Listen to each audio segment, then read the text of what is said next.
Alright, hey folks, so in this video I am going to do an extensive deep dive slash speculation thing about Phase 3 for Warlock tanks in Season of Discovery.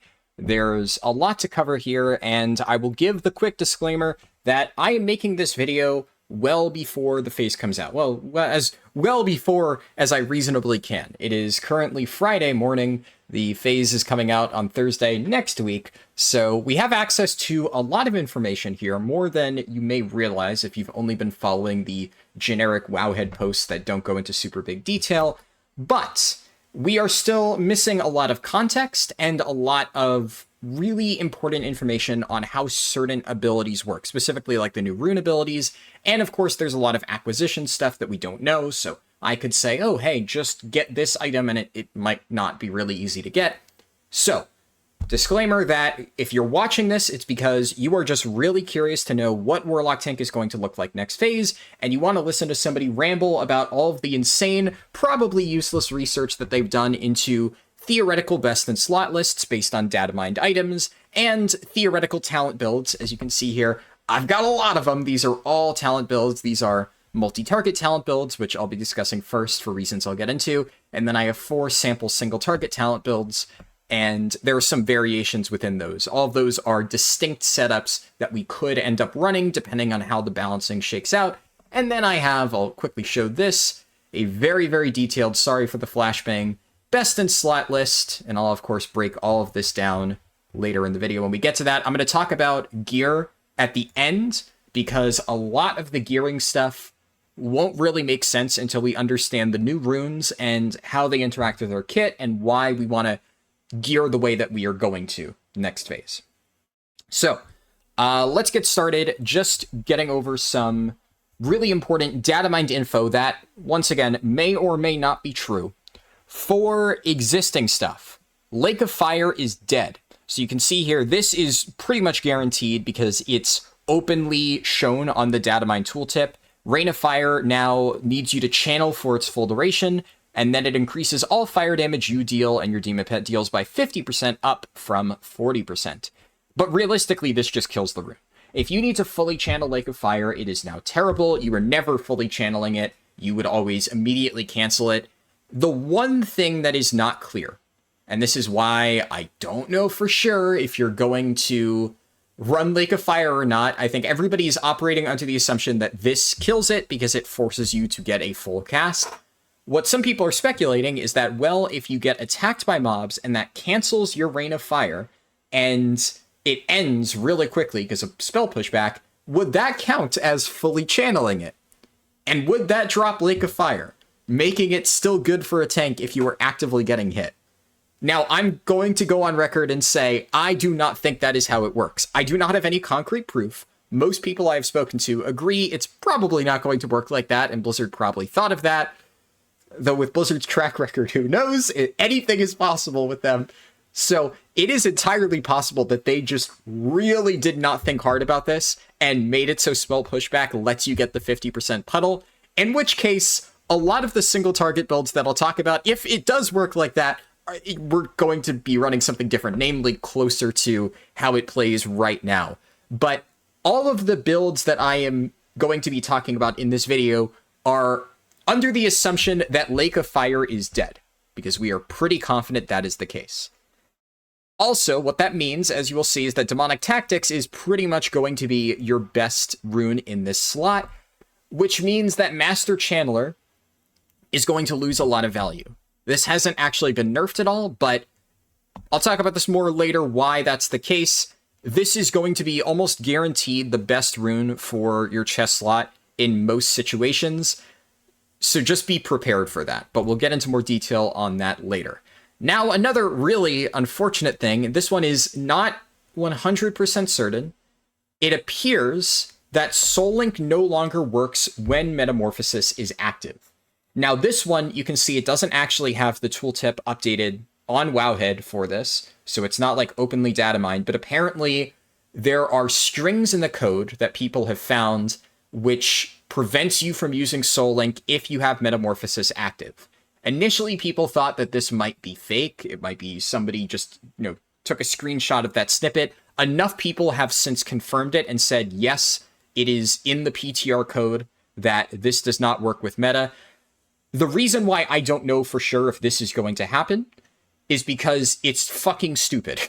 It's a really fucking stupid change for Blizzard to make Soul Link not work with meta. Like, nobody is surprised about Lake of Fire. Everybody fucking hated Lake of Fire. It sucked dick. It was the worst chest rune. Nobody wanted to play with it, but you had to because it was really, really, really good. So everybody's been screaming about a change to this rune, and nobody's surprised it got changed.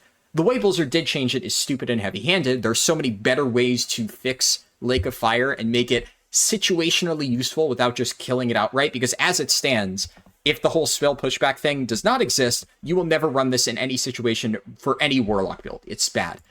The Soul Link change is so fucking dumb because it single-handedly kills like the entire Demo tank playstyle, which has existed during Gnomeregan. So it's not even like this is Blizzard saying, they were thinking that they were going to get away with doing this, but before they have access to it, we're going to take it away. No, we've had Soul Link with meta all of this phase. To randomly, without notice, mind you, gut that, that's bad, right? Like, if they put out a blue post saying, you know, just as a heads up, we think this is an important enough change that we want to discuss it before the phase, we're killing off an entire playstyle, just so you know, like, people would be pissed, but at least they'd be like, you know, Blizzard's discussing it more. But no, that's like not the type of thing that you can, you know, if you are a sane, good developer who values not fucking over your players, you can't just sneak that in and expect people to not be pissed. So I will give you the warning that there is a good chance that this is gone, because Blizzard is not, generally speaking, a sane, good developer. Like, the SOD team, I've started to give them a little benefit of the doubt. I will say, if this goes through, all trust is gone, because this is the type of change that if you don't give your players a heads up about, fuck you. And that's the type of shit that the retail team has been pulling for years. And a lot of comments that I've gotten in some of my SOD videos have been like, oh, WoW players are negative about everything. Oh, and it's like, yeah, if you've had to deal with the bullshit of the retail developers for years, like I have, you would be negative too. Now, I'm trying to be nice to the SOD devs here, but if this shit happens, I'm going to be mad. And unfortunately, I will still have some Demo builds here, because Demo as a tree, it's not 100% dead because of the existence of Master Demonologist. Now, Master Demonologist on its own, it struggles to really pull the weight of some of the other talents. The main advantage of Demonology was this plus Soul Link. You're getting a lot of really good damage at the bottom here and insane survivability, so it's weird, right? Warlock tanking is going to look weird, and we're going to talk about that more as we get into the specific talent setups. But really, Soul Link was going to be pretty much the de facto playstyle for anybody who valued survivability, because having 30% stagger is really, really, really strong. And the main weakness of Demo this phase, as I talked about in my Demo guide, was that you were unable to take any of the other really strong, like, early talents. So improved Shadow Bolt, improved Corruption is a big one, Suppression, stuff like that. You had no ability to take those talents because you had to take Soul Link, and that was getting fixed with the addition of 10 more talent points. So Demo would have been very strong, and as you will see, a lot of these builds are Demo hybrid builds. Even with just Master Demonologist, they're still good, but now they are way squishier than they were before, and that is a problem. It is a serious problem. I think Warlocks have options. I don't think they're the worst tank. I've seen a lot of people completely dooming about this, but I will say, Warlock getting nerfed like this, and Shamans just getting more and more overpowered shit, definitely better than what Warlock's getting, it just really makes you think. Because right now, Shaman is just so clearly overpowered, and frankly, it was, I would say, as good, if not slightly better than Warlocks at the very top end for Gnomeregan already. And they're just getting stronger while Warlocks are getting pretty sizable nerfs here. And the other tanks really aren't getting much either. Like, I don't mean to complain about Warlocks when there's tanks with worse off positions. I wish that, like, Warriors, Bears, and Rogues had better tank options. I think the idea of a rogue tank is really cool, but I'm not going to fucking play one until they're actually realistically viable. And at the moment it doesn't seem like that's the case, so we'll see. Maybe P3 surprises me and I've been underestimating the rogue stuff, but I don't know. Basically, I know that we're 10 minutes in. I haven't talked about the talent setups, but I'm just really pissed off about the Soul Link change. And I want to make it clear that, like, on the off chance that any of this gets back to Blizzard, you better not fucking do this. But I am making it clear ahead of time because I am factoring this into my builds. We have to prepare accordingly. If they are killing Soul Link, we need to be ready for it. And we need to think, okay, fuck, how do we play around this? But I think that really this should still be in the game, and Demo is significantly stronger, and it is by far the tankiest setup if this is in the game. If not, this becomes a whole lot more complicated, and I need like 11 builds to explain what to run as a Warlock. So just getting that out of the way, don't think I'm going to jog my memory. I don't think anything else is changing. I will note, if you haven't watched some of the more recent Warlock videos, Grimoire of Synergy has been changed. So in some of the earlier ones, I talk about how Shadow and Flame was the best rune. It's still good, but now Grimoire is just better. I've tested it a good amount of time at this point, and it is absolutely the best rune. It's a bit annoying just because it's RNG, and I've had fights where, like, barely procs, but on the fights where Grimoire procs, my damage just fucking skyrockets. So I can say without a shadow of a doubt, without a shadow of a doubt, this is the best belt rune. It's not even close. There's also some funky things that we could do with this, which I'll talk about later, but I'm not really going to discuss this in detail in terms of, like, the older runes. What you can expect for every single build here, Demonic Knowledge, it is the only one that you're going to run. Dance of the Wicked, still shit. Go watch some of my other Warlock videos to understand why. This has not been tuned. It's still shit. Like I said, Grimoire's the best. Hands, we're only running meta, duh. And Chest, this one I will talk about extensively as we go through. Here are the new runes for Head. I'll talk about them in more detail in a little bit. Same with Wrists. Wrist runes are very complicated. That's going to be a large focus of the talent discussion in this video. And Legs here, with the exception of Demonic Grace, which will not be featuring in any of the builds on here, I think this is a shit rune, and I think anybody recommending that you should play this is stupid and doesn't understand how the class works. This is not good.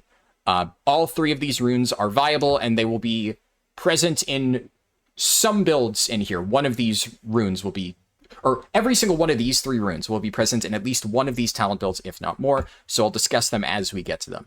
Otherwise, there's not really a whole lot to say about, like, the general changes. That is, as far as I know, the only things major that we can expect. So closing this, let's jump into our first build, and we can talk about some of the new options. So for starters, let's discuss the new runes and kind of the head rune problem. So we have three new options. We have Backdraft. Conflagrate gives us 30% spellcasting haste for 10 seconds. What is Conflagrate? Conflagrate is this. It is the Destruction Capstone. It is dog shit. It is really bad. We don't want to run it. Which means we're probably not going to take this. Frankly, this is just such a shit rune. And the only reason why it's even slightly competitive, as far as I know, for pure DPS Warlocks, is because the other runes here, unless you are specifically building into Pandemic, which, as you'll see, I am for tanks, and it kind of works for us, but not so much for pure DPS Affliction Warlocks, Backdraft works really well with Chaos Bolt over here, because this is like a hard cast ability that has a fairly long cast time relative to other stuff, and DPS Warlocks are spamming Incinerate, which also has a cast time, so while they don't really want to grab Conflagrate and use it, because it's kind of a shit spell, they get a lot of value out of spellcasting haste, and we do not. Most of our stuff is instant cast. We have to hard cast a few things depending on the build, so yeah, Backdraft, we're just never going to run this. Not a single one of the builds on here runs Backdraft. I considered, is there any situation where this might be good? The only potential case where you could actually get value out of this is with Incinerate, right? With a fire build. But we're spamming Searing Pain. A single cast of Incinerate is not enough to justify going all the way down here and taking Conflagrate, because that also means that every time that we go to cast Incinerate, we need to refresh Immolate, then use Conflagrate, then cast Incinerate, and oh boy, we get a slight damage increase from the spellcasting haste, because our Incinerate goes off faster, right? It's not worth it. At that point, in order to get around the fact that hard casting as a tank is rough, you're hard casting another ability and then using another GCD. it does not pay off for us. There is no universe where you take Backdraft as a tank. So, the other two options, there is one that is obviously made for tanks, and that is Vengeance, right? When activated, it grants you 30% additional maximum health for 20 seconds, and then when it expires, the health is lost, right? So, basically, this is Last Stand, but for meta locks. There's also the little fun flavor text of, while in Metamorphosis, Vengeance causes your wings to slow your falling speed, which, like, I mean, it's cool, and also just really quick.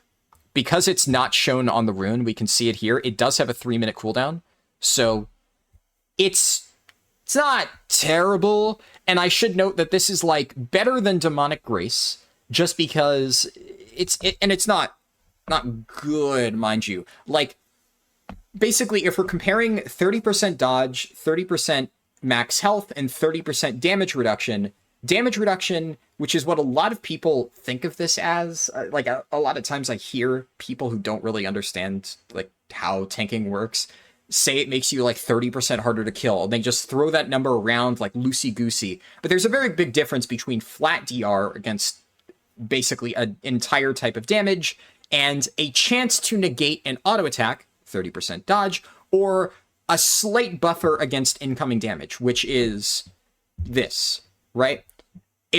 I'm also not 100% sure on the classic wording, whether this works like Last Stand in the sense that it increases your health but doesn't heal you for that health. Which means that, like Last Stand, you need your healers to play around it, which is like, it's still okay. It's still good if you are anticipating a damage spike and you want to have a bit more of a buffer, but it's not that good. Stamina as a whole is a very weird stat, and I think a lot of people overvalue it. Stamina really only gives you as much power as, the incoming damage is. I worded that poorly. Basically, if you have enough stamina to survive the incoming damage, and your healers have more than enough time to heal you up, then you're fine.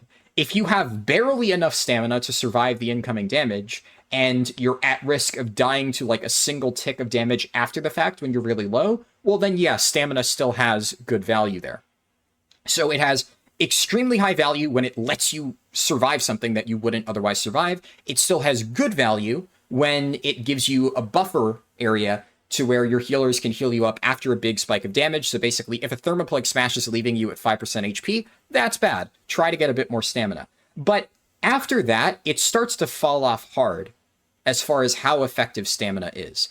If you're always dipping down to like 20, 30, and then getting healed up, and you're never really in danger of losing that 20 to 30 in like a big spike, and this is, of course, very fight dependent. There are going to be burstier fights. There are going to be fights that don't really do a lot of damage super quickly, and it's in slight chunks over time, and your healers have plenty of time. In that case, additional stamina just doesn't really matter, and you're better off just getting some other stuff. So, is this a good tanking rune? Yeah, it's better than Demonic Grace, but is it amazing? No. And is it a problem that this pure survivability rune is on a slot with the final thing, which I haven't discussed because as you can see, we're taking it, and it's going to be featuring in the vast majority of the builds here, Pandemic. This thing is nuts. Pandemic is absolutely crazy. It is really, really, really good. Periodic damage from your Corruption, Unstable Affliction, which is another rune, we'll talk about that. Curse of Agony, Immolate, Curse of Doom. I do not believe we have Curse of Doom yet. I believe that is a level 60 ability. And Siphon Life can now be Critical Strike. Siphon Life, in case you're not familiar, being this talent here that is not Drain Life. I know some people may not be 100% familiar with the wording.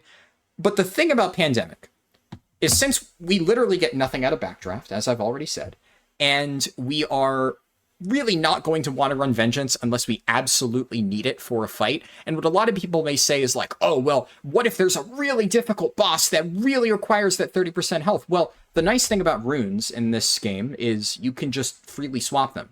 So it's harder to justify building very aggressive for talents, which are set in stone unless you hearth and, swap them for a cost. But the way that runes are designed is we can just literally pick a different one if we don't like it on the fly. So if there is a fight where we absolutely need Vengeance, we just click the rune, swap it, boom, done. So you can still run a very Pandemic damage heavy build And then if you absolutely need that extra survivability, you just swap and then swap back, right? So obviously you're going to want to focus on damage, focus on pumping out as much as you possibly can with dot focused builds, right? Or at least stuff that can slightly benefit from pandemic. And then if you really need the survivability, I guess you take vengeance, right? It's better than having nothing. Okay, just wanted to see what that Discord ping was, so I checked on my phone because I didn't want to show it. Somebody asking a question about retail leveling. So, okay, with that being said, Pandemic is the head rune that we're going to run. Now, you might notice that I've left Wrist empty here. And it's because the Wrist runes are really complicated, and this is the biggest question mark when we're discussing what we're going to want to run.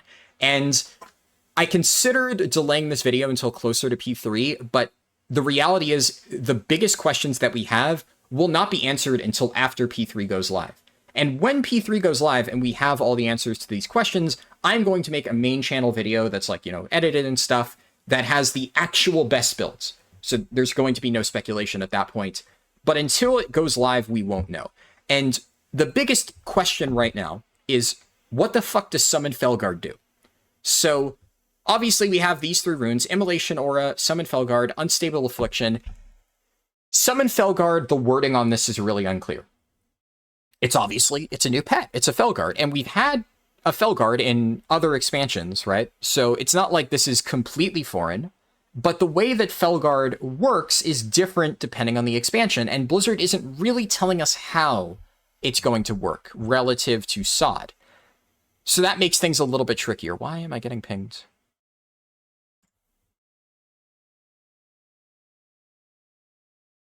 What the hell? That's an interesting one. All right. Why is he posting it in general and local defense too? Okay, that not what I expected that ping to be, but sure. Okay, so the thing about Felguard is this line here. The Felguard benefits from all talents and effects that trigger from or benefit any of your other demon minions. Now, a lot of people are running wild with speculation about what this might mean. They think that it's going to get all of the benefit of anything that affects any of your demons. So it's going to make it so the Felguard's attack is 30% more effective, and if you take Firebolt, then it'll attack 1 second faster and all that stuff. And oh my god, Master Demonologist? You're going to get the benefit of all of these Master Demonologist things. It's going to give you physical damage reduction, increased damage caused, increased resistances. And I hate to rain on that parade, but there's no chance that's what Felguard does, right? Unless Blizzard is high as fuck, and they're just going to make Warlocks ridiculously broken, like ludicrously broken, Felguard is not going to give us the passive effects granted for all of the demons combined. What this most likely means is that it synergizes with things such as Grimoire of Synergy, which synergize with our demon pet. So it's just saying, hey, this is a demon pet for the purposes of all of those spells. It synergizes with Demonic Knowledge, stuff like that. And it also synergizes with, say, Unholy Power, which increases its damage done. The real big questions are, what do you get from Demonic Sacrifice, and what do you get from Master Demonologist? Now, the Demonic Sacrifice thing is a bit of a moot point, because demons are a pretty sizable portion of your damage, and unless you're playing like I know that some people say, well, in Original Classic, there was an endgame damage dealer build, mind you, that ran Demonic Sacrifice, and obviously now, if we're assuming that Soul Link is dead, could you make the justification to take Demonic Sacrifice if it gives you a sizable damage increase? I'm going to go ahead and say no, I do not think so. I could be wrong in this. It's impossible to say 100%. I do not believe that Demonic Sacrifice will be worth taking, and the biggest reason why is because of this thing right here. Demonic Knowledge is the only good feat rune, and the only other feat rune that people still try to tell me and is better than I think it is and try to justify using also benefits your demon. I guess technically this would work in a vacuum, and like, you don't need a demon to benefit from this, but it's like, I don't know. Just really, this is so shit. So Demonic Knowledge is so much better. It requires a demon to work. Without this, you don't have a foot rune. And this gives you, right now, what is it, like 52 spell damage and healing?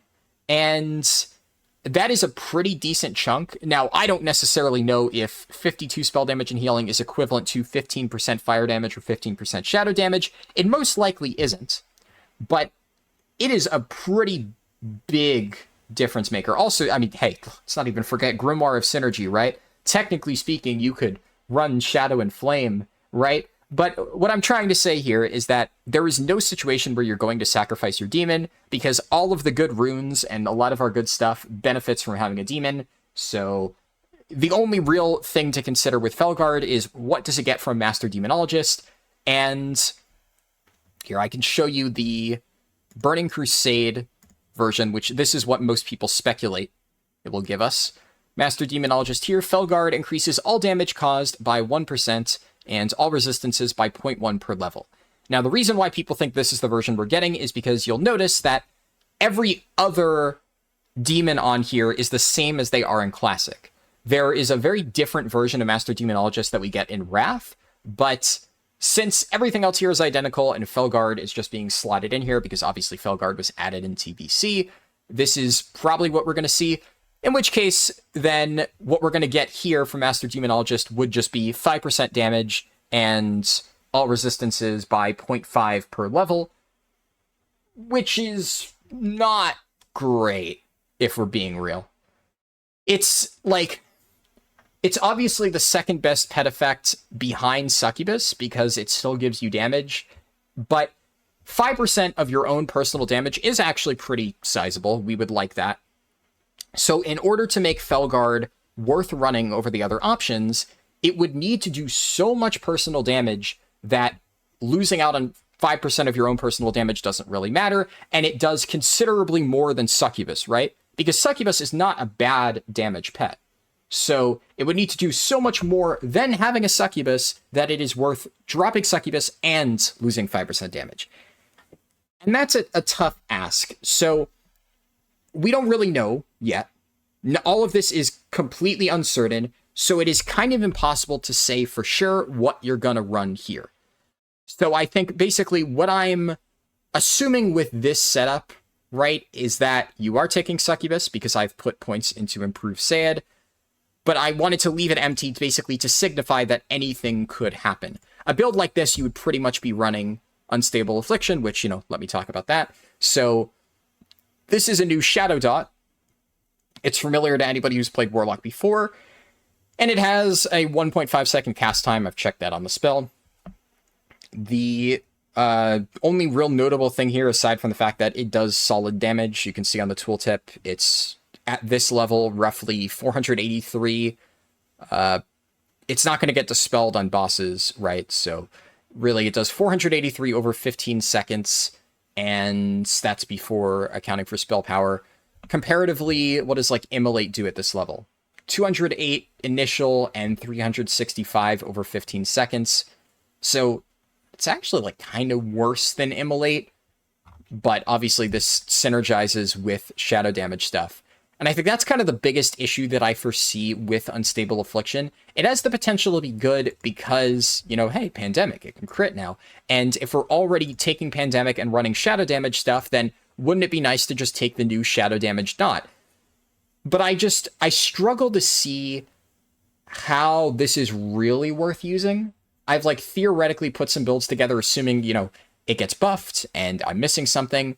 And the fact that it's also, you know, shared with Immolate, right? That's a very important thing to consider. You can only have either Unstable Affliction or Immolate. That is something very, very, very important, because now we're limiting the effectiveness of dot builds, especially on a single target. You can't put up Corruption, Curse of Agony, Unstable Affliction, and Immolate. You can only take 3 of those. And on that note, since we're talking about dot builds, I promise I'll get around to some of the other ones later, but this is all important, and we're setting groundwork here that'll be important when we're talking about all of the other builds. You have to keep in mind that curses are, you know, only 1 per Warlock, right? And we're getting Curse of Shadow here, which increases the shadow damage the target takes by 8%. So there's going to be really no reason, if you are the only Warlock, to run Curse of Agony over Curse of Shadows. This is just going to be better. Or, of course, Curse of the Elements, provided you don't have somebody to run the Mechatorx Arcano Shredder, but I believe Mechatorx... I spelled that wrong. Mechatorx...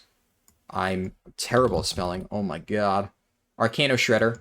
Right? This only increases the damage that they take by 6%. So all resistances in 6%. Whereas, if we look at Curse of Shadows, this is 8%, and Curse of the Elements rank 2 is 8%. So while you could get away with not running Curse of the Elements because Mechatorx Arcano Shredder was really good, it is still technically a 2% damage gain, which, like, I mean, it's min-maxy, but also you got to keep in mind that I don't know exactly what Hunters and Shamans are going to be running, but most likely they're going to be replacing that at some point, so you cannot rely on them having it 100% of the time. So, dot builds are just kind of in a weird spot overall. The biggest one is, of course, Corruption, mainly because of Everlasting Affliction. So, if you view Pandemic as this just makes it so Corruption can crit, then that is still very good. But that is, in many cases, a lot of what you're going to be getting. And this build is kind of going into that, right? We're going into Demo because Master Demonologist is the only thing in the game that buffs the damage of Corruption. Because this gives us flat 10% damage increase, at least in our talents, right? It gives us flat 10% damage increase. This buffs Corruption. Then we're also taking this other stuff just because this is the pretty standard demo kit. If we're going with this, we're taking Succubus, right? So improved Sayed. Pretty straightforward. This is like similar to a lot of builds that we've already been running this phase.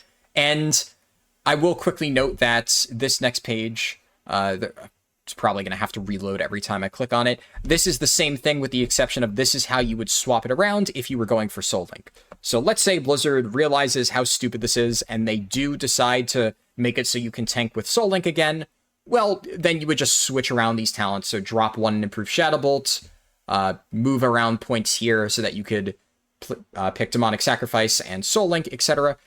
That's really all that you would change. That's the only difference between those two builds. But the main thing here is obviously improved Corruption because we're taking Everlasting Affliction Pandemic.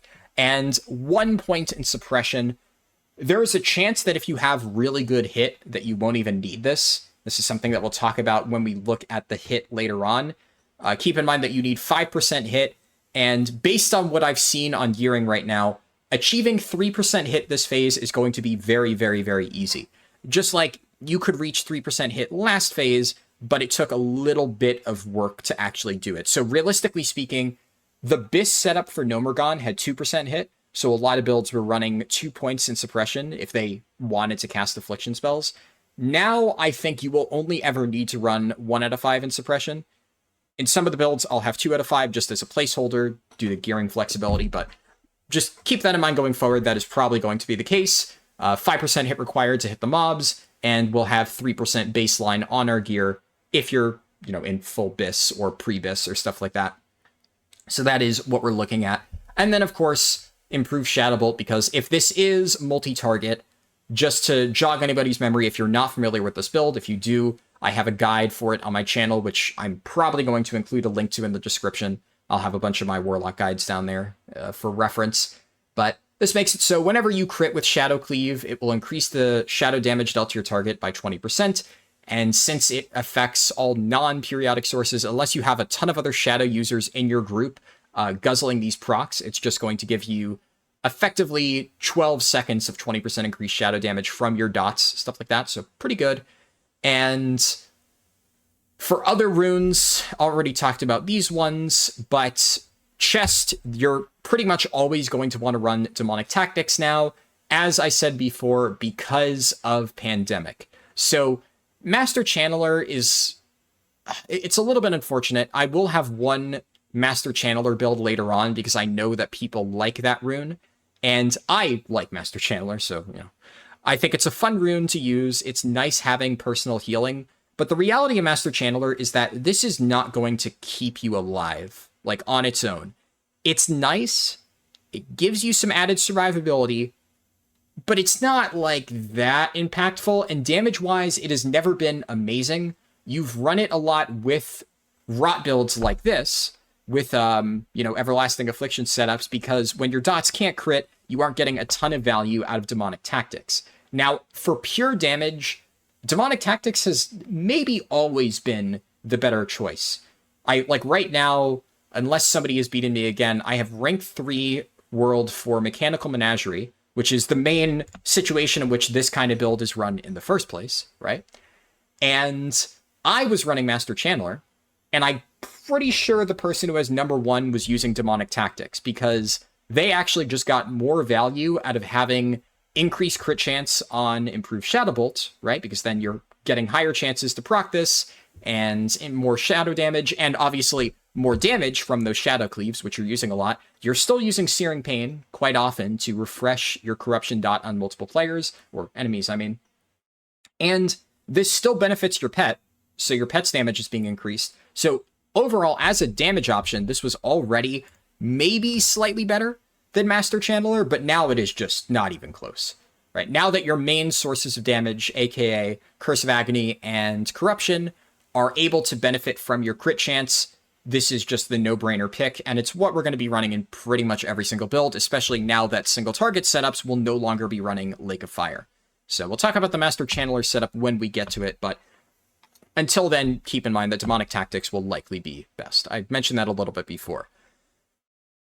And finally, for Wrist, the only thing I didn't talk about is Immolation Aura, but I'm not going to talk about that just yet because I'm pretty sure, yeah, the next build that I want to talk about is specifically an Immolation Aura build.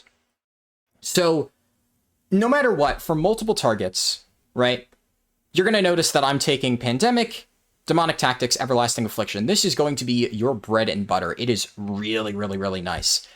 This is basically the setup that you're going to want to run on any sort of dungeon or Mechanical Menagerie type fight, right? So for leveling, I'm going to make an entire video on my main channel about this, but something like this is probably what you're going to want to take for leveling, and not including the talents, right? A lot of these are talent variations, but like these 3 runes are really good because Hellfire is not super reliable for AoE, especially on boss fights. Like, if in your dungeon farming and you have a very specific setup where you're, like, pulling the entire room and then hellfiring, like, 10 plus mobs at once, then maybe you could justify Hellfire, but you're never going to find that situation in realistic dungeon farming groups where you're doing, like, basically 3 to 5 mobs as the standard pull size that most non-like hyper-farming mage groups are going to want to run. And in that case, you're just going to get more value out of Everlasting Affliction. On 2 to 3 targets, this is just nuts. It's always going to be better on 3 to 5 targets, and even a little bit beyond that, like 6. It's a little bit harder to manage because your Shadow Cleave only hits 3 targets at once, right? But you can pretty reliably juggle 6 corruptions constantly on, you know, that amount of targets if you're using Shadow Cleave on some, then switching to others, then hitting, you know, Searing Pain, and if you're going for like a dungeon farming setup where sometimes your healer might want to contribute on damage as well, you can always swap out Demonic Tactics for Master Channeler. Healing in a like leveling scenario tends to be much stronger. And keep in mind that Demonic Tactics is not recommended until you get Pandemic for this style of build. After that, obviously, it is very, very good. But until then, I would actually say Master Channeler is better. But what we're talking about here is not leveling setups, we're talking about endgame setups. I did want to mention the dungeon farming thing because you will probably be doing a lot more dungeons this phase at level 50 than you have been in the level 40 phase, because level 40 dungeons, they were kind of shit, right? We didn't really have much to go with. Ultimon was kind of the best dungeon, but it didn't really have much for Warlock tanks, so I know that not many of us were actually doing that. A lot of people who were farming dungeons weren't even running a tank, they were just running like hunter stacks and just having hunters kite things, so not super relevant there, but there's going to be a lot of really good dungeon items that we'll talk about later in the gearing section, and a lot of those are higher level, so you could even argue that in a build like this, maybe you wouldn't want to run this because you'd want to take even more points into suppression, but, you know, we'll see some of those variations later on, right? For now, this is a setup that is basically taking the Pandemic kit and Everlasting Affliction, saying, okay, this is pretty good damage, but we don't necessarily want to rely entirely around Pandemic. We're still going to be doing a lot of fire damage, and we're taking Immolation Aura here, and I think now is probably a good time to talk about Immolation Aura, because this is a really interesting rune. Now, the wording on this seems a little, it's a little bit hard to interpret if you aren't familiar with how Blizzard words things, or maybe if you are. because it says lasts until canceled. Now, what a lot of people may not know is that when Blizzard describes abilities that have a set duration in early PTRs, because I've been playing retail PTRs for years and years and years, this is a phrase that they use a lot. Lasts until canceled. They just slap that on to like anything with the duration in like the earliest PTR builds, and then they add the duration lasts X amount of seconds when it goes to live. So when I initially saw this, I thought, okay, it's going to be like Vengeance Demon Hunter's Immolation Aura, where you press it, and then it lasts for a certain amount of time, and then it fades. But after looking at like the actual spell ID and how it works, it is literally an aura. As far as I can tell, it literally is just you press this, and it is a persistent effect forever that just does ticking damage every 2 seconds and gives you a permanent 10% magic damage reduction. That is, like, insane. For starters, it is just free damage. So no matter what happens, we are getting a damage increase from our runes, because let's say Felguard is just not worth taking for Demonology builds over Succubus. Well, it doesn't matter, because even if we aren't getting a lot of damage out of Immolation Aura, this is just a permanent damage tick every 2 seconds. It's not a ton, right? 32 baseline. I don't know exactly how it's going to work out with added spell power. Not a ton, but it's just free. We don't need to sacrifice anything for this. It is free damage every 2 seconds forever, and it gives us magic damage DR, which was our biggest weakness so far. So Immolation Aura went from something that I was kind of meh on, and I thought it was only going to be good in high target AoE, to now it's just insane. Because if you don't need to waste any GCDs pressing this, it's really, really, really, really good. Because the biggest issue with Warlock AoE right now is that the best build, this Everlasting Affliction, is very tight on GCDs. You have to be really good about juggling your dots on multiple targets and then refreshing Corruption at the right time. And it requires you to really be good about, using, tapping between different targets, refreshing your dots, really, really, really hard to maintain.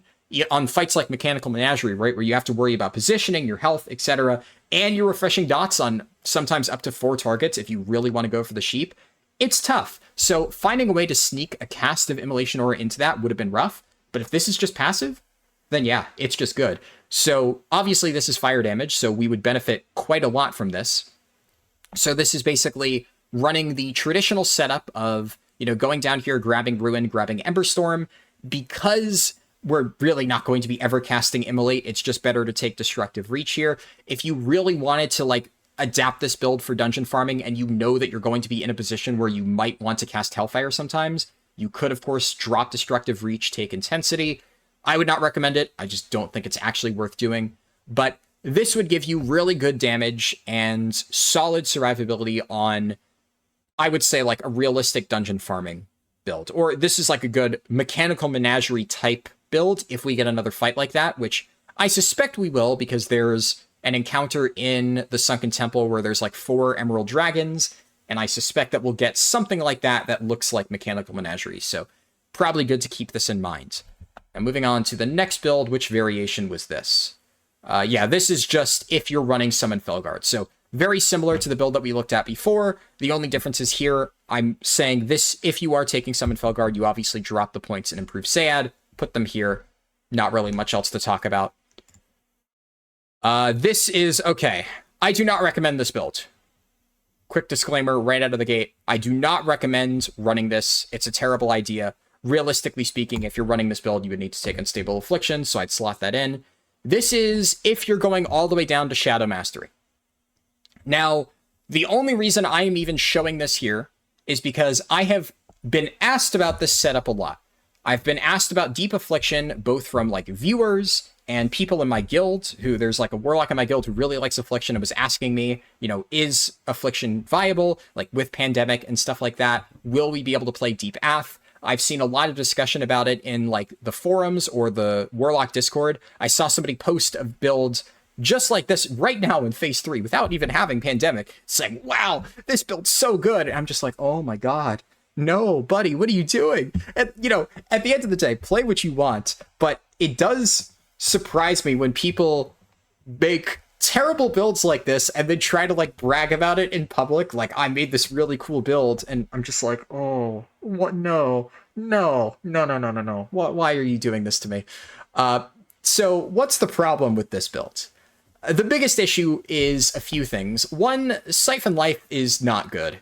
It's just not worth using. I've tried to play around with Siphon Life, and the only situation where I've ever found it worth it to press Siphon Life is if I am trying to solo dungeons where I have high hit chance, basically like the first half of Uldaman, and I don't want to kite mobs. I can apply Siphon Life, and it makes it take longer to kill the mobs because it does such little damage, but the persistent healing is just barely enough on like 3+ targets to let me face tank them and like not have to kite and keep refreshing corruption and stuff. And that's just not a good use case, because if you have any sort of healing whatsoever, it's just not worth it to press this button. I've tried it a lot of times, it's not good. But it's required to take Shadow Mastery. And Shadow Mastery gives you 10% increased shadow damage. And it increases the life drain, which really only applies to drain life. I will quickly say that this is the Master Channeler build I talked about. I'll discuss that in a little bit. I want to finish talking about this one, which this is like the damage quote-unquote setup, because we're taking Demonic Tactics over Channeler. But one thing you might notice, the problem with Shadow Mastery is Master Demonologist is just better. It gives you 10% increased damage to everything, not just to shadow spells, and you're actually able to get relevant benefits by going down the demonology tree. You're able to buff your pet, you're able to make your pet tankier, which frankly doesn't matter now that Soul Link is gone, but you're also able to get some really good survivability options like Demonic Embrace, like Improved Imp, Improved Health, well, not Improved Imp if you're running Master Demonologist, but Improved Health Stone, stuff like that. That helps a lot. And unlike this stuff in Demonology, Affliction's tree is really bad.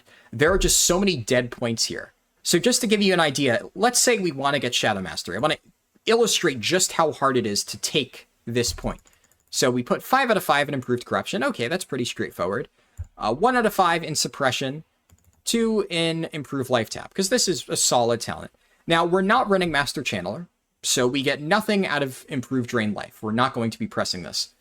Well, I guess we might as well take more points into Suppression. I mean, if you're using this to solo stuff for, like, the Siphon Life, maybe you want that? All right, well, then we get 3 out of 3 in Improved Curse of Agonies. This does give us some damage. Take it, Amplify Curse, because why not? And nothing else to spend, so I guess we'll put 1 more point in Suppression. Now, 2 out of 2 in Grim Reach. This increases our range on Affliction spells. Doesn't give us damage, but this is actually a nice utility talent. And one thing that is kind of interesting here, Nightfall has changed. Nightfall used to do nothing for Tank Warlocks. It now resets the cooldown on Shadow Cleave. Now, this is not good. I've seen a lot of people really excited about this change, and while I do think it is good that it gives us something, and Nightfall is not quite literally a dead talent, resetting the cooldown on a 5-second cooldown ability, what is the cooldown on this? 6 seconds? It's not that good. Shadow Cleave also doesn't do like that much damage. It's not bad, but the main reason why you're pressing it is to refresh Everlasting Affliction. And if you're just spamming Shadow Cleave, I mean, yeah, your corruptions are never going to fall off, but you don't need to have infinite cast times on Shadow Cleave to make sure your corruptions don't fall off. It's not very good, right? This is at 4% chance, mind you, so every once in a while, you're going to get a reset cooldown on this, which means that sometimes you're going to press Shadow Cleave, and then it immediately resets, and that's fine. And then other times, it'll have 2 seconds left on its cooldown, and it'll get reset, and it basically doesn't matter, because you're probably going to be already pressing something else anyway by the time you notice. So, it doesn't do anything. It's better than taking literally nothing, because the other talents don't do anything, but are we happy about taking Nightfall? Not really. It's fine. So, okay, well, we need to continue 1 more point in Suppression, then obviously Siphon Life because we need to take it, and now we just have nothing to spend points on. Like, what are we going to spend points on? I guess if you wanted to PvP, you could theoretically take Curse of Exhaustion. You're never going to actually use this for raids, but having movement speed reduction could be nice, I guess. because everything else, like Fel Concentration, is worthless. This is worthless. This is worthless. If we're not pressing Drain Life because we don't have Master Channeler, that's also worthless. So go over here. Now we take Shadow Mastery. It's just such an extremely costly talent to take. Do not run this build, right? If you're going to run this build, run this variation. Because basically, if you're running this setup, you are accepting the fact that you are not going to do the most amount of damage that you possibly can. And that's okay, right? Not everybody needs to focus on maximizing their damage 100%. I still think that this build sacrifices way too much damage to justify taking it, especially because you're not getting a meaningful increase to your healing to the point where, like, it's worth going all the way down here. But at the very least, this takes Master Channeler, it goes down here, it takes all this fun stuff. For Wrist, once again, I would say probably Unstable Affliction, just because if you're going this far down into shadow damage stuff, you're probably going to want this, but it's, like, honestly, who knows? Obviously, if you're running Felguard with this setup, then you wouldn't take 1 point in Improved Damp, and you'd put it, like, here in Improved Health Stones or something. But this is, like, very much a solo farming build that I do not think is very good. There are better variations of this. And this is, in my opinion, what a high damage Everlasting Affliction setup would look like. I don't know. It's tricky, though. In fact, actually, why do I have this here? What is this? No, I know.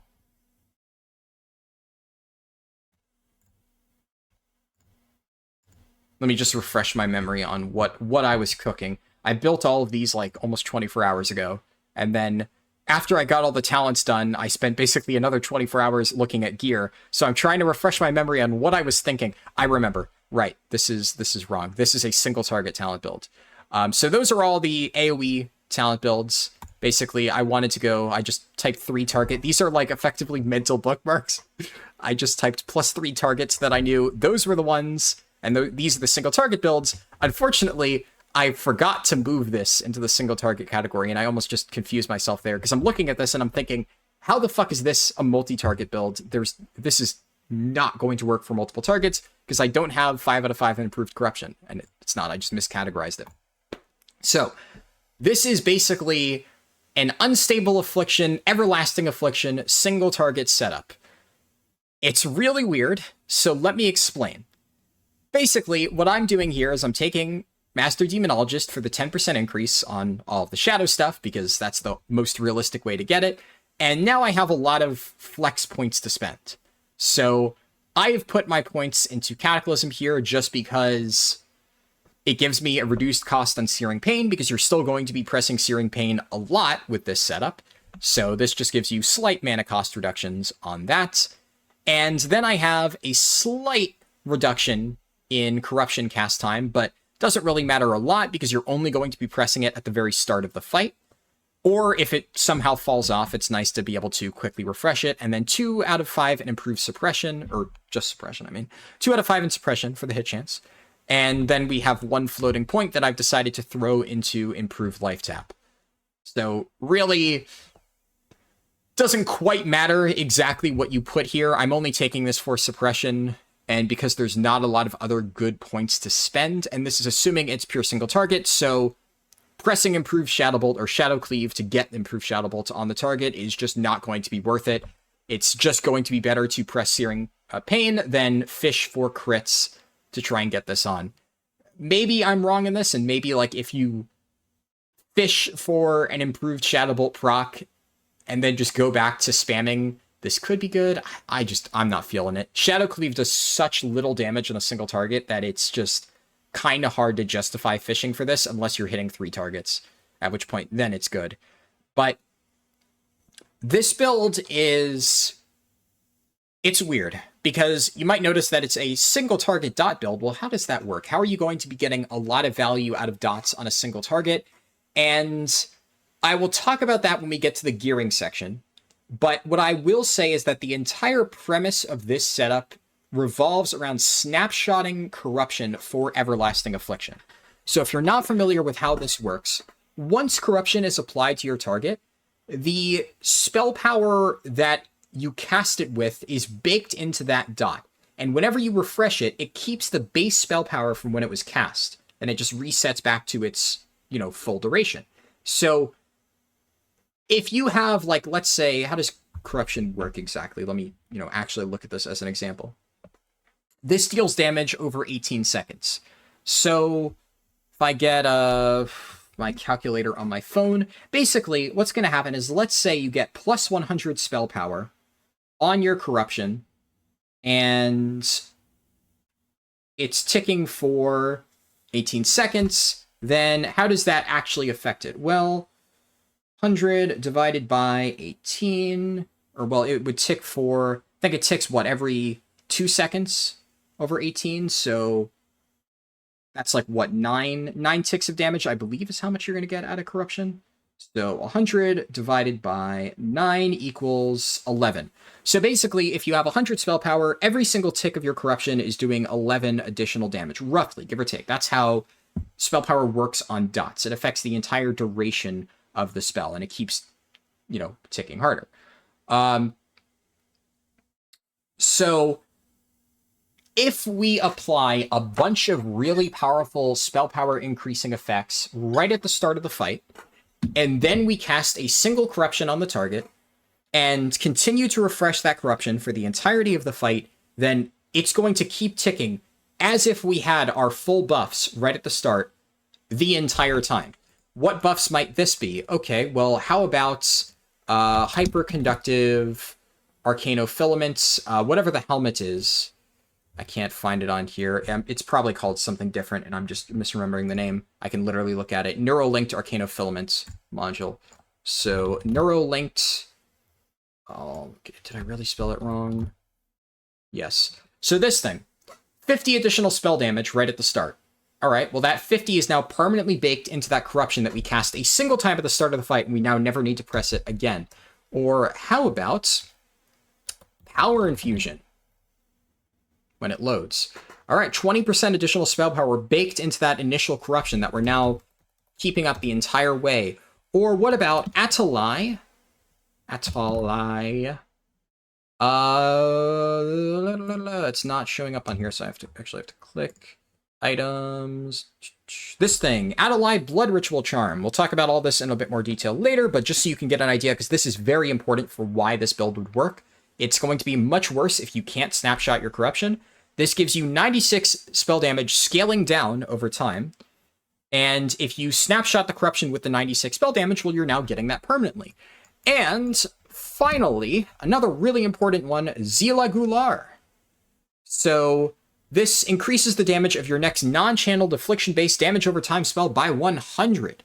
I don't know where this is going to be from. I suspect it's going to be our class reward from the class quest. But this is nuts, right?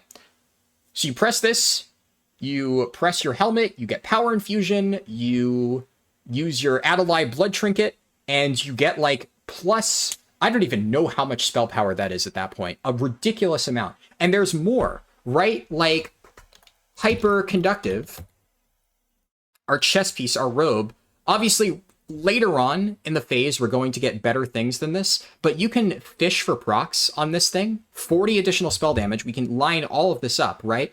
And the way that you fish for procs on this is with Grimoire of Synergy. This is a 9 mana spell cast to apply this buff, and it counts for proccing things like Energized Hyperconductor. So before the fight starts, you can spam cast Grimoire of Synergy just for 9 mana. Just keep clicking that button. Click, click, click, click, click. Then, oh wow, I procced my hyperconductive set bonus. I now have 40 additional spell damage. I can now funnel that 40 additional spell damage into that first corruption that I'm applying on the target that is going to be even stronger. And this just gets better the more of these things that you stack. We're just pumping everything into this colossal corruption at the start of the fight and then just keeping it rolling. And everything else outside of that, it's just kind of whatever, right? You're just, I guess at this point, keeping up Unstable Affliction on a single target. If you don't have Ember Storm and all the fire damage increase stuff, this is probably better, because I think if we look now, right, I don't know exactly if Immolate's worse than Unstable Affliction. The tooltip on here shows this, but it's a Wowhead tooltip. This might be looking at the wrong one. I honestly don't know. I suspect that they're not going to make it so Immolate just hits harder than Unstable Affliction, right? That would just make no sense. But you're keeping your dot up, whichever one it is. You're pressing Searing Pain non-stop because it's just a really good filler spell. And you're keeping up your curse. So if you're running Curse of Agony, you're putting that up. That would also benefit from Pandemic. If you're tasked with using Curse of Shadows or Curse of the Elements, then you do that. But keep in mind that we are going into 20-player raids. There'll be a lot more people to maintain these buffs. So in my guild, at least, we actually have a decent amount of Warlocks. So I know they'll probably want to put these up because especially if you're playing a DPS Warlock build, that you don't want to press Curse of Agony. It's just not really worth your time. So you're going to just put up Curse of the Elements at the start of the fight and not worry about it. And if somebody else has already put up Curse of the Elements, then the second DPS Warlock can just put up Curse of Shadow for free, and then I can use Curse of Agony for damage. But that is very much group dependent, so who knows. But I think this has a chance, if the fights are long, to be the best single target damage build. Because the thing that you need to keep in mind is that fire damage build is really good when fights are really short. Because in Nomergon, we have had multiple bosses that die in 30 seconds. The speed kills are like, there's kills of Viscous Fallout in 22 seconds. That's just ridiculous. Obviously, in that case, what is going to be the top damage? Because the way that Warcraft logs work, and that's obviously what everybody's talking about when they're saying what does the most damage, what is the highest parse? How does Warcraft logs work? Well, it records the damage that you do from the start of the fight to the end of the fight. And if that period is 22 seconds long, and every single one of your abilities in that 22-second window crit, which is not unreasonable, considering, as long as you get 1 or 2 crits, that might be all you really need on some of the harder-hitting abilities like Searing Pain, right? You're not getting that many casts in that time. Well, also, on top of that, right, your Imp for the fire damage setup is able to, with 2 out of 2 improved Firebolt, never run out of mana because the fight dies before he runs out of mana. You're getting all of your front-loaded bursts. You're getting almost 100% uptime on your helmet from tailoring that gives you increased spell damage.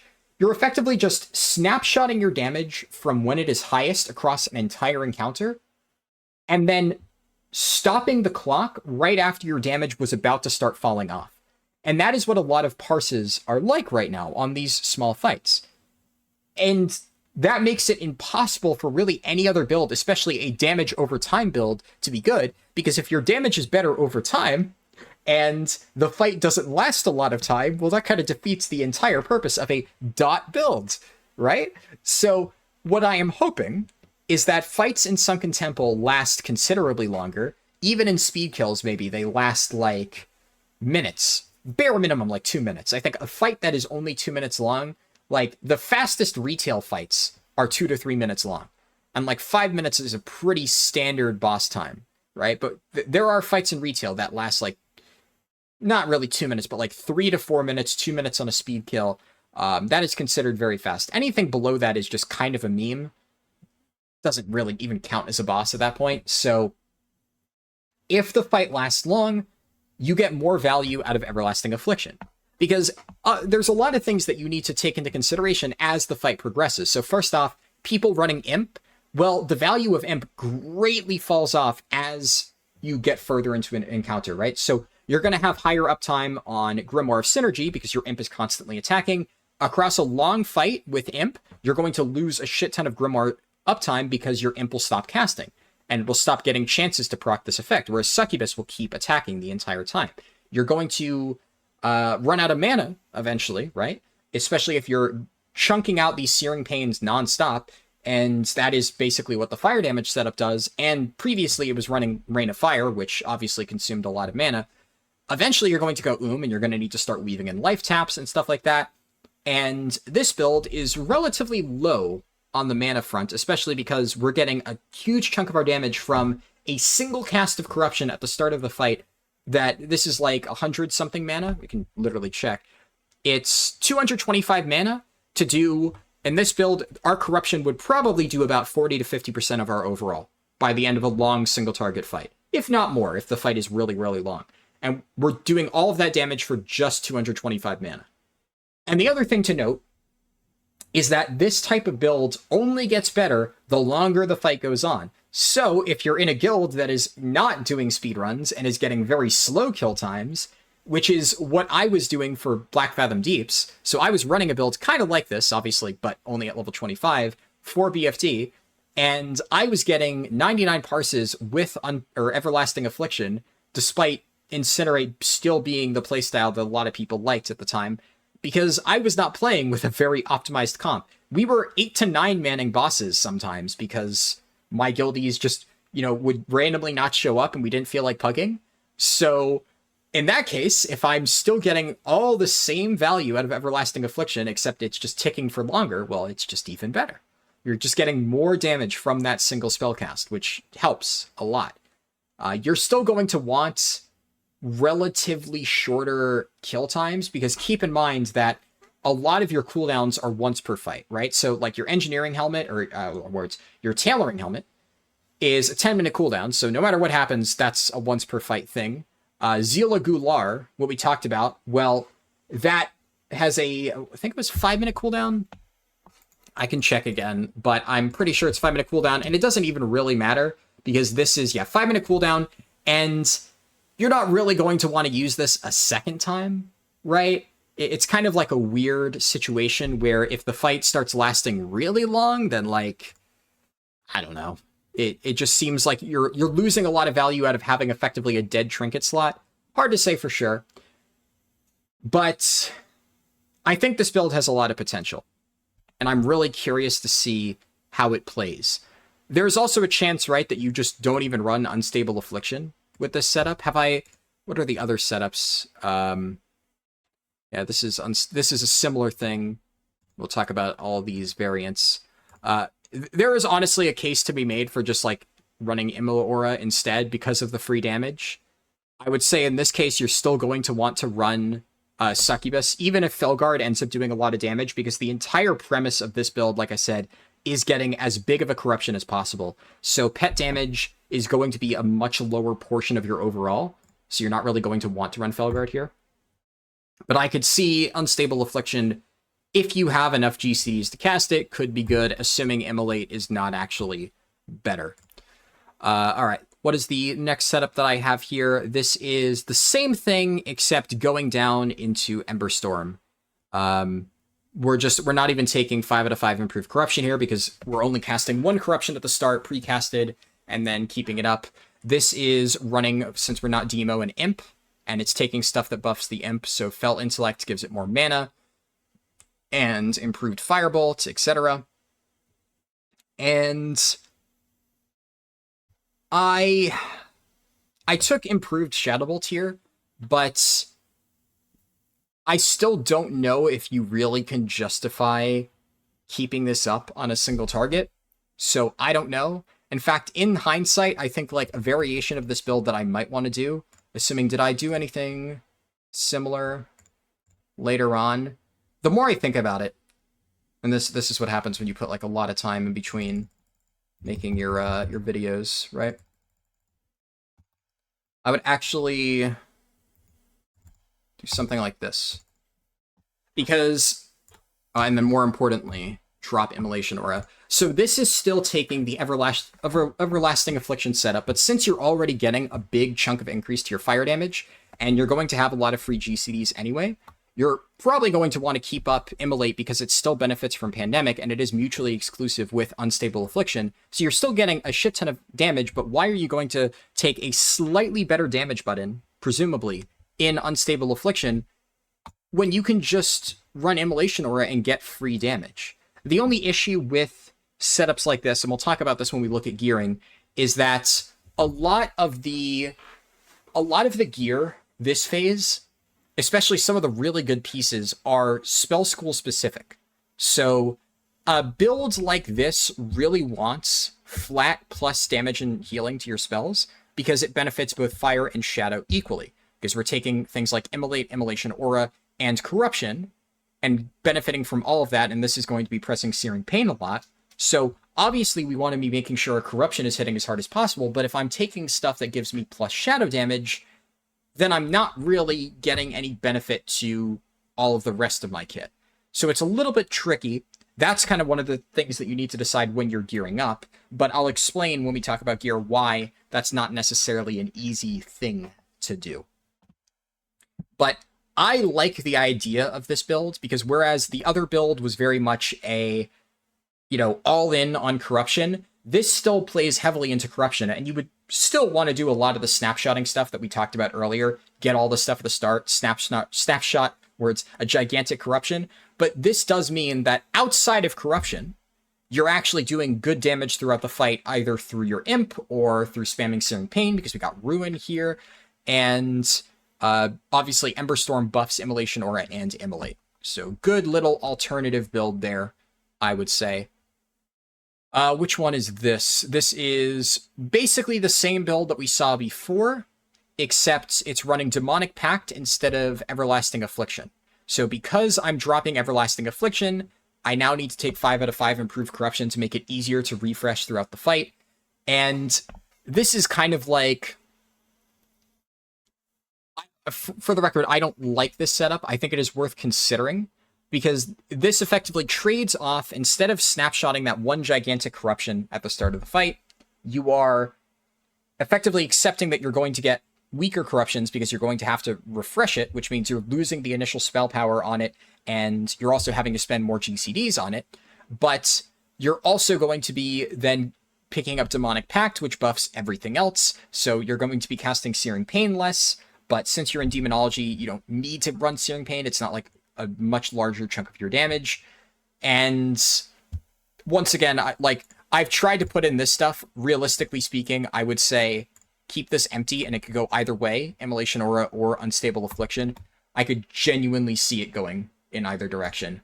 I don't really know what the tuning on this is going to be. I've always said before, Immolation Aura, this is going to be the baseline. Take this, and if it turns out that Unstable Affliction does sizable more damage than Immolate, then you take that and run it over Immolation Aura. But if this ends up being free damage, like I suspect it will be based on what it shows on Wowhead, then I think that's just going to probably be better. But the main thing here is that it allows you to take Demonic Pact, which is pretty good. I think Demonic Pact is a little bit overrated by a lot of people. It gives you a good amount of spell damage, and that's nice if you don't need one of the other runes. And obviously, Incinerate is very important for fire damage setups that are like primarily building around Searing Pain, and Everlasting Affliction is pretty much mandatory in all of the builds that we discussed earlier, where, you're hitting multiple targets and keeping that up. You're going to get infinitely more value there out of Everlasting Affliction than Demonic Pact, but on lower targets where maintaining corruption isn't as big of an ask, Demonic Pact is not really that bad. You're still getting a decent amount of value out of this. Now, I obviously don't have sims for this, and I think sims are generally unreliable now, especially until we know exactly how these abilities are going to work. I suspect that for pure single target, this is just going to be less damage overall than the all-in corruption build that I talked about before with snapshotting it really high. Because that one, you're getting more damage out of a single button press, and you're able to use just more damage throughout the fight to go along with that. Here, you're having to spend a lot of mana, a lot of GCDs on just refreshing an ability that you would have had permanently before. So realistically speaking, this build is only going to be run if your group gets a lot of value out of Demonic Pact. I think there are better options. I'm pretty sure I have one here. Yeah, this is exactly the very next one. This is kind of a similar thing where I would actually say switch this. The more I think about it, like I said, I feel that I'm not going to change the talents again, but I would make the same change here that I would before, taking Bane for the reduced Immolate cast time and taking more points into improved Immolate. Just because I think that if you're already taking Emberstorm, then Immolation Aura is just free damage. It benefits from Emberstorm, and Immolate is just a better filler spell to use than Unstable Affliction, because it's just going to already be doing comparable damage, but it's also going to get the benefit from all of these fire modifiers and being a destruction spell, right? And it can crit now, so increased critical strike chance of destruction spells. I think it's just better. But this still assumes that you're, putting corruption up on your target, just maintaining that. along with other stuff. It is free damage. I do think Corruption is worth pressing, by the way. If you have it at 5 out of 5, which this is effectively, right, a standard Ruin setup like we had last phase, except now you're able to take this. And you might wonder, well, if we're just running like the traditional Ruin build, is it worth pressing Corruption if you're not like going all in with the snapshotting thing? And yeah, it still does a lot of damage. Like, where's Searing Pain? 168 to 199. Now, tooltips aren't 100% reliable, but the entire duration of Corruption is definitely going to do more damage than like a standard Searing Pain. And like, if this crits right with Ruin, maybe a single hit does a little bit more, but on average, this is just going to be worth using. Also, on any fight with movement, it's really nice just being able to easily refresh Corruption if like your Incinerate falls off. I guess here we're not running Incinerate, so it's a moot point. But that also means that Searing Pain won't be hitting the high highs that it normally does if you're used to the Destruction builds. So Corruption will be nice to have here. There's also just not a lot of other stuff that you could spend. I guess you could put more points into Improved Immolate if you are casting that. But realistically speaking, this is just kind of a hybrid where you don't want to go down into Demonology. You still want to have the heavy fire damage stuff, but you want to benefit from Demonic Pact. And this means that instead of juggling dots as your main filler spells, you're going to still be using Searing Pain as your main filler spell. And finally, a lot of people are probably waiting for this. This is really the only setup that I can see for pure destruction. It's, I don't know. I think if you're running Incinerate, right? Is this going to be worth it? Because I talked about before where if you, one of the main things that made the fire damage setup so good is the fact that you're stacking all of these modifiers to make your Searing Pains hit for ludicrous amounts. And it's especially good on shorter fights where before you run out of mana and need to start tapping constantly, you're able to just continue chunking out these Searing Pains, and it works really well with stacking all your stuff on the pull. And now, with the loss of Lake of Fire, and Demonic Tactics also being able to benefit shadow damage builds equally as much as it does fire damage builds because of Pandemic, it becomes really hard to justify going all in with Incinerate again, because Incinerate doesn't do a ton of damage on its own, it's really clunky to use, and it's only buffing your fire stuff, which is why I feel that the best builds are going to be fire shadow damage hybrids. So the only advantage to this build is it's the only build that goes all in fire. You're not going to be pressing any shadow damage spells. This is like, I put up Curse of the Elements, I press Incinerate, and then I just spam Searing Pain. Now, it's going to be a little bit easier to sneak in casts because you won't need to worry about like refreshing Lake of Fire at the right time too. You just need to press Incinerate whenever. So that takes out one GCD from the stuff that you would normally need to do. It does get a little bit of damage in the form of Immolation Aura, but not a ton, right? And honestly, if you really wanted to maximize your damage, you could probably still make a justification for running Pandemic here just because it would benefit at least Immolate.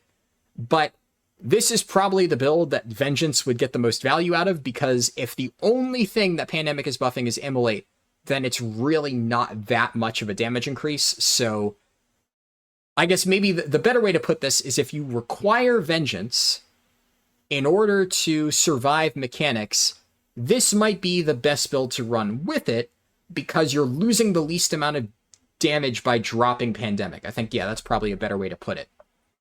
So what I could honestly see is, let's say, and once again, don't know Sims, don't know how the damage is going to shake up, but because we have dual talent spec now, which is something I don't think I mentioned, but I assume most people have seen that. If you haven't seen that, then, you know, yay, hooray, we have dual talent spec now, it's pretty cool. You're probably going to want to run two different builds that are tank builds, unless you are like a, you know, for fun tank. But if you're watching this video and you're speculating on Warlock tank stuff before P3 is out, you're probably like me and you're an ultra tank nerd, and tanking is like the only thing that you really care about, and you would rather run two different tank builds than like a Chaos Bolt build or something like that. So I guess one of the nice things about this is it actually does work well with Chaos Bolt still. So, could be good. But in that case, somebody could take something like this on one of their talent setups for a pure single target, just Incinerate pure fire damage, and run Vengeance. And the irony of Vengeance, or I almost just called Vengeance Demon Hunter, the irony of meta lock tanking in P3 is that Fire damage builds look like they're going to be the tankiest, just because a lot of our strongest fire damage options also have really good survivability stats. I don't know why, because historically shadow damage builds were better because obviously, well, I mean, I kind of do know why, I guess, because of Soul Link, right? With the Soul Link demo builds, having like a mix of shadow and fire damage was generally speaking how you played that. And as a result, since that was the best tanky builds, right, having fire damage stuff really wasn't great because on the tanky builds, you weren't doing the big fire damage stuff. Well, now that Soul Link is dead, I guess you could argue that, like, there's no additional tankiness to be gained from going down the demo tree, kind of, unless we count Demonic Embrace, but obviously you can still take this, right? Like, if I really wanted to, I could drop 2 points out of this, go in Demonic Embrace. You could do that. So maybe I should. This is just greedy. I want my imp to hit as hard as possible, or I want my imp to hit hard for as long as possible because I'm giving it more mana. Doesn't really matter at the end of the day, but it is weird. I guess that's probably a good reason why we should talk about gearing next. A lot of this is hard to understand in a vacuum. And I should also note that I've spent like an hour 20 minutes rambling about shit, and a lot of this may seem really chaotic. It's really hard to say for sure what is best until we actually get to play around with this stuff. Like, I haven't really talked about Felguard a lot just because we don't really know what Felguard does. Like, I can sit here and speculate and say, well, if Felguard does XYZ, then it's really good in this build. But the reason why I haven't shown many builds that play around Felguard is just, how do you build around something that you just don't know what it does?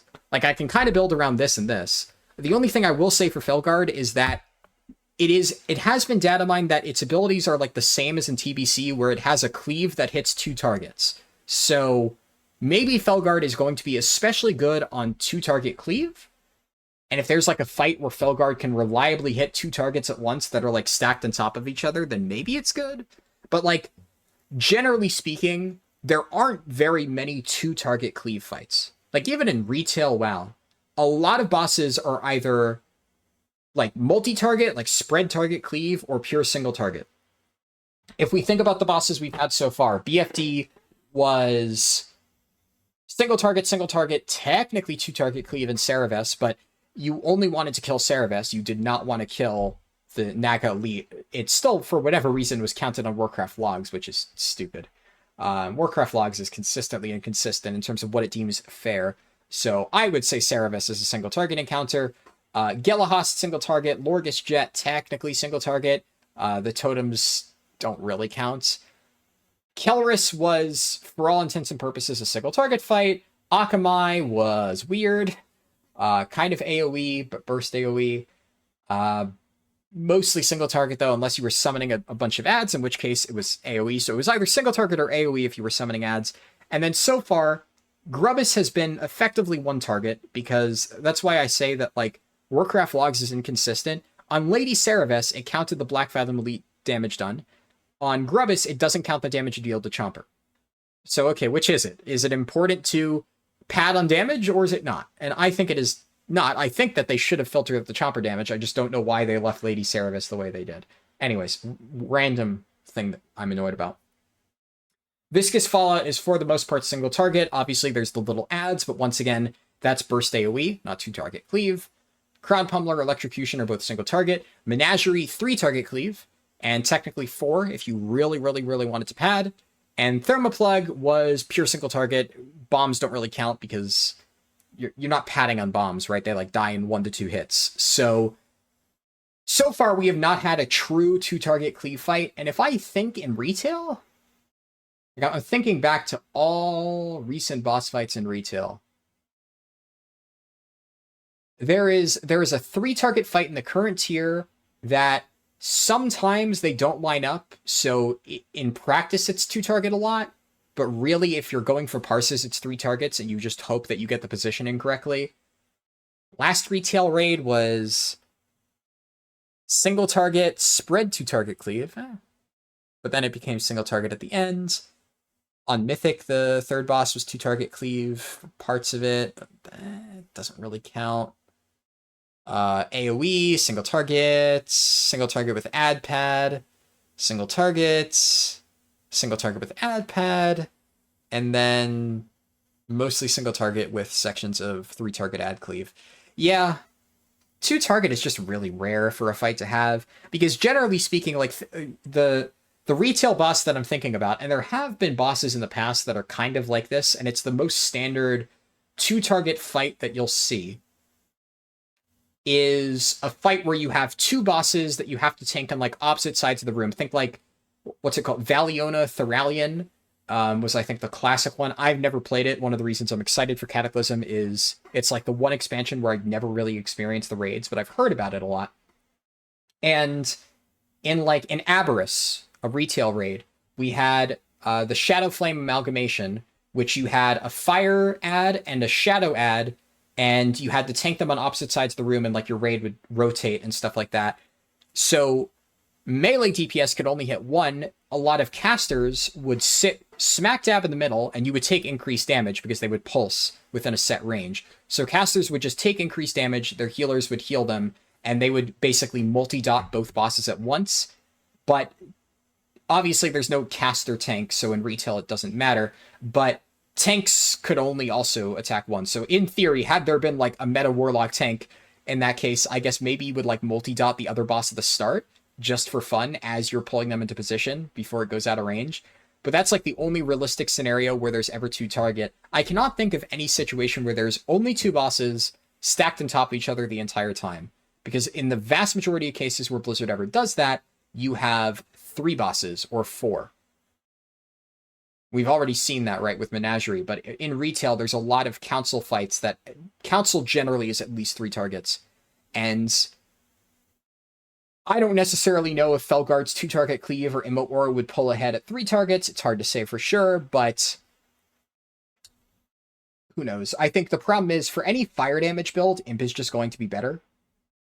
On longer fights, you can make an argument that Imp might fall off, and that building into Imp for fire damage setups on those encounters is not a good idea. But in those cases, you're probably just going to want to run Succubus anyways, just for the personal damage increase, because if you're fighting 3 or more targets, you're going to want to run Everlasting Affliction, which, at that point, you would rather just have the personal damage from your Succubus's Master Demonologist passive than a slight bit of extra damage from Felguard. Unless, once again, Felguard hits like a fucking truck, which we don't know. And you can see kind of why I don't want to go into this in any more detail, because I could talk myself in circles about this and say, well, what if? Right now, we're left with a bunch of what ifs.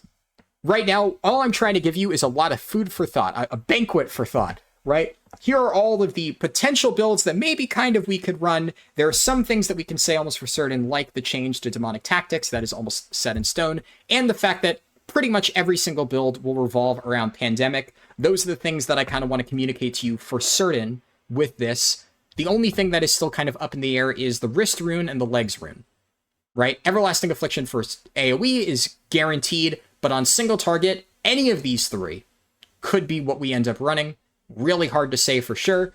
And any of these 3 could be what we run on single target. The tuning is really impossible to say for sure. Anywho, now that we've gotten all that out of the way and I've talked myself nearly hoarse, right, let's talk about some gearing.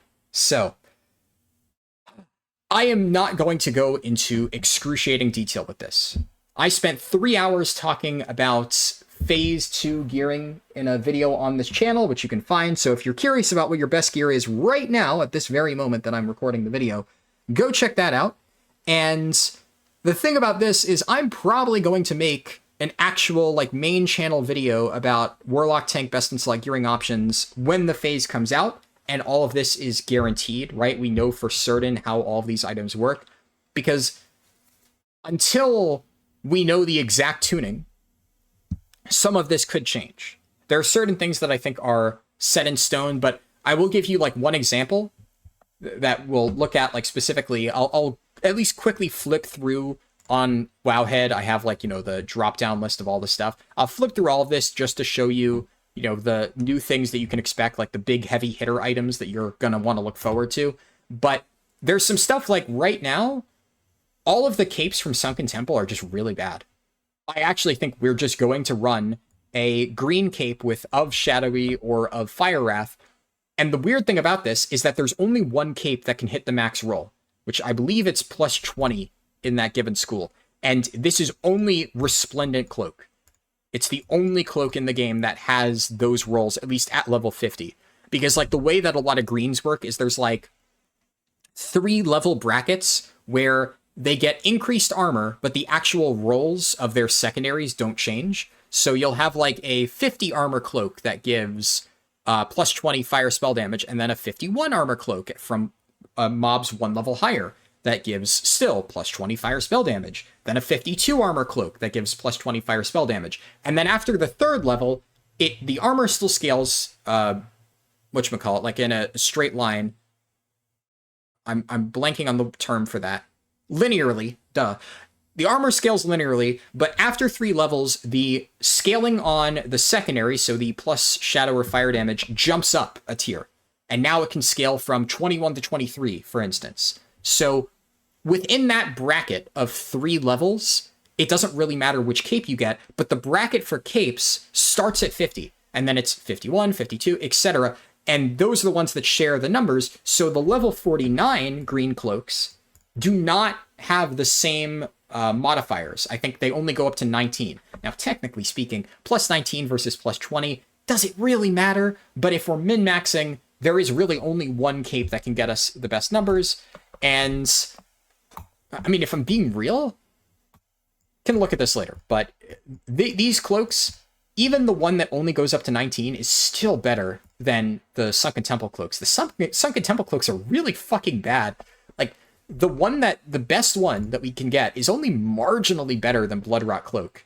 And it's only barely, like, 1 spell damage ahead of Spritecaster Cape. Since I'm already talking about capes, I'm just gonna show them so you see what I'm talking about. No, click the wrong one. Required level, yeah. So where is Bloodrot Cloak? Bloodrot Cloak is on the next page. Here. So this is our current BiS, right? And as we level up, the next thing that you're going to want to get is either Sunborn Cape is like only fire damage. I really wouldn't recommend this, especially since while leveling, you're probably going to be running like a Shadow Damage Everlasting Affliction playstyle. And Spritecaster Cloak is really the main one we're going to look for, because that is the only one that cannot, or that can be used by both factions. And that is... Where is it? There we go. It's from Houndmaster Grebbar in Blackrock Depths, which is that first boss that like patrols around the early area. So this gives 14 spell damage and healing, a slight increase over Blood Rot, and you're losing a little bit of stamina and intellect, so it's not even really that good. It is an upgrade, though. And then the only other cape that's better, as far as like actual capes, right? These are all like really shit or give like agi and stuff. Or healing, is this thing, which gives you no stamina, mind you, so for survivability, it's actually worse than Blood Rot. Gives you a decent amount of int, and plus 15. 1 more than Sprite Darter, or whatever it was called, Sprite Caster. So it's really bad. These are all strength and agi. It really, really, really bad. And this is kind of why I don't want to make this into like a main channel video yet, because there's absolutely no way this goes live like it is, right? This is just so shit. I hope not. I really hope not. I also kind of wonder where you're going to get this, because there's 3 cloaks that all have 39 armor and stuff, and if we recall, the Bloodrot Cloak and similar stuff was all from the vendor in Stranglethorn Vale. So I think it is possible that they're going to add these new cloaks. And there's even a healing one. I think it's possible that these will be from the Stranglethorn Vale Bloodmoon vendor, which that would be nice at the very least, because that would mean that you don't need to go into raid just to get the shitty cloak. But then it does beg the question of, where are the better cloaks, right? We kind of got shafted too in Phase 2, right? Because Bloodrot Cloak was basically our BiS the entire time. But I had to use for damage a green of Fiery and Shadow Wrath Cloak the entire phase, and now it looks like not only will I need to do that again, but I have less options because it's just this one. I talked about this before, but yeah, this goes up to plus 20. I guess just so you can see, I think it's Engraved Cloak. I think this can also roll it. Yeah, one of the interesting things is this one technically shares the same rolls, but this does not have a chance to roll Fire and Shadow Wrath. For whatever reason, some capes can only give Nature and Arcane. Others can give the full suite of it. Don't know why, but the next one that can potentially roll it is, I believe, Celestial Cape. And yeah, of Shadow Wrath up to 19, of Fire Wrath up to 19. So even a bad version of Resplendent Cloak is just as good as the best version of Celestial Cape. So if anything, keep an eye on the auction house on your server. If you manage to snag one of these for cheap, really, really good. Even a 19 version of this will sell well, because this is going to be pretty much everybody's best cape, especially damage dealers who don't give a shit, right? And one of the other nice things is because we don't really have a good like Bloodrot Cloak alternative, right? Bloodrot Cloak gave you a lot of really good survivability stats in the stamina, so it was hard to justify running a plus 14 spell damage one because, well, you're losing out on all that stamina and intellect. All you're losing here is 5 spell damage and 10 intellect. And this is a little bit trickier because this technically gives it to all, and the other capes are either only fire or shadow, so assuming that we run like a full shadow damage setup where you're only using Searing Pain as a filler, well then the shadow one's probably better, because that's going to amount to a much higher chunk of your damage. And obviously if we're running the full fire damage setup with Incinerate that we talked about earlier, then the fire one is good. But if you end up running a hybrid build, like we've shown a lot of them kind of are, where you're using some fire stuff, maybe Immolate and Searing Pain, and then a lot of shadow stuff like Corruption and Curse of Agony, then yeah, this will probably just be better because it gives you equivalent buffs, but I really hope it gets some additional stuff here. I mean, hell, even like plus 5 stamina, for Christ's sake. Just make it not completely worthless for tanking. I don't know. I just don't love it. Capes are kind of dire at the moment. What else? Where do I start with this stuff? I'll talk about the easy stuff first, right? Amulets. So, coming as probably a surprise to no one, the Gnomergon necklace is still really good. As you'll see on here, I have it as the second best. There are only 2 necklaces even worth talking about. There's like a few random necklaces that have like a little bit of stamina and like this 12 stamina, oh wow, and like, you know, some random, you know, warlock that builds for survivability is creaming his pants right now. It's just not that good, especially because you have this, right? Resilience of the Exiled and Jindo's Lost Locket, in my opinion, are the only ones worth considering. Resilience of the Exiled gives you armor, stamina, and 1% hit. That's fine.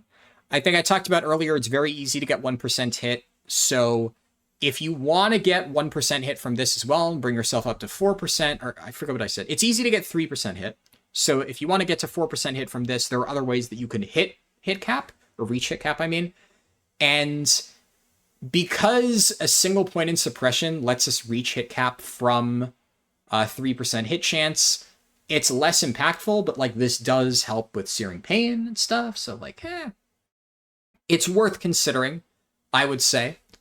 And it does give you tanky stuff. I'm wearing out my throat. I'll need to wrap this up as quickly as I possibly can. And Jindo's Lost Locket is just kind of a better version of the Gnomergon necklace. Gives you stamina, intellect, and 12 spell damage and healing. So whether or not you can benefit from the hit kind of depends on the rest of your gear. I would say this could be better than Jindo's Lost Locket, but this is universally just better than the one that we currently have, so you're going to take that. What else is easy to talk about? Shoulders are pretty straightforward, so cloth and shoulder. Now, shoulders are both easy and hard to talk about. The easy thing about shoulders is you're going to want to run the tailoring ones. They are definitely going to be your best option. The thing that's weird is I don't know which one will be better. Now, I think that this is the one that clearly Blizzard wants us to take, right? Has armor, stamina, intellect, and spell damage.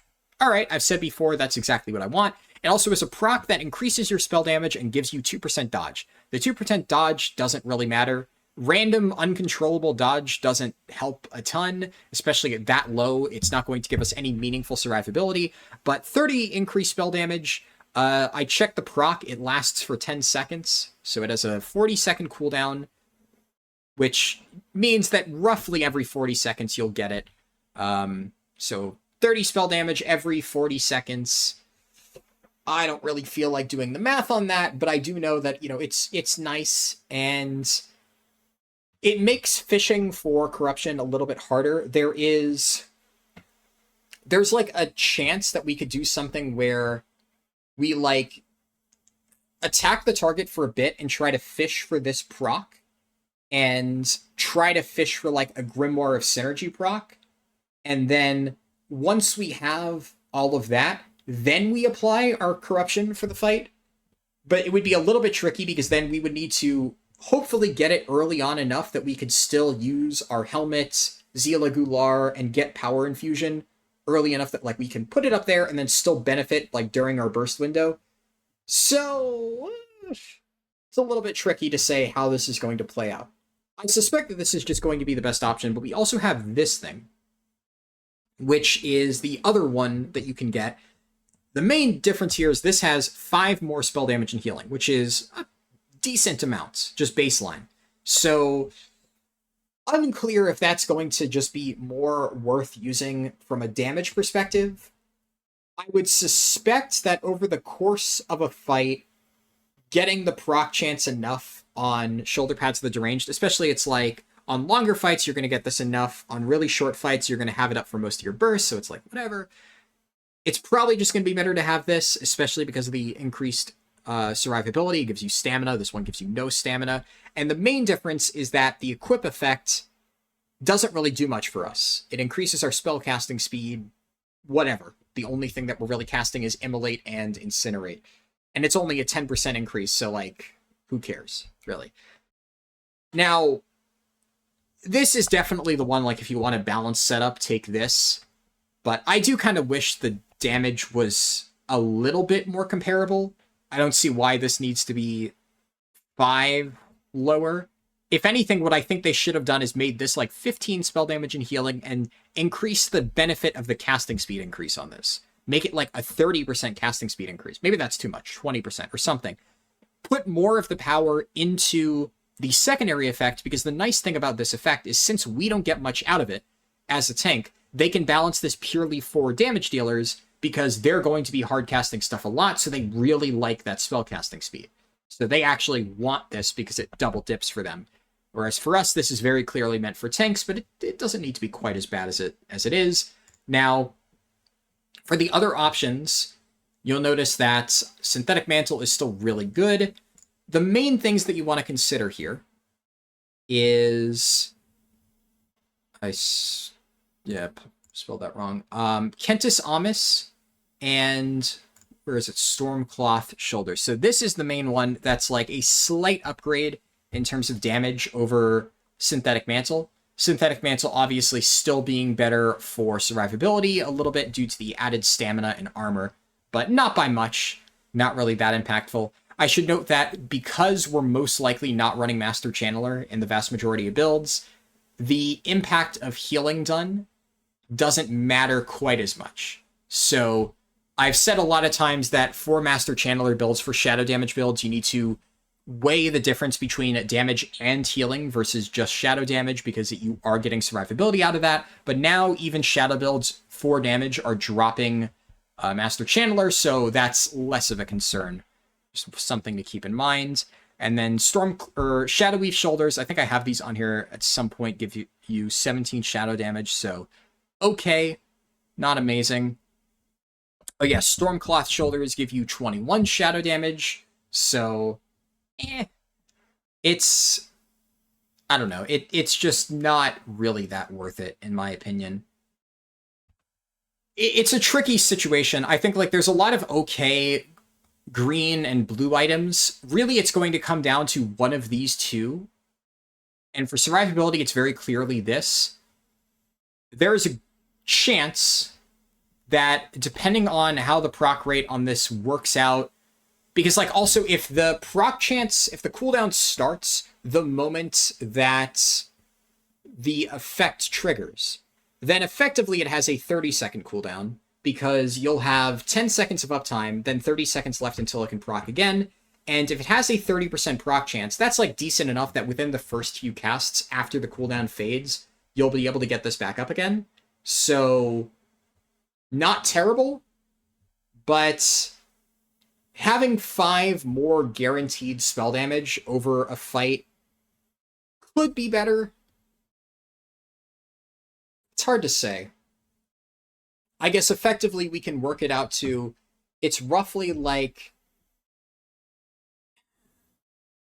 yeah, I think they're about even. I don't know. I'm not going to sit here and try to, like, you know, napkin math this, but I've put them as both comparable. You can't go wrong with either one. What's next? Already talked about capes. I'm going to talk about tier set stuff last, because that's a little bit more confusing. Let's talk about bracers, gloves, and belt, because that's a little bit straightforward. So, bracers. This is something that I think people will find a little bit interesting. Required. You might notice that this gives you 21 spell damage and healing, and this only gives you 20. So this is the new Warsong Gulch bracers that you get at level 50, and these are engineering bracers that I don't know exactly how you're going to acquire them, but this is almost certainly going to be the final version, right? There's like other things like here, Decharged, and then Void Powered, which has all these stats, and then Void Powered Invoker. So I'm assuming you like loot this from a quest, then you create like the baseline version, and then you hand this in or something as a quest or whatever, or craft it.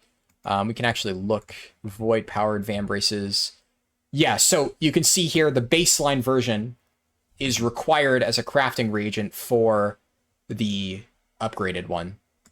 And this is, yeah, there's 3 different variants, right? So, pretty sure that how that's going to work.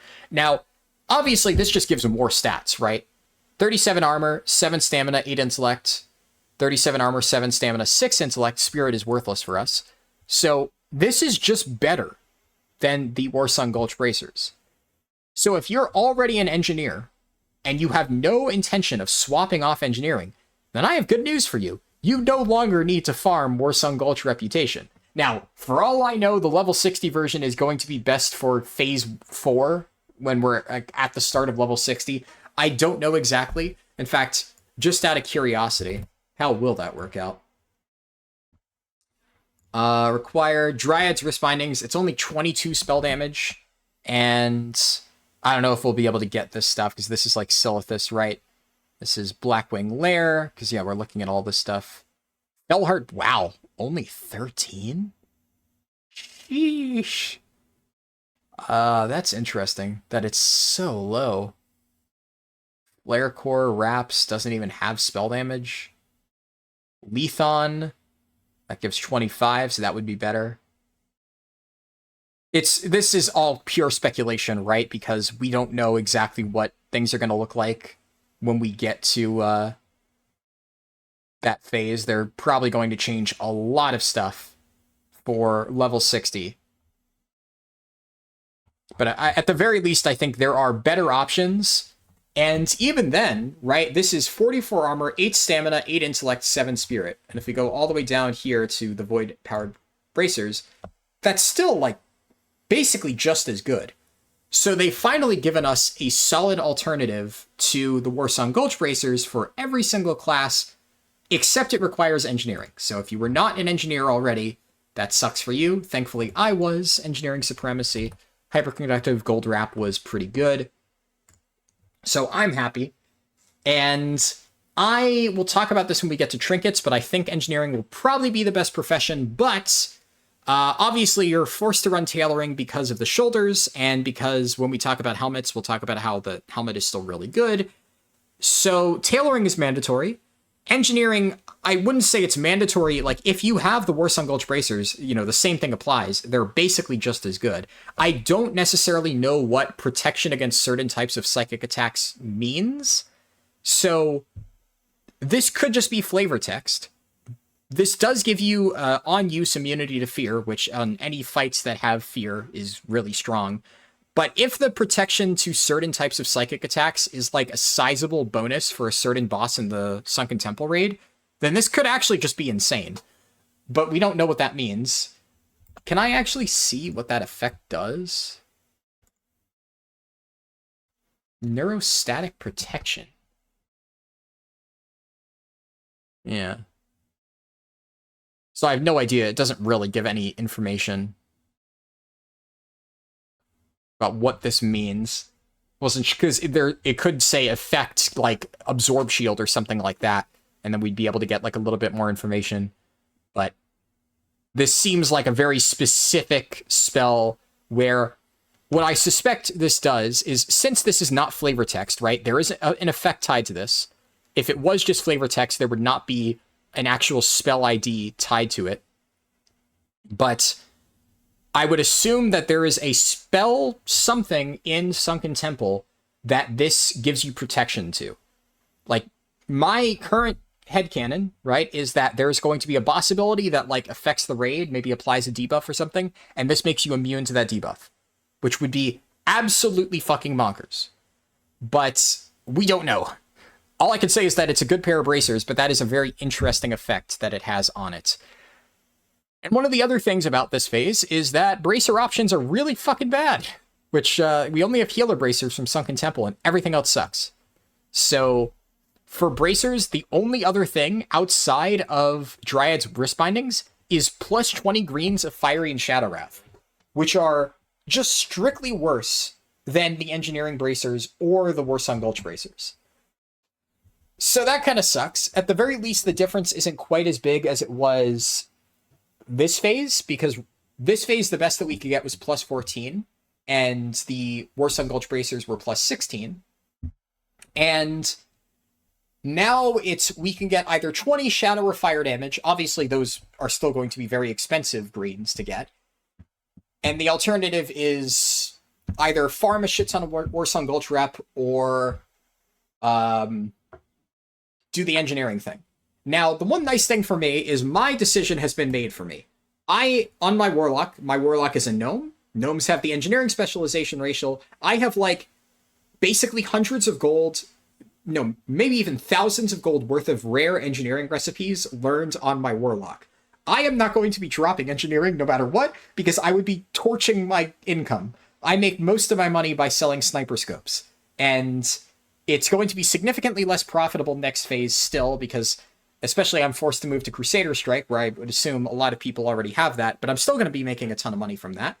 And I have to run engineering, and I have to run tailoring, so yay, I don't need to farm Warsong Gulch rep anymore. I'll probably still do the weekly just because, but it is interesting that it is no longer required. But I will say that if you have already farmed the Warsong Gulch rep stuff, assuming that the psychic protection thing isn't actually broken, then there are other options, like there's a flask that you can get that gives you plus 30 spell damage, and there are enchanting sigils that also give you plus 30 spell damage. So basically, if you are not engineering, then you should probably be either alchemy or enchanting if you are trying to maximize your performance, because they give you effectively free plus 30 spell damage. Well, free in quotation marks. You have to craft the item, but it stacks with everything else. The only reason why I don't know if that's going to be best, it was this phase, right? Because I think I talked about in my other video about easy throw dynamite was just as good as regular explosives. So the absolute top parses in Nomergon were running tailoring enchanting, not running hyperconductive gold wrap because it wasn't necessary. You could just run Valdo Concoction Belt and it was basically just as good. And then you ran the enchanting sigils for like plus 21 free spell damage, and that was just better. But I think that some of the trinket options, which fuck it, let's just talk about trinkets now. It's a little bit more complicated, but I guess it's kind of an important discussion to have. Trinkets. The big one here is... Where are you? This thing, Gnomish Death Ray. So, technically speaking, this doesn't require engineering, which is also another... I mean, I guarantee you that there's going to be somebody out there who is going to level up engineering, craft the Gnomish Death Ray, and then drop it and go, like, enchanting and run the enchanting thing with Gnomish Death Ray just to, like, maximize their parse. And you know what? Good for them. Good for them, because that's a big investment for, you know, getting a rank 1 versus a rank 2 parse. Fuck it. That's something I'm not going to do. But the thing about Gnomish Death Ray is that this thing is crazy. It's really good. And if we look at some of the other trinkets, we have, whatchamacallit, for trinkets down here, I have 2 different categories: Adalai Blood Charm, Zila Gular, Breath of the Beast, Infernal Pact Essence, and then Darkman cards. So most of the stuff you know. Torque Healed Ass. This is an interesting one. I don't know what this is. Where is it? Here it is. Yeah, it's at the top of this page. I don't know, like, what this is, where it's from. This is a new thing, datamined in SOD. Oh, fun fact, I talked about this on one of my streams, but there are some new datamined Waylaid Supplies trinkets that I believe are rep rewards. This gives you the ability to find a use for all those empty supply crates. Pretty sure it's just going to be combine like 5 empty supply crates to get a filled one, so you can turn empty crates into rep. And there's also another one here. Supply Expediter, BOA trinket that increases the chance that you find waylaid supplies. So, unrelated to this video, but just fun thing while we're looking at trinkets, because I'm sure a few people who are watching this will have not heard about that yet, and they'll find that interesting. I suspect this will be an Exalted reward. It makes sense. You hit Exalted on your main, you send this to your alt, they get faster waylaid supplies. But other stuff, where is... Oh yeah, So Torque Healed As, this is equivalent effectively to the combustion thing. Where is it? It's Miniaturized Combustion Chamber, the Thermoplug trinket. So it's good. I don't know where it's from. It might be like an Emerald Dream rep reward. Hard to say for sure. It's nothing special, but it is like a nice thing for people maybe who haven't run Nomergon much on their character. I should also note that, I don't think I mentioned this before, the green highlighted stuff is what I would consider to be the best in slot for the current phase. So what I try to do with the green stuff is that way you can quickly look at each one and see how far behind is our current best in slot compared to the other items that we're going to be using next phase, right? So you can see like the helmet is right at the top. In fact, in some cases you may just still run this. But you can see here, like, we'll talk about the set bonuses, but like Hyperconductive Skirt with the 3-piece is maybe still one of the best things that you can run in your leg slots. Whereas, you know, down here, a Miniaturized Combustion Chamber, there's a lot of new good trinkets that replace this thing. And like Glimmering Gizmo Blade is still one of the best daggers that we have this phase, but once again, we'll get around to that. So Gnomish Death Ray, uncertain how good it is. I talked about Zila Gular before. That's the one where you snapshot corruption. Don't know how we get it. Don't know if we have to choose something over it. And I also don't even know if that build's going to be good. If corruption snapshotting with Everlasting Affliction is good, then Zila Gular becomes borderline mandatory, because that is just really, really, really good. And then Adalai Blood Ritual Charm becomes really good. And Gnomish Death Ray, it's interesting because it has the potential to hit very hard. And I would suspect that you're going to want to run it. But because we have a lot of really good spell damage trinkets coming, it's tough, right?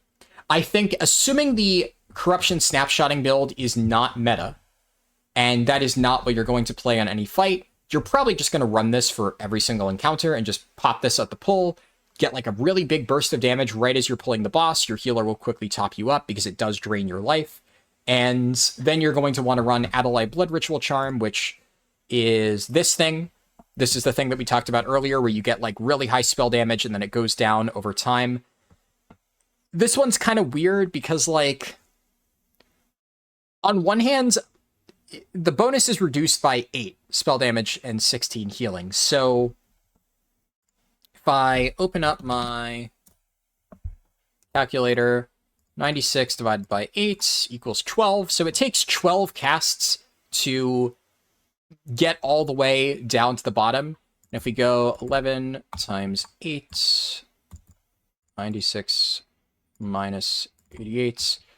Yeah, so it's the last bonus is just 8. So pretty much at the last bonus, it is only then slightly weaker than a regular spell damage trinket. It's hard to say. Like, so on AoE, this is just going to be very good, right? Because getting this snapshot on multiple corruptions, 96, then down to 88, then down to 80, like on a 3-target fight, hell, even a 4-target fight, then down to 72, snapshotting 4 really high corruptions is still going to overall give you more damage just from that one use than like a consistent spell damage trinket. But obviously, if the fight is going to be, I don't know. The 2-minute cooldown is good. I think this is going to be our best. I'm trying to play like devil's advocate and be like, are there situations where it would be better to run just a pure spell damage trinket instead of this? Probably not. What's interesting is I don't really think Zila Gular is good on multi-targets, because I think that you're going to get much more value out of consistent spell damage across 4 snapshotted corruptions, 3 to 4 snapshotted corruptions, and then the other stuff than you would on a single target. Because you have to view the 100 spell damage as you're getting permanent 100 spell damage to one of your spells, to like 50% of your damage across the fight, in which case, I don't know, like you could view it as like 50 spell damage. That's the only case where it's worth it. When you start multi-dotting more targets and you're getting more everlasting affliction value than just the one target, I think Zila Gular drops drastically in value. So at that point, I think you don't run it, and I think you either run something like Infernal Pact Essence, which, in case you don't already know what that is, let's just find it here. This is the Blood Moon Trinket. You get 20 stamina and 80 intellects for your pet, which obviously for destruction, this is pretty good. So if the snapshotting build with Zila Gular is not the best for single target, then you may end up still just running Infernal Pact Essence to buff your imp, because this still gives your imp a sizable amount of damage. So in a theoretical fire damage setup, Infernal Pact Essence may still be the best one to run with Adelaide Blood Ritual Charm, depending on how hard Gnomish Death Ray is going to hit. Really hard to say. What else? So the only other trinkets I think that are worth discussing are Breath of the Beast. I don't know how you're going to get this. I suspect it's a trinket that can drop from Sunken Temple, but I don't know for sure. This gives you 1% hit. Pretty simple, right? Not much to say there. And I think that this could be really good for fire damage builds if you don't want the other trinkets.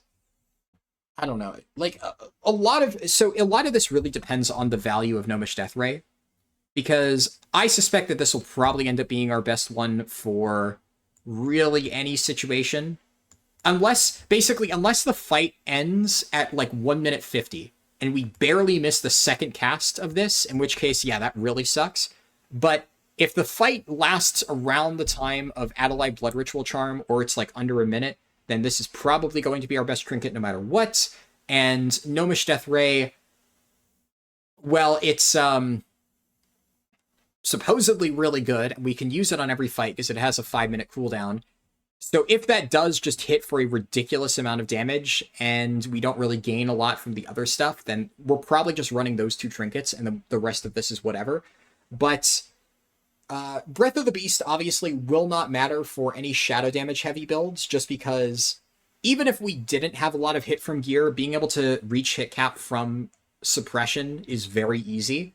So that is fine. So this only really applies to fire damage, searing pain setups. And it could help there. Like I said, 3% hit is guaranteed. So we get, there's enough situations where we can get 2% hit, right? You could take the necklace that gives 1% hit. You could take this. It's not like last phase where it was impossible to reach hit cap and therefore wasn't really worth concerning yourself with. But yeah, the only final thing that I want to talk about is Darkmoon card Sandstorm and Darkmoon card Decay. So the tooltips for this don't say anything, but we can look at the spell effect and see this. and see that Dark Moon card decay, when it explodes, so just what does it do? It leeches health from your target. It applies a stack of a debuff. When the debuff reaches 5 stacks, the target takes X damage. According to this, X damage is 120 to 180. That seems reasonable, especially considering you're getting healed for this. Now, I don't think this is going to be really good damage on single target, unless this thing is proccing non-stop. Like, if sometimes means it always applies this proc, and you're getting this thing non-stop and getting these big chunks of like 180 damage every 15, 20 seconds, then this could be really good. But assuming it is a low proc chance, which we have no way of knowing from this, then I think this will be all right if you want a bit of self-healing, but not really that good for damage. Impossible to say, though, until we see it in action, and we also just don't really know how the Darkmoon cards work. They've been data mined. Presumably, there's going to be Darkmoon cards that you can loot from random mobs in the world. Those have been data mined, I should know. There are new Darkmoon cards that you can loot. And I guess you just turn them in at the Darkmoon Fair, but we don't know, so it's a little hard to say. As for Darkmoon card Sandstorm, this one is a little bit more interesting, because we can see on the effect that it deals 200 to 300 damage to targets that the Sandstorm passes through. So this causes a Sandstorm to circle you, and it does damage to targets that it hits. Now, 200 to 300 damage may not seem like a lot, but if this is hitting multiple targets, like if you're tanking Mechanical Menagerie, and the Sandstorm is hitting all 3 bosses multiple times, suddenly this is a little bit more interesting. And on AoE fights, maybe that's what you end up using. In fact, on AoE fights, where obviously you're only able to Gnomish Deathray one target, so that loses value, you may end up running Darkmoon card Sandstorm and Adalai Blood Ritual Charm, because you're using the Blood Ritual Charm to snapshot high corruptions on multiple targets, and then the Sandstorm is hitting multiple targets, getting like 600 to 800 damage roughly every single hit. Well, that's pretty good. So something to consider. I think those have a chance, but until we see exactly how they work, it's hard to say for sure. And then I will quickly talk about tanking trinkets. They aren't really good. So there's really only 3 that are worth discussing here. Smoking Heart of the Mountain, this is a regular one that already exists. You obviously need enchanting to make this, and then you can abandon enchanting. It's not good. I would not run this. It's people overvalue armor. We do not need any additional armor. It's already, like, even for feral druids who are tanking, I think this has historically been a slightly overvalued trinket, mostly just run because there aren't really that many great pre-raid BiS trinkets. So this was, like, okay for feral tanks, but we just have better options, honestly. So I've already talked about Wordle's Hardened Core in my previous video. It's an all-right survivability trinket. If you want to run it, fine, but I don't think it's that good. And the only other new trinket that we're getting is this thing for survivability, the Adalai Blood Ritual Badge. This is pretty shit. Getting 20 additional defense, because like the 1000 armor is just It is notable that it is the first low cooldown defensive trinket that we have that actually does something. Okay, so increasing your armor and your defense skill for 20 seconds, if there's a big chunk of damage about to go out, maybe you can justify using this. But I will say that obviously you can't use this with Adalai Blood Ritual Charm, which is fine because we have some decent other trinket options. But there remains the question of how you're actually going to get your hands on this trinket. And this is a little bit outside the scope of this video, but I'm going to quickly show you something. Available in patch, whatever the latest patch is. Required. Yeah, so you can see there's some new versions of the tier sets data mined. I assume the reason Blizzard did this is so that they could get screenshots and show it in their presentation, where they like gave us a preview of some of the upcoming stuff. But let me scroll until I can find it. Effectively, what I'm trying to say by showing you this is we need to consider how you're actually going to get your hands on the trinket. And this will be another conversation that we need to have about rings, which I've actually decided I'm going to talk about rings next. One thing is, this is another Darkmoon card Despite the wording on this, apparently this does no damage. It literally just crowd controls targets. So this is not a damage option, despite the wording. Kind of weird. But keep in mind that the way that Blizzard has done loot so far, and this is roughly consistent, Drake Claw Band is one of the things that we'll be discussing. Keep this in mind, the Drake Claw Band. There have been a few different epic items that we've gotten from raids. Now, Black Fathom Deeps had similar stuff with like the epic, or not epic pearls, but the rare pearls that you got from the quest item. And I think Nomergon is the best way to look at it because it's kind of similar to how they're doing it now, where we have the epic necklaces that come from Thermoplug's engineering notes, also new pet here, and this is what I'm looking for. So Thermoplug's engineering notes give you the epic necklace, and then there are different hypercharged gears that drop off Thermoplug, and you can only use one hypercharged gear, and obviously you can only take one necklace by turning in the quest reward. However, you can loot multiple hypercharged gears, you can just only have one equipped at the same time. So I don't know what quest this starts, so I can't see what this is going to give you, right? There's another version, same deal. There's no way on Wowhead, it doesn't know what quest this gives.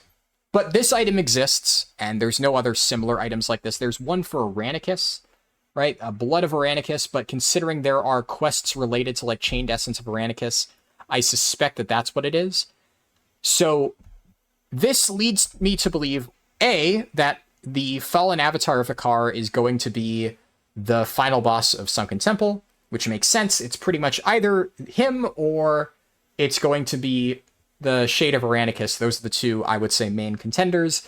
The Avatar of Hakar makes logical sense. There's also Embrace the Wind Serpent off him, and that's getting a rework. So I think either one of those bosses makes sense. One of the other reasons why I think Shade of Aranicus is not going to be the final boss is because in the preview that Blizzard gave for Phase 3, you can see they previewed Shade of Aranicus, and he's standing in front of a gate.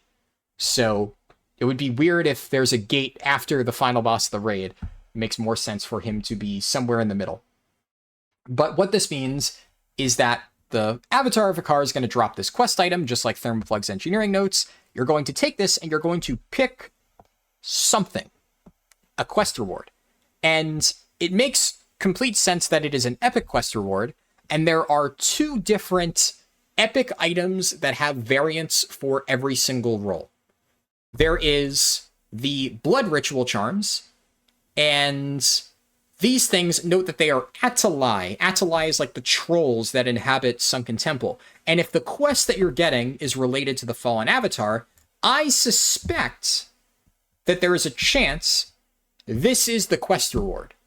And there are, I believe, 4 different quest rewards. There's Blood Ritual Charm, there's Blood Ritual Medallion, there's Blood Ritual Badge. There might only be the 3, right?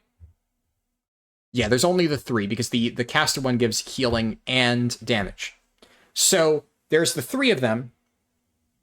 It's Adalai, it's related to Hakar. This could be what you get. If that is the case, then you will obviously never use this because you're only going to pick the Blood Ritual Charm.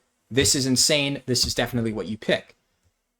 Okay, but now Devil's Advocate. What if this is not the quest reward that you get? In which case, obviously doesn't mean much for this. It's still kind of a meh trinket, but at the very least, if you can at least loot this, and you can only wear it once along with the Blood Ritual Charm, they are, technically speaking, unique, not unique equipped Blood Ritual Charms, so you could wear both, assuming that they aren't a quest reward, which, whatever. But I suspect that Blizzard will change this to be like the Hypercharge gear, where you can only have one at a time.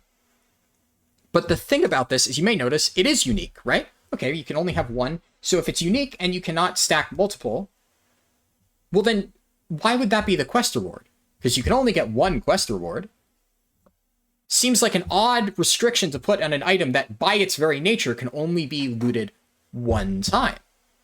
So, what is the other thing that you can get multiple of? And now, we're going to talk about rings, because this is an interesting conversation to have as well, because there are Drake Claw bands, and there's a bunch of these. There's Drake Claw band of the Berserker, of the Juggernaut, of the Stalker. We'll look at all these. Harbinger, Blood Prophets, And I think that's it. Yeah. So there's 1, 2, 3, 4, 5 Drakeclaw bands. And let me just quickly check something, just to jog my memory. There are... how many? 1, 2, 3, 4 Nomergon necklaces. So we can't necessarily use that as a way to determine for sure whether this is the one-to-one, like which one is the quest reward. One of these is going to be a boss drop. One of them is going to be a quest reward, almost guaranteed. And I wanted to give the disclaimer about the Adelaide thing because it is possible that that is the case. And if that is the quest reward, then you will only ever take the damage one. Personally, I actually think that the Blood Ritual badges are going to be a drop from Avatar of Akar, which also makes sense, right? It's an Adelaide thing. It makes sense if it drops off him. And the Drakeclaw bands are going to be the quest reward. Now, this is important because the Drakeclaw bands, one of them, this one is attack, or whatchamacallit, a melee damage dealer one, gives you attack power, hit chance, and stamina. It's actually not terrible for us because it has stamina and hit chance, but obviously we get nothing out of the attack power. And just kind of like with the necklaces, one of the necklaces gave crit chance, and it wasn't bad because it also had stamina, but like we just didn't want it because it was worse than the spell damage one. But this is a more interesting option for us because this is the same thing, except it has more stamina and it has armor. 1% hit, 16 stamina, 60 armor. That's pretty good. That is pretty good indeed. So that is really beefy for stamina. In fact, for, if I look at this thing for my rings, ring effective HP, I did not have this on my original, like, previous best in slot list, but I've added this section because I think we now have enough where it's an interesting discussion. This is definitely the tankiest ring out there. The only other really good, in my opinion, tanky ring is Talvash and Nog, the one that you get from Oldemon, which we've had access to in Nomergon. That's still a solid tanky option. And then there's some other stuff here that I'll talk about. These are like damage rings that have decent stamina on them. But basically, I do not consider any of the other quote-unquote tanky rings to be worth using. Ring of the Saviors, Ring of Protection. This is Ring of Protection. This has really high armor, but low stamina. And there's damage rings with much more stamina than this. It's shit. Don't take it. And then Ring of Saviors is this thing. High stamina, on-use armor thing, but who cares, right? It has a 30-minute cooldown. Last 10 seconds. This is shit. Don't get this. And Arcadic Stone, none of these secondary effects are actually good, and the armor is pitiful. Don't run this. It's bad. So that's it for those things. Now, let's talk about the damage rings. And just keep in mind that the Juggernaut one exists. I'll quickly show the other ones, right? This is 1% spell hit. This is a hunter, ranged hunter ring. And this is one of the ones that we're interested in. So moving on to damage ones. This has 11 and 12 spirit. We don't care about the spirit, but it has plus 15 to magic spells and effects. So this is actually not our best in slot ring. It is our second best in slot ring. The way I've worded this is... The way I have structured this is weird. I'll change this just to make it a little bit clearer. But this is our second best in slot ring, and I'll explain why I had this structure the way I did. And it's not bad. It's definitely good, but it's not necessarily insane either. And this is going to lead us to a very difficult decision if this is the quest reward, which I think it will. One of the other things, notice, this does not have, like, unique or anything, right?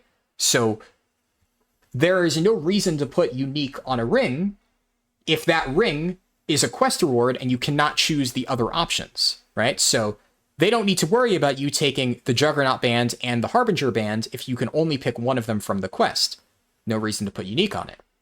They did put unique on the hypercharged gears, so makes you think. And this one is just healing. We're obviously not going to take this. So, okay. This is really good for tankiness. This is really good for damage. What are the best rings? The best ring in the game for Phase 3 by far is the Songstone of Ironforge. There is a Horde version of this. It is Eye of Orgrimmar. Same exact stats, just one's Alliance, one's Horde. This is from killing the final boss of Blackrock Depths, Emperor Thaurissan. You get a quest, and This gives you plus 18 damage and healing. It's even more than the Epic Drakestone. This is nuts. It does mean that you will have to clear Blackrock Depths, though, which is lovely, right? So that's unfortunate, right? That we have to do Blackrock Depths, but hey, at least we get a good ring out of it. So this is going to be your best in slot. This is why I have ring 1. You're always going to run this once you get it. It's just really good. And Lorekeeper's Ring is the Warsong Gulch Ring. This is still really good. We now get a level 48 version that has plus 12 damage and healing. It has stamina. It has mana restoration. This is still an insane ring. And I would actually say I'm going to go to the Warsong Gulch vendor and buy this before the phase starts. And then the moment I hit 48, I'm just going to equip this thing. Why not? Might as well. So that gives us a guaranteed really good ring. And I would say, generally speaking, until you enter Sunken Temple, that's probably what you're going to be running. The Songstone of Ironforge and Lorekeeper's Ring. So, yeah, I think that's a pretty safe bet. I will talk about the other options, though, because there are some alternatives. There's the Phase 1 options, which I'm not going to review this, or Phase 2 options, I mean. You already know this stuff. The Nomergon one, Underworld Band. Underworld Band, unfortunately, has been outclassed.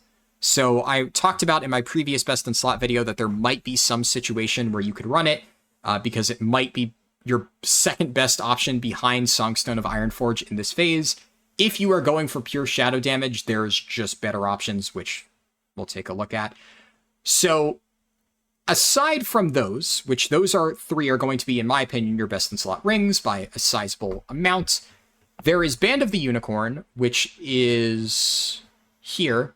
This has no additional stats. It just gives plus 13 spell damage. Okay. It's more than the Warsong Gulch Ring, but only by 1, and it offers you nothing else. So, in my opinion, it's not worth buying this. But hey, to each their own.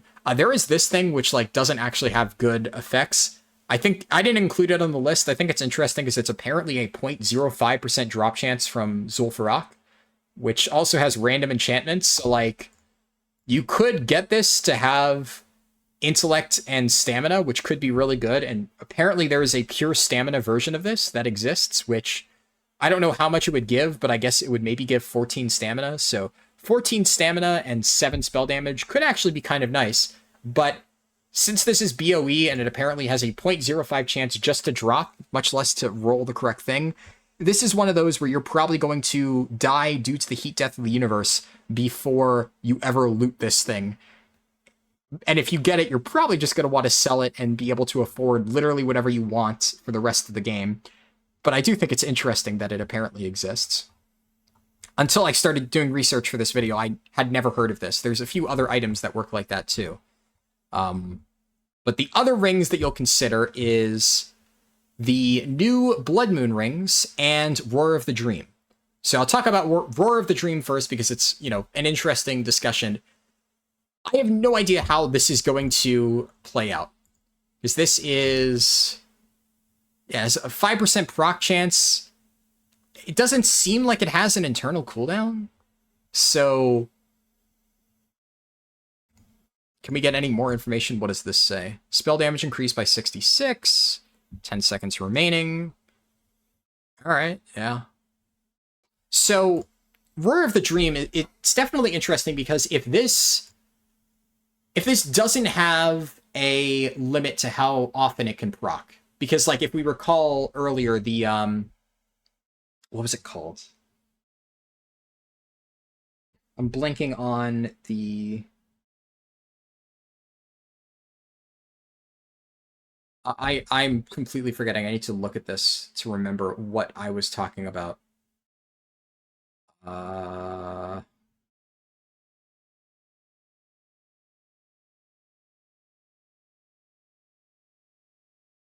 This is one of those where, normally I would do... oh, yes! Yeah! Fuck! The shoulder pads were the ones that had a cooldown on the proc. Sorry.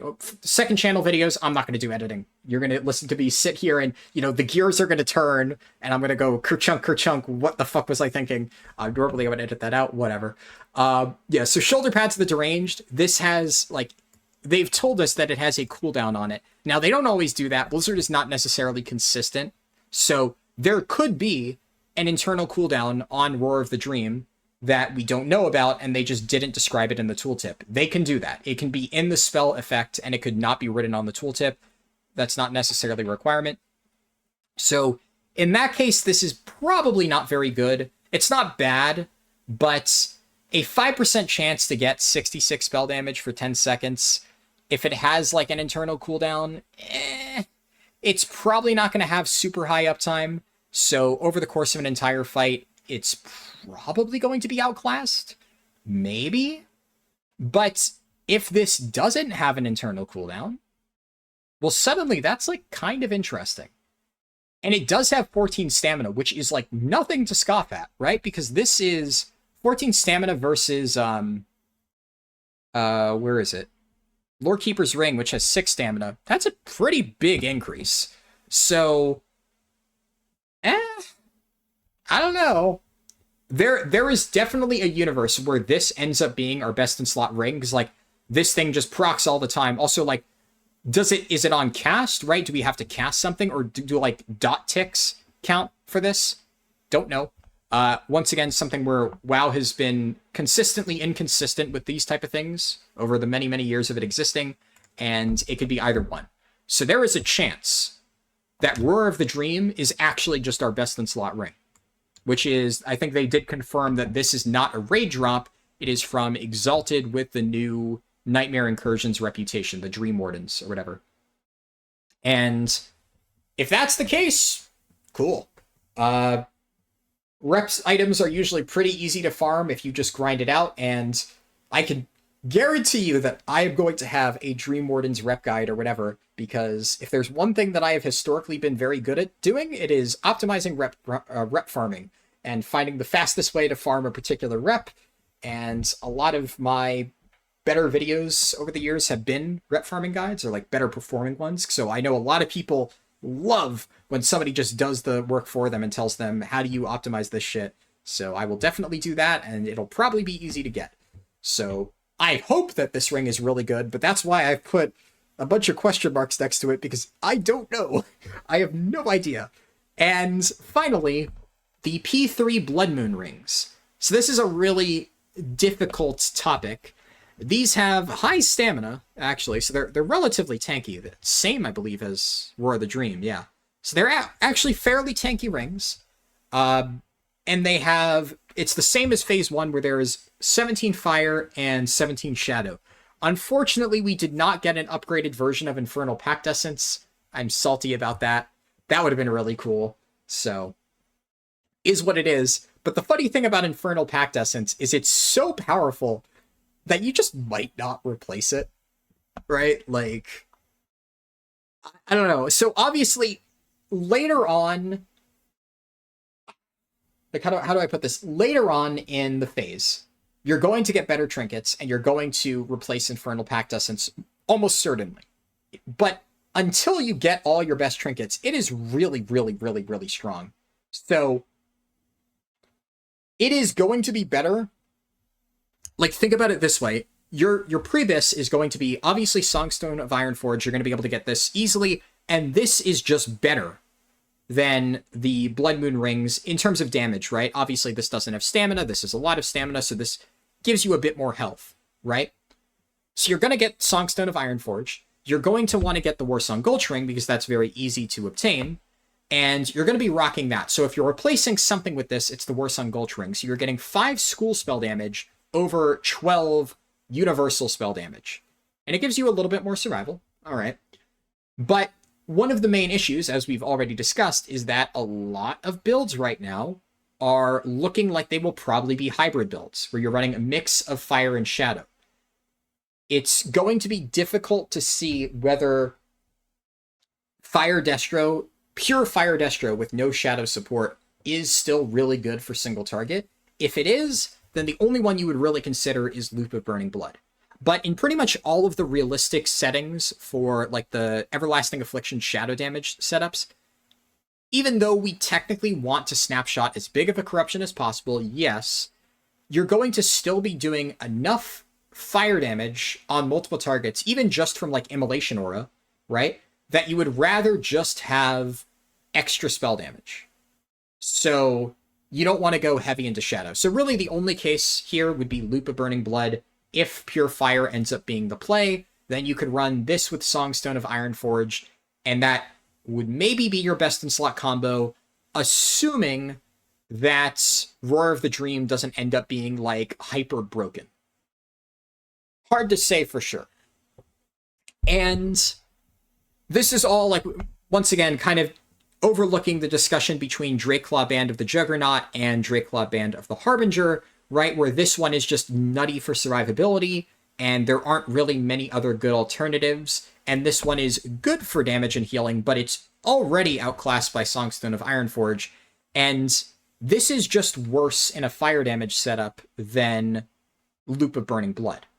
So this is going to be your best with Songstone for a like rot build that uses Immo Aura and Corruption. But I don't know. And 1% hit is nice. But once again, you know, the weird thing about this, right, is we already said the hit is only really good if you're running a pure fire damage build, but in a pure fire damage setup, you have this, which is also really good. And by the time you're switching to this, you probably have already dealt with your trinket situation and gotten better stuff there. So I don't really know. Honestly, I kind of hope that Roar of the Dream is just really broken, and we end up running these two rings, because that just makes life really easy. Because if Roar of the Dream ends up being really broken, then that means that we can take Drakeclaw Band of the Juggernaut, because we just don't need Drakeclaw Band of the Harbinger. We don't need the spell damage ring, because we have options. And Roar of the Dream is a really good damage ring, theoretically, right? So then we could run Roar of the Dream and Drakeclaw Band of the Juggernaut if we need survivability, and Roar of the Dream and Songstone if we need damage. So cross your fingers that the proc rate on this is nuts. Obviously, it says 5%, but who knows if this procs off multiple things. It could just proc off everything. Don't know for sure. Hopefully it's nuts, especially because I suspect that you'll only be able to take one Drakeclaw Band. Now, also, keep in mind that because we already have really good options going into this phase, I don't necessarily know what... I don't really know what like the other classes will have, but I suspect that their Drakeclaw Band, so like this thing or Hunters, I guess specifically want that. I don't know about healers either. I suspect that other classes will get more out of their Drakeclaw Bands than we will out of ours.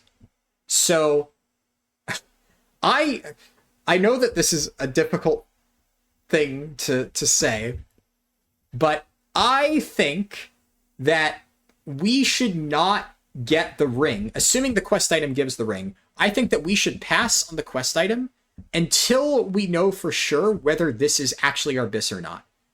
And I will probably do that. And I don't know if you really want to do that. I mean, if you're in a pug, fuck them pugs, right? Like, get your gear, fuck them, you know, take the quest item. But I don't realistically think that we get enough out of the Drakeclaw Bands to justify taking it over other people. Later on, like if we want to pick it up and either get Harbinger or Juggernaut, cool. But this seems like it's going to be significantly more impactful, the Drakeclaws, that is, for melee and, I guess, hunters, any ranged hunters. This seems nuts for them. So I think they should be priority for it. So I know that maybe you don't want to tell your guild master I said that, but I think it is true. From a purely selfless perspective, we already have good options. Also, everybody else is getting a trinket slot from their Emerald Dream reputation. Only casters are getting a ring. I don't know why they did it like this, but there was like an attack power trinket and a healing trinket, and we're getting a ring? Why? Don't know. So it's weird for us. And like I can show you the trinkets because we already talked about them. So I do think it is interesting while we're on the conversation of like, you know, what's good, what's bad. This is the damage dealer one. Increase your melee and ranged attack power by 70. It is interesting because like 70 doesn't seem like that much compared to some of the flat stat sticks, especially theirs is on like a 5-minute cooldown. So it's not like it's a 2-minute cooldown like the Adelaide trinkets. Don't know if this will end up being good. It'll be probably pre-raid good, but interesting. Hard to say for sure. And then this is the healer trinket. You create a circle and gain 120 healing power. Neat, I guess. Oh, I forgot to talk about this earlier when talking about trinkets. This, I would not recommend running this, but this is, technically speaking, it's the new version of Chained Essence of Aranicus, and it's like a decent survivability option because it offers you stamina, and it has an on-use effect that gives you some damage. So this is more flat stamina than any other trinket options. It's all right, I suppose. What else? I guess we've kind of thoroughly covered rings at this point. Real quick... actually, I have to open a whole new thing for wands. I don't really want to talk about that just yet. I guess I didn't talk about belts. I haven't talked about gloves. I said I was going to give a brief overview. It's impossible for me to give a brief overview on anything. So here you go. Insanely long deep dive again. It's going to hit 3 hours at this point. Fucking hell. At the very least, maybe this will save me a bit of work when I go to make my actual best in slot list, because if anybody really wants to hear deep dive explanations, I can just send them here and be like, hey, just go watch that video. I talk about it there. Gloves are weird. Our glove options suck dick. They're really bad. So the only gloves that we get from like new stuff, right? The Emerald Enchanted gloves are just like, these are worse. This is the Emerald Dream tier set that we're going to get from Reputation. Most of these items are not great. They're like, they give you good spell damage. This one gives you obviously plus 13, which is worse than Dreamweave, but it does have good stats to go along with it. So like it's fine. There's also the PvP set, which gives you plus 19, which is better than Dreamweave gloves. So that's solid, I suppose. And Adelaide Hexer's gloves are similar. It's the same exact amount of spell damage and healing, plus 19 and plus 16 intellect. But you'll notice that, like, this is the best that we have. This is healing. This is from the Undead Invasions in Naxxramas, so we won't actually be able to use it. And, like, we just don't have anything else. Fire damage, random greens. And this is, like, the old Sunken Temple, and it's not even good. So... right, like, this is basically an extremely small upgrade over the Dreamweave gloves. And Dreamweave gloves were already, like, only good because we had no other good options in P2. And once again, we're going to have no good options. So this thing is actually our best shadow damage gloves. Some random quest reward that gives you plus 22 to damage and healing. This is it. It's better than anything else that we can get for shadow damage. Now, whether or not you want to take, you know, this is 49 armor versus 47 armor. This obviously is stamina, so I guess if you want survivability, the PvP gloves or the Emerald Enchanted, probably the PvP gloves, because, you know, they have slightly better stats on them for tanking. These will probably be your best option for pure survivability. But these are also still really good. Intellect is a really weird stat. It gives us, obviously, mana, so we don't need to life tap quite as much. And after you get a certain amount of intellect, you get 1% spell crit. And spell crit isn't bad, but it's also not that great, especially if you need to stack a shit ton of intellect to get it. So... is 16 intellect worth 3 spell damage and healing? I don't know. It's a tough call. I think at the very least, it's like there are classes that value intellect, so we should be bottom prio for this, because, like, obviously if you're a mage and eventually you're going to yourself, well, yeah, you want intellect. We can just life tap though, so it doesn't really matter as much for us. So I can say for sure, I'm picking this up when I'm leveling, and I'm probably going to use this until basically the end of the phase. The only interesting thing is that in a similar situation to what happened with the cloaks, where like only Resplendent Cloak can roll the highest thing, that's what's happening here with Counselor's Gloves. Counselor's Gloves can roll, it's only of Fiery Wrath, and it is 26. So honestly, not that big. It is +4 over the generic gloves, and obviously this doesn't have any additional survivability stats. It's 45 armor compared to 40. Actually, this is more armor. So yeah, for shadow damage, this is, in my opinion, our best option. And if you are going pure fire, you could take the 26 fire spell damage, but who knows if that's going to be good. The nice thing is that this is like guaranteed. It's just a quest reward, so we can pick this up while leveling and have effectively our best in slot gloves right out of the gate. It's really, really, really weird for gloves. I really hope they tune it. I don't understand why they're just being so conservative with the Adalai Hexer's gloves tuning. Like, why is this 1 more spell damage than Dreamweave? This should, at the very least, like, make it 21 spell damage. Right? There, it's a sizable upgrade. It's not even more than the questing green, but at least it's like only 1 spell damage off. And one thing I can say for sure is 1 spell damage is not going to outweigh 16 intellect at that point. But, you know, 3 spell damage I kind of would prefer over intellect. It is a lot of intellect, though. I don't know. Hard to say. They all suck, though, so not much to say. Now, stuff that doesn't suck is belts. Belts we have. Oh, we are spoiled for choice here. So, looking at my list here, obviously you can see that Volatile Concoction and Hyperconductive are still good. There is Bonecaster's Belt of Fiery Wrath, which is, I believe, the highest for pure fire damage. 26, just like the gloves. But what you'll notice is that the best 2 options, which I'd say are roughly equal, is Court of the Untamed and Banthok Sash. That's this thing. This is, I believe, from Sunken Temple. 44 armor, 10 stamina, 9 intellect, 1% hit, and 14 spell damage and healing. This is just... It's like Volatile Concoction Belt, but just on crack, right? It has more stamina, it has intellect, and then it has just the same shit. The only thing it doesn't have is slightly bonus armor, right? It's less armor, okay, whatever. But I've said this before, stamina is infinitely better for survivability than armor. It's just not even close. And Dawnspire Strap is a healing item. Banthok Sash is just basically the same exact thing, but with the numbers changed around. Now, Court of the Untamed is better because it does have more spell damage and healing. This is 12, this is 14.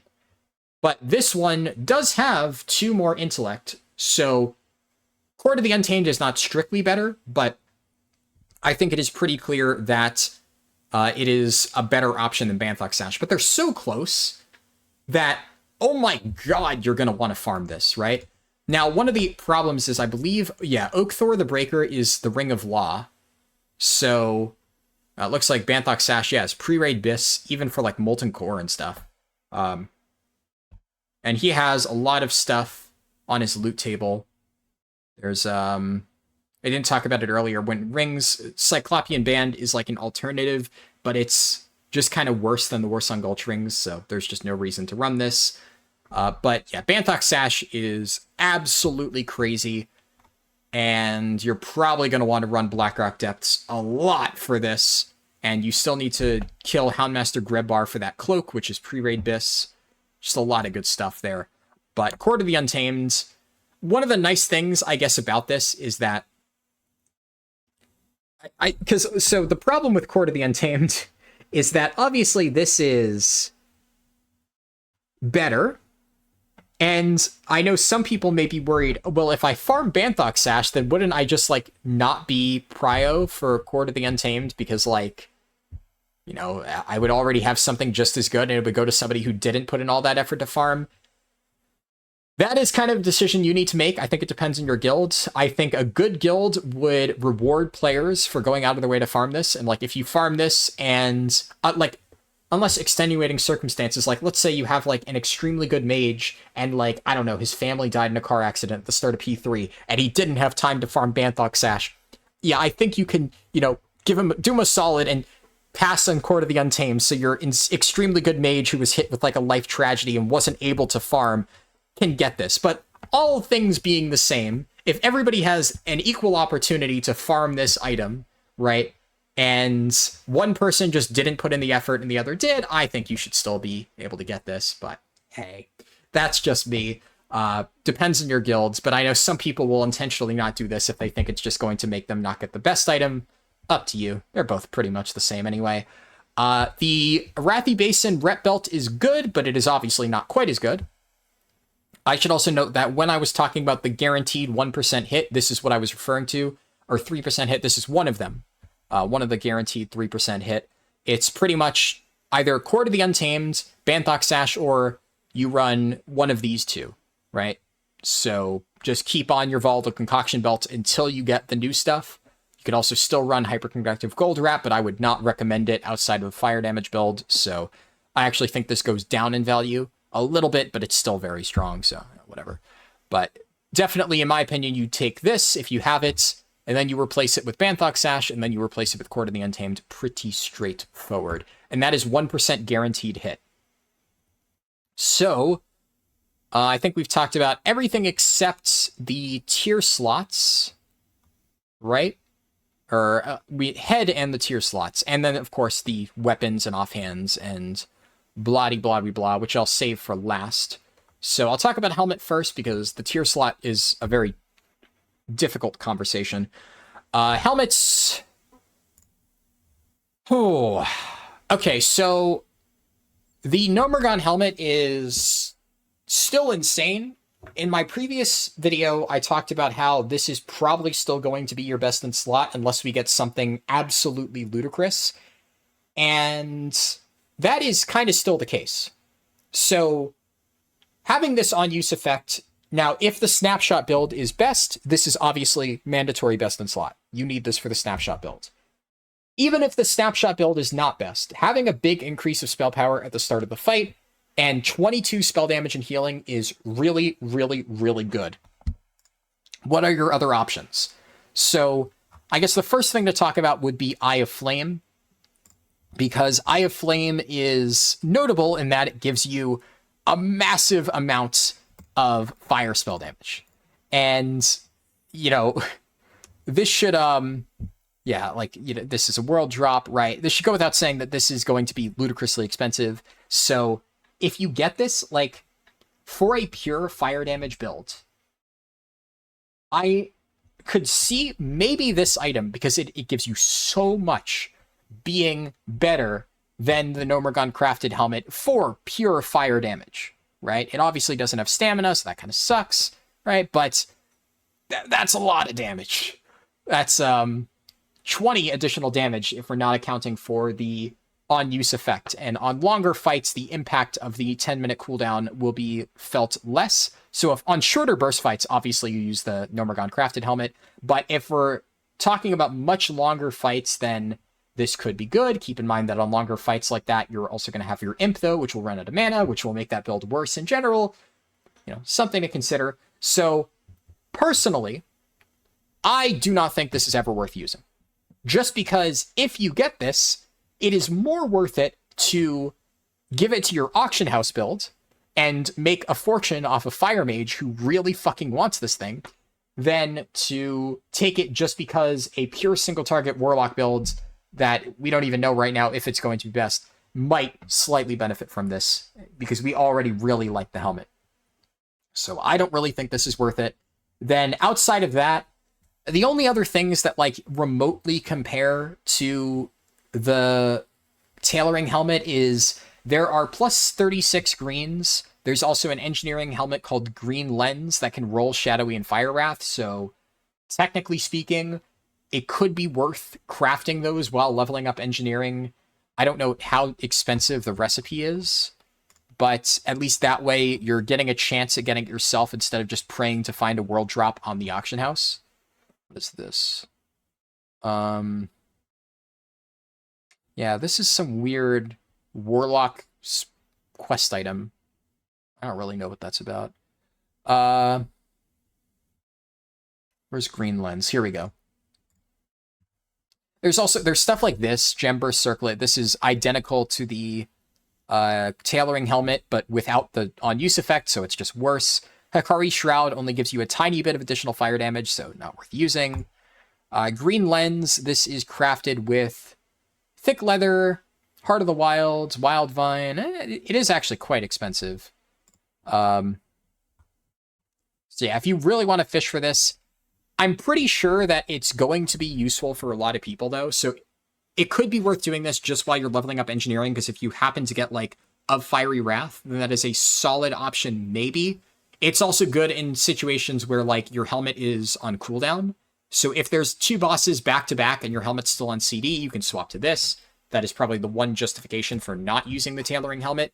But while crafting this, you could hit, like, of shadow spell damage, which we probably won't use because, as I've already said, our shadow damage builds are more hybrid 50-50 builds, but like a Shadow Priest might want this. Oh no.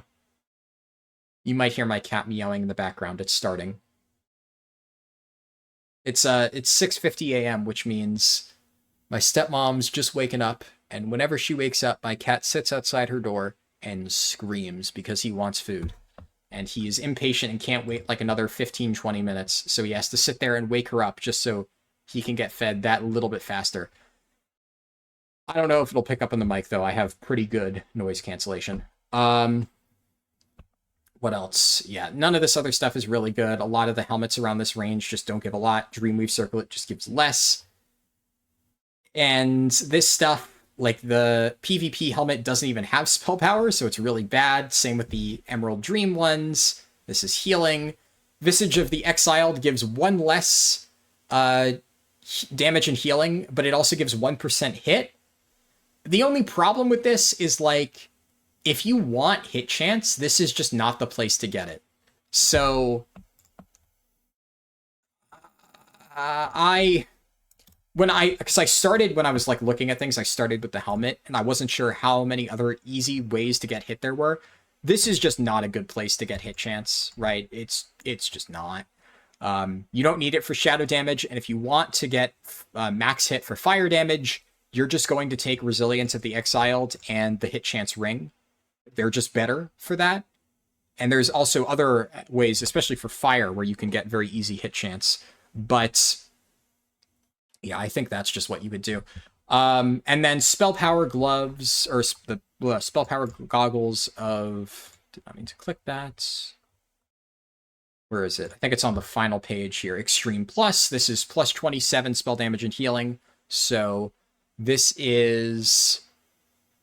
Is this... I think this is actually the highest raw spell damage that we have on any item. So, I don't know. You can maybe make an argument that, like, because this is not too hard to craft, right?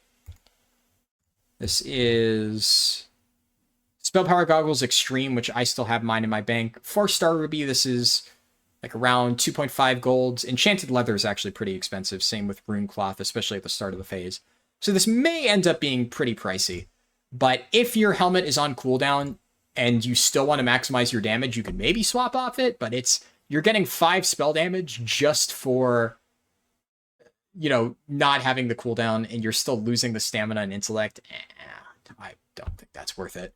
Yeah, in my opinion, it would also just be worse than running like a pure spell school if you wanted to maximize damage. But I just don't think you swap anyways.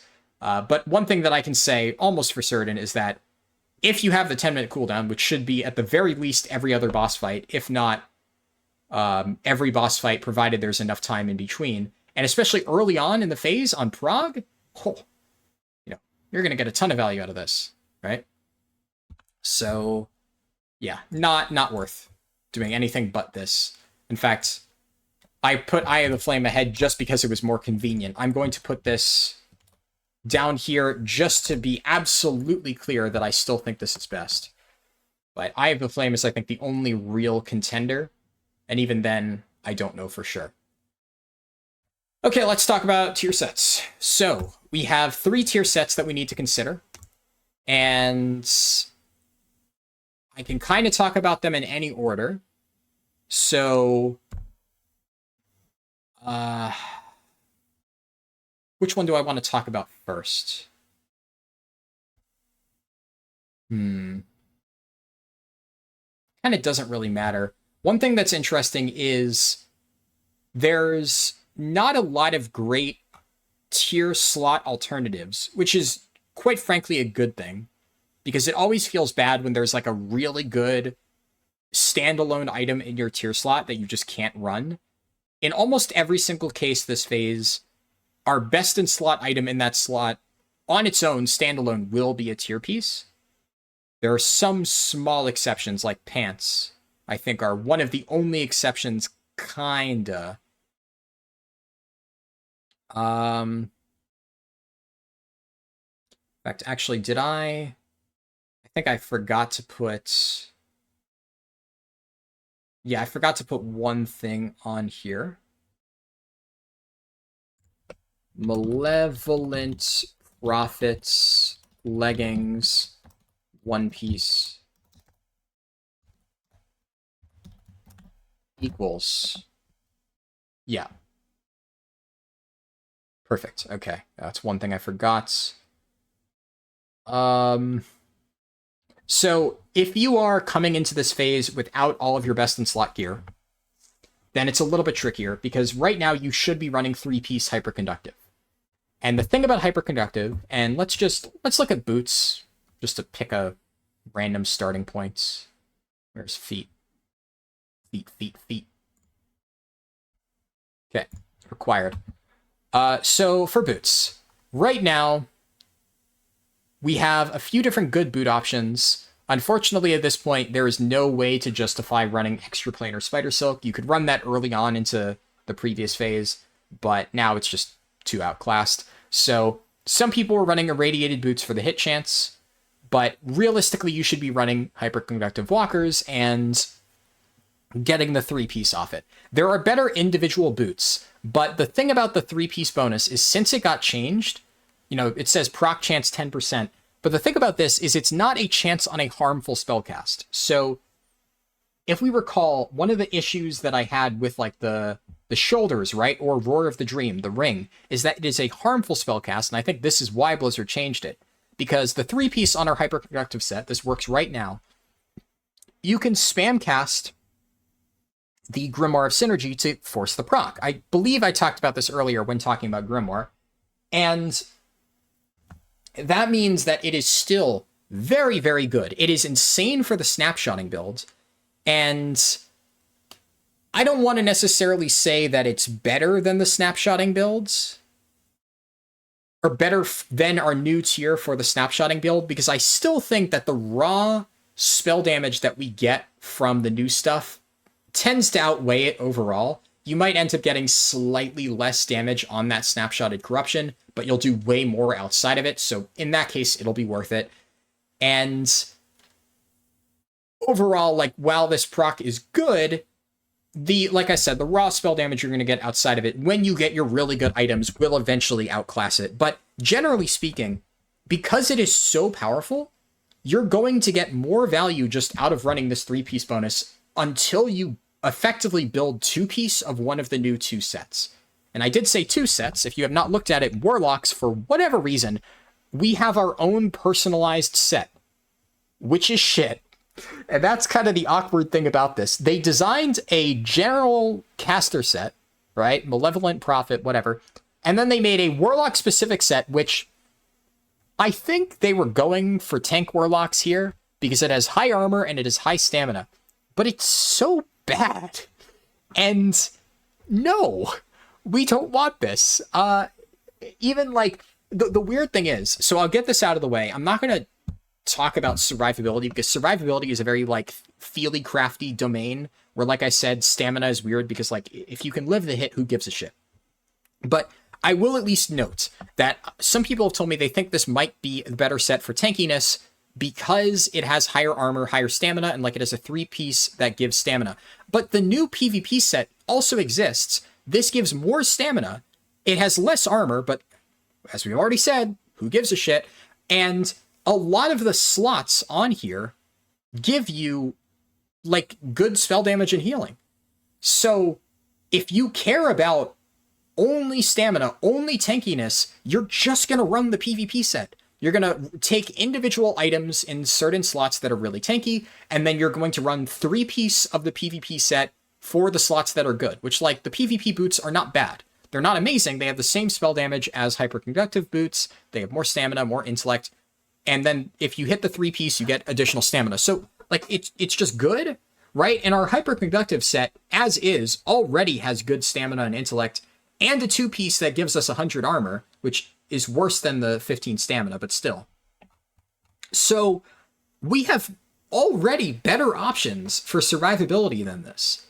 So this is just mediocre survivability with very confused damage stats. And one of the main things that a bunch of people have messaged me about, confused on why Blizzard would do this, is the boots for the Warlock specific set have fire damage. Why?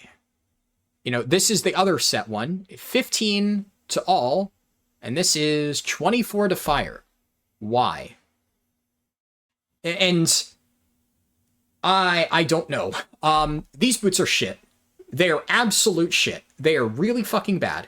The only reason that you would run this is if you did not have the other tier boots, which are bonkers good. This has no stamina, which kind of sucks, but it has 1% hit just baked into it, and it has plus 15 damage and healing.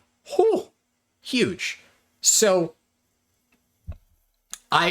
you'll notice here, this is like a big mess, right? This is, if you want to read this and try to wrap your head around it, it makes sense. I put a lot of thought into where I put everything, but I'm going to just talk about the individual slots and then give you a big summary at the end on tier stuff and where you should be prioritizing your tier.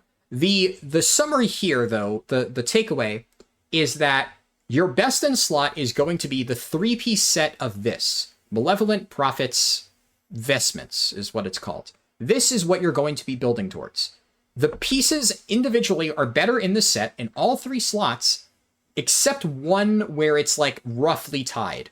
But the boots are significantly better. I believe, pants for this set are significantly better, and the chest pieces are roughly equal. And the set bonuses are better. 1% hit, both of them have 2-piece 1% hit, so that's whatever. But then this has plus 18 spell damage, and this has plus 15 stamina, whatever.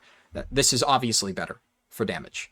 And this is not really that much better for survivability, and it's also just not even its best option on its own for survivability, so it's shit. It's pure shit, pure shit, pure shit. Don't take this. I don't know what the fuck they were thinking. And it's only fire damage, right? So you can only even use this in a pure fire damage setup. And, like, it's not even like you can justify running this on... The problem is, even if you run this with, like, a pure fire damage build, the damage that you're losing from the 3-piece bonus is just not worth it. And I think that we kind of need to look at other stuff. So we can see 1% hit, 15 here, and then 20 for fire here. I don't even really want to talk about any of the other boots because they're just not good. The only thing I guess I will say is Arathi Basin rep boots are maybe the only ones worth discussing. The boots here give high armor and high stamina, which, like, kind of, once again, why does this exist? It has less armor and less stamina than the Arathi Basin rep boots. Why? Why? Who designed this? It's baffling. I don't get it. And let's just move on to, I guess, summary on these. They're okay, right? They're not worth going out of your way for. It requires Revered. One of the things I will say about Arathi Basin Rep is we're probably going to want some of the items at level 60, so don't neglect your Arathi Basin Rep, but don't, like, go out of your way to farm it right now, thinking that you need the boots or the belt. As we've already seen, the belt is not that good, and the boots are eh. You'll never run them just because they conflict with your set bonus, so whatever. Let's talk about the chest next, because it's the more interesting discussion. So this is a healer item, just to get that out of the way. And if we look at what I put on chest, there really aren't any other robes remotely worth running outside of the tier set robes. The only 2 that we can discuss are Garbs of the Adalite Prophet.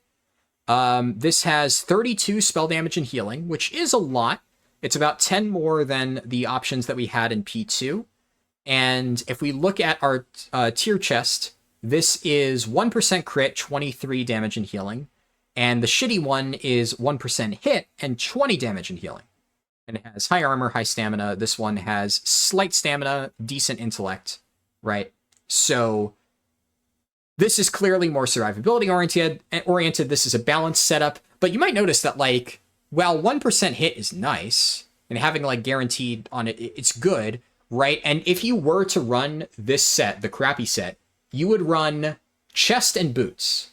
And that would only be if you wanted a pure fire damage setup, because in that case, remember when I said earlier that hit only really matters for fire, and fire has more ways to get hit? Well, because the boots are good in a fire build, this would complement those boots. It would allow you to get the 2% or the 2 set hit bonus. You don't need the 3-piece because it only gives you stamina. And this chest comes with an additional 1% hit. So realistically speaking, you wouldn't actually need to run a lot of the other stuff. You could run, let's say, the hit chance necklace, and you could take the Blood Moon, Fire Ring, and Songstone. Run that for a pure fire damage setup. This does lose a little bit of spell damage and healing, which is kind of one of the other things. This chest is not even bad. This is good. This is a pretty solid amount of spell damage and healing and 1% crit, which 1% crit is, especially now with, like, you know, shadow damage or dots can crit, like, that's really good. So this is just, like, on par with Garments of the Adellite Prophet, or Adellite Prophet, which has 32. That's a good item, but it conflicts with your tier slot, and it's not even that much better. So you do not feel bad about dropping this. Unfortunately, the what's it called? The PvP chests and Emerald Dream chests are pretty bad. One thing you will notice is that the stats on these are very similar in most cases. They all kind of mirror each other, except the Emerald Dream set is just kind of a weaker version of the PvP set, which, I think they did say that the intent for this set was to be like an introductory PvP set. I guess it achieves that goal, so I honestly don't think they did a very bad job tuning this. I think it's fine. The only other robe that I will discuss is Robes of Servitude. So this gives you plus 23. It's not good because it's just combined less damage than your tier chest. And this is, the only reason I'm mentioning it is because it's from our Sunken Temple class quest. Now, they've said that they're going to buff the rewards for the Sunken Temple quest, and there's no buffed version of Robes of Servitude. So there's two options here. One, we just don't have the datamined versions of the updated rewards, which I doubt. Or two, it is Zila Gular, because there are other items that are like tailored for a specific class. If we look at, for instance, cloaks, I think I kind of skipped over this earlier, but where is it? This thing. So look at this cloak. Increases your effective stealth level, increases the range of disarm trap, blah, blah, blah. This is obviously a cloak for rogues. So this leads me to believe that this is a rogue class quest reward, and warlocks are getting Zila Gular from theirs, and there's also a sword somewhere, I'm not going to try to find it, that resets the cooldown on your whirlwind, so that's very clearly a warrior reward. So I believe that the new reworked Sunken Temple quests give, I don't know if they're still going to give the same exact rewards and the added stuff, or if they're just going to be a new Sunken Temple quest that only gives one reward. So this rogue cloak or Zila Gular, etc. That way you don't need to pick and choose. The only reason I bring that up is theoretically, if we have not seen the updated rewards, maybe there is a case where there is like a ridiculously good upgraded version of Robes of Servitude, but I don't really think it matters considering your 3-piece bonus here is good, you don't want to break it, and this is a very strong item regardless. So chess piece, it's pretty straightforward. You don't mind taking this if, like, I don't know how this is going to work, right? Because keep in mind that the way that Irradiated and Hyperconductive worked is Irradiated dropped off the boss on its own, and the tier token was shared with everybody else. So if the way that this works is, like, for instance, there's a Holy Shock setup on the tier token vendor where paladins can buy either the Holy Shock one or the regular plate one, and their Holy Shock stuff doesn't drop off the boss. I suspect it's going to work like that. I suspect that these are both going to be on the tier token vendor, and we are just going to pick which one we buy, in which case it's a moot point. But if for whatever reason Blizzard decides to make these things drop off the boss themselves, and none of the warlocks in your group want it, it's not a bad in a vacuum option to take, but you should only take it if you are completing your 2-piece bonus and have stuff to go along with it. But realistically, you just don't want this set. Like I said, it's a very confused set that isn't really built for anybody. There aren't really any other chest items worth talking about, so let's finally discuss legs and complete the trifecta. So the PvP legs are not bad. This is 16 spell damage and healing compared to our current, which is 13 spell damage and healing. Out of all of the tier set slots that we had, I would say boots were our worst, but pants were also not amazing either. The only reason why we didn't really care about running the tier pants is because the other tier pants, or the other non-tier pants options, were really bad throughout this phase. But what you'll notice, this gives plus 13, and this thing gives plus 23. Really, really big increase. Spell Shock leggings, for the record, another world drop from Zul'Farrak that has like a 0.05% drop chance. So I included this on the list just like for shits and giggles because like it technically is a good item. There's like some other stuff. Fellcloth pants. This gives shadow damage. Not really that great. Kill to the Fallen Adalai Prophet is from the raid. This gives 21, so not really that good. But obviously, aside from this, which, like I said, identical to the PvP stuff for the most part, the main two things we want to take a look at is Nightmare Prophet's leggings. So this is the same as Fallen Adalai Prophet in terms of spell damage, but it has more tanky stats. And Malevolent Prophet's leggings, which are just really, really good. It has the same spell damage as Spell Shock leggings, but it has okay stamina, definitely lower than the ones in these pants, and really high intellect. So, like, here's the thing with this set. You could run this and take, like, a massive amount of stamina. And, like, yeah, this is more than the PvP set. So, like, I guess if you were building a really tanky set, you could run this. Well, you would run all three, I guess. Take 3 stamina, and then maybe in, like, the other slots, build, like, the PvP set. And it's like, congratulations, you now have, like, a ridiculous amount of stamina. But I don't know, man. I don't think it's worth it. Like, it's not, I don't think it's bad, which is why, like, okay, so, like, credit to where it's due. I've still put the set up here, right? I think if you get 2-piece for it, I think it's still probably worth dropping Hyperconductive for. The stats on it aren't bad. The only thing is it's just weaker than, or at least 2-piece, right? It's just weaker than the Malevolent Prophet set. So you're trading a pretty sizable chunk of damage for, like, an okay amount of survivability. The main issue with survivability, and this is something where it's a constant discussion, and I know I sound like a broken record, but you got to understand that I have been trying to teach people this in retail for years. And I have had direct one-on-one conversations with tanks, even co-tanks of mine, in retail for years, where people there still don't get it, still don't get why it's not really worth building heavily for survivability when you're losing damage, right? Because if you are able to survive, extra survivability, slapping that on really does nothing. It is a placebo effect on your healers, on making them feel slightly better. And obviously in retail, it's a little bit of a different story because retail tanks have much higher control over their survivability. So, like, as a Brewmaster Monk, as a Blood DK, I should never be dying. I have full and complete control over whether I live or die. Same with every single tank, but those two especially, which is what I mostly have been playing lately. Like, as a Warlock tank, admittedly, I don't have full control over my survivability. I still die every now and then on Menagerie if my healers just don't heal me. It happens, right? No shade to my healers, right? I doubt they're going to watch me, talk for 3 hours about Warlock shit anyways, but I get it. I'm not like when I play in retail, right? Especially, it requires less attention from my healers to make sure that they keep me alive, and like a damage spike in Menagerie could be really stressful.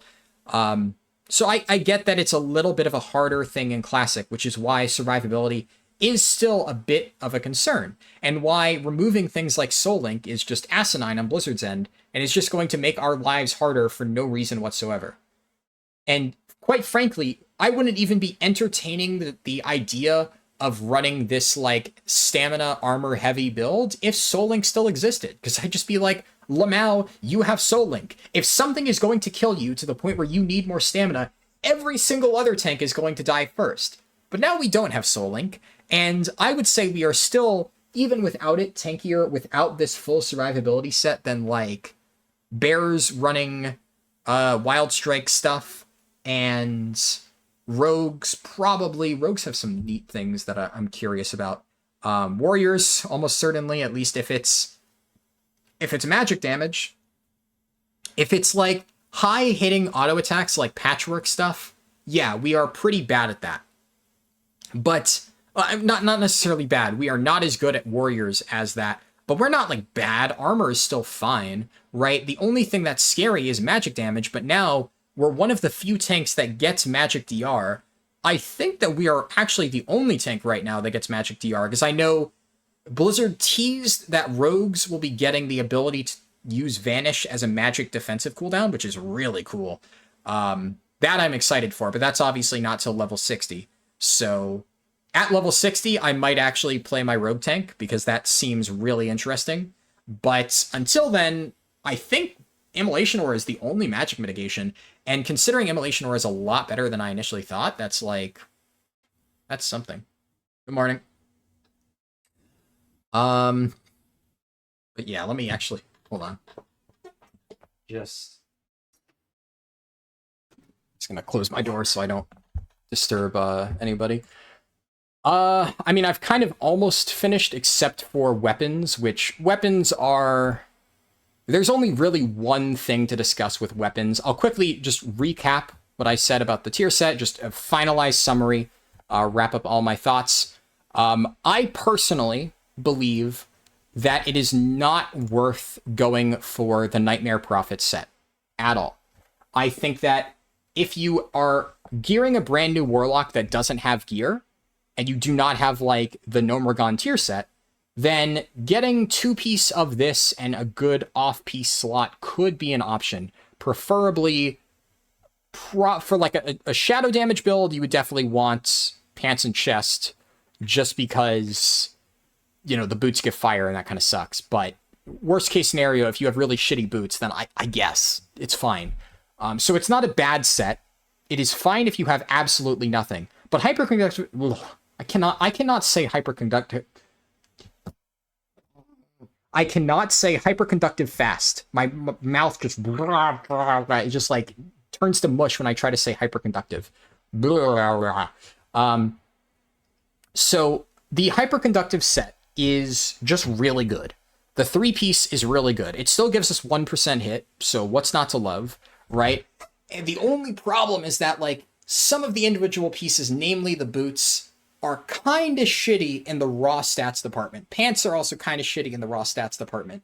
But the 3-piece is so powerful because of the Grimoire of Synergy force proccing on the pull thing that it's just so good. You want to keep using it until you don't have alternatives. If you only have 2-piece hyperconductive, then replace it pretty much the moment the individual pieces of this are better. Don't give up the hit chance until you have comparable hit chance, but if you get, like, the Nightmare Prophet's chest, which gives you 1% hit, okay, then you can drop hyperconductive 2-piece. If you get the, is it the pants that give us hit? Or is it the, our boot? No, it's the boots and the Malevolent Prophet that gives us hit. If you get those, then you can drop hyperconductive 2-piece. But I would say only drop the full hyperconductive set once you have the full Malevolent Prophet's 3-piece or the Malevolent Prophet's 2-piece with like one of the good slots. So if you have chest boots for Malevolent Prophet, then yeah, you could probably justify it because those slots are insane. But if you have like pants, chest, it's a toss-up. I think you could probably justify it. Pants boots, almost certainly, from Malevolent Prophets is worth replacing 3-piece hyperconductive. But I would actually say there is no situation where if you already have Nomergon 3-piece, you are replacing it with any Nightmare Prophets items. Only Malevolent Prophet if you get some of the good ones at 2-piece or higher. And that's going to make it a tough sell to justify taking the slot. Like, hey, by the way, this is technically my BiS, but I'm still wearing, like, effectively second BiS. So try to be a team player. If there are people who get a shit ton of value out of their set bonus, I don't know what everybody else gets, right? Like, obviously, I think most casters are going to be around the same value, so you're not really competing against Priest, Mage, Warlock, because the way that the tier tokens work, right, is a pants token drops, and everybody needs the pants token. So, effectively, if there is a really good Paladin or Shaman set, and they really, really, really want their 3-piece, be a team player, pass on it for the Shaman, right? Unless it's a pug, fuck the pugs, get your gear, right? But if you're in a guild, which I'm assuming that you are, if you're caring about gearing and stuff and really trying to optimize it, then, be nice. Unless your guild's toxic, in which case, fuck that guild. But I happen to be in a guild of pretty cool people, and I have no interest in fucking over one of them, which is kind of nice. It's actually... I'm actually quite happy with my guild situation, both in Classic and Retail right now. It's like, no drama, no bullshit. I can just raid in like a chill environment in both versions of WoW. It's the first time that's happened. I've historically been... One of my guild situations has been fucked. So it's nice. It's actually kind of nice. Now, if only Blizzard could stop giving me fucking hemorrhoids, then... Oh, my life would be a lot easier. But no! Fucking... shutting down Chaos Bolts. Because why not? Fuck you. Fuck your server. That's lovely. Thank you, Blizzard. Okay, let's talk weapons. So... weapons, just click on this and then sort by Warlock. Warlock, apply filter, and loading, acquire, oh. Yeah, our best in slot is this thing, Thunder Fury, Blessed Blade of the Windseeker. I actually, you know what, I wonder how that's going to play out. Because, like, I don't think Thunder Fury is going to be good for us because it has no spell power, but, like, can you imagine? Can we even use it? Come to think of it. Completely unrelated to the scope of this video, but fuck it. It's already going to be 4 hours. Who gives a shit? I don't think we can actually use it, right? Because the quest requires specific classes, and it's like... it doesn't have any stats we really want. Like, do we really care about the proc? Are we going to be hitting enough to proc it? I don't think so. It's too slow for us to melee weave. So there's definitely going to be screenshots. Actually, well, if we can't even get the quest, then I don't think so. Bindings of the... Windseeker. Yeah, okay, we can't even use it. Warrior, Paladin, Hunter, Rogue. Ooh. Rogue tank with Thunder Fury, though. Rogue AoE threat is dog water still. That's actually... that could be interesting. Alright, unfortunately, no Thunder Fury for Warlocks. Alas. Just a fun thought there. So, okay, weapons. Let's talk wands first. Actually, shit. I forgot to, I need to go into a separate thing for offhands. So we'll just keep this open. We'll come back to this when we're talking about offhands, but this is important as well. Because it technically counts as armor by Wowhead sorting. So wands I'm going to start with first because it's really simple. So we have, can I even, wands? Yeah, I'm just going to sort by that for now. So the best wand is probably going to be Nightmare Trophy. This is equivalent to the Mechanostrider one. So it's honestly like a side grade, if anything. And it gives us 5 intellect on top of that. So it is, technically speaking, better. This gives healing, so it's not actually an upgrade. And this gives us 13 fire spells and effects. So for pure fire damage, this is actually notably better than Nightmare Trophy. Now, is a pure fire damage build going to be good? Who's to say? Unless your build only does fire damage, this will not be worth it.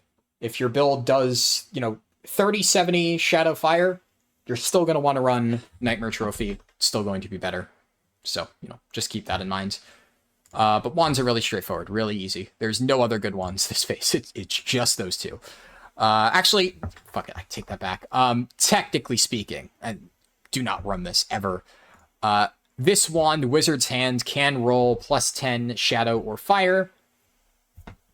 Should you get that? No.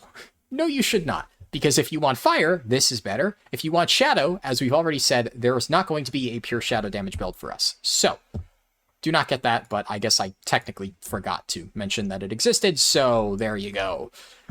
Alright, so a few things. Let's talk about staves first, because they're a little bit easier. So what do we have for two-hand staves? The best ones that we had from last phase, Soul Harvester, this is... I'll quickly mention this. This is the Class Quest one. It's not bad. Shadow damage +24 is kind of but 1% hit is fine. 16 stamina is okay. I would say it's like on par with Rod of the Ancient Sleepwalker. But obviously Shadow is significantly worse than regular spell power. Not really that good, but it doesn't really matter because that's the Sunken Temple class quest, and we're probably not actually going to get this. And even if you do actually get this, like, you're just not going to take it. It's just not good. Not good enough to justify taking, right? If this was just a regular item, it would be a different story, but as it stands, it's just not worth. So we have the Phase 1 and Phase 2 staves. Then the greens of Shadowy Fire Wrath give you +33 school spell power. So that would be... which weapon is that? It is Thaumaturgist Staff. I think there's like one other staff that technically gives it, so I just put this thing. But this gives you 33 fire and shadow spell damage, so it's okay. It's not a bad option just because the other staves don't really give you quite as much. So it's not the case where it's like, a minimal damage increase. Now, I will, just to give you a little bit of a heads up, right? You're not really going to want to use two-handers. We're only talking about this theoretically because I want to discuss it for the sake of completeness. So the two new staves that are good are Staff of Ikari Worship. This has decent stamina, decent intellect, 19 spell damage and healing, and 2% crit. Now, this is obviously kind of low on the spell damage and crit side, or spell damage and healing side, much lower than like even Phase 1 options with Rod of the Ancient Sleepwalker, so that's kind of lame, if we're being honest. And 2% crit is not nothing, but when you see how much spell damage and healing you're losing to take this 2% crit, it's not actually worth it. And the other stats on this aren't really good enough to like make up for it. So Nightmare Focus Staff, this is actually not from Sunken Temple. It is, I think it's Exalted for the Emerald Dream faction rep rewards. Gives 30 stamina, 26 int, and 29 spell damage and healing. So I would say slightly less damage probably than the 2% crit, but like roughly comparable. This is definitely going to be your best staff option, in my opinion, partially because it gives you a massive amount of stamina and intellect. And I can tell you right now that the offhand options and dagger options we're going to see do not give you anywhere near this combined level of stamina. So if you're only concerned about survivability, this is probably going to be your best in slot weapon. There are some other one-hand options that are good, but because our offhand options just don't add up, this is just a really fat stick for stamina. It's pretty good. But for damage, none of these options are incredibly appealing. And so we need to look at one-handers. Now, the thing about one-handers is you may recall that there's this little thing called... Where is it? Is it really far down? Glimmering Gizmo Blade. And this item is fucking stupid. So this is not our best in slot, but it is so good that it is better than basically any other pre-raid alternatives. So if you still need Glimmering Gizmo Blade, you are still going to want to run Nomergon every 3 days to try and get this, because if you can't get one of the new items from Sunken Temple, it's still going to be extremely good to pick up this dagger. It is on par, I would say, with the new Sunken Temple daggers. They are only marginally better than this. I genuinely don't know what Blizzard was thinking making this dagger.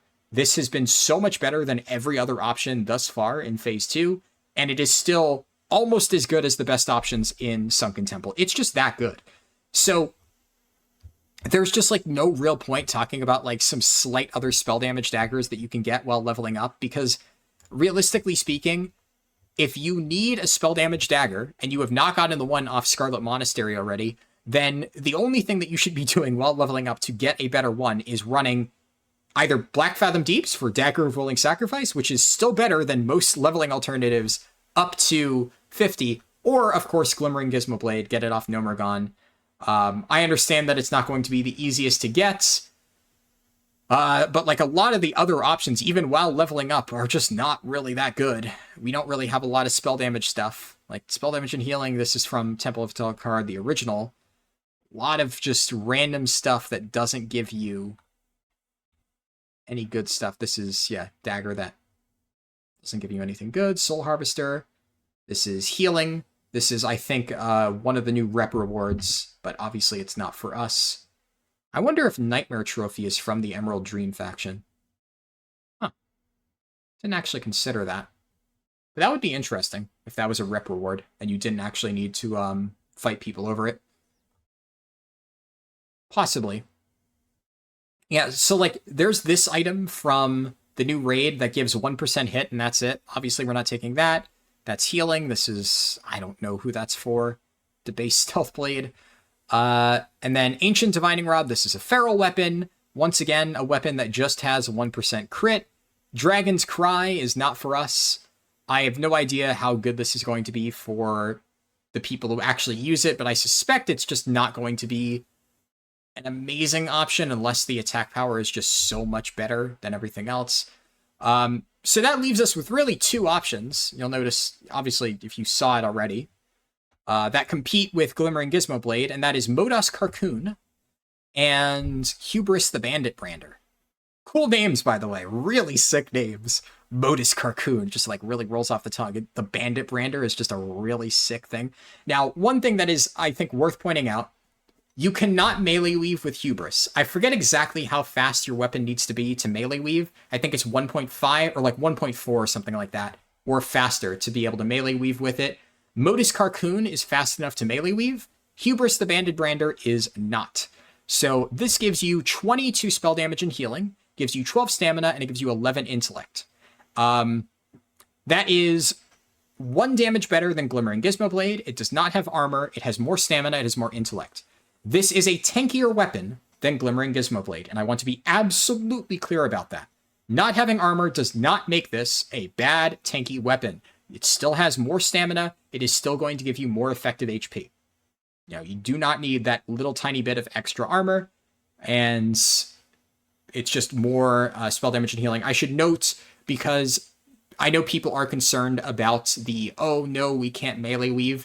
Melee weaving is like, it's something in the realm of like 1% of your overall damage.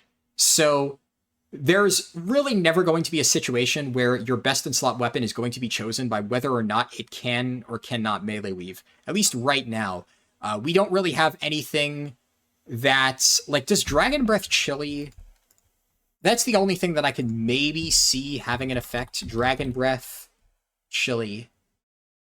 Enemies struck in melee. So it's like, I guess if this is the only damage effect that we can get, and Dragon Breath Chili. Yeah, I would have to look into this. But the more you hit, the more Dragon Breaths you'll get. Yeah. So that's interesting. This is interesting. So people are saying 100% of your fire spell damage. This appears to be a Burning Crusade change. So I don't think this applies. But it is a curious thing now that we have that to consider. You know what? Fuck it. This is not something I initially planned to do for this video, but consumables, food and drinks. Are there better food and drink options? What does this give us? 25 stamina for survivability. That's good. Because, yeah, Dragon Breath Chili is what I've been running so far. 20 strength. Well, obviously we don't want that. Intellect. We don't really care that much about intellect. It's not bad, though. Like, for survivability, we don't really care about that. Just because, obviously, if you want survivability, you're going to take... oh, shit. I need to sort by...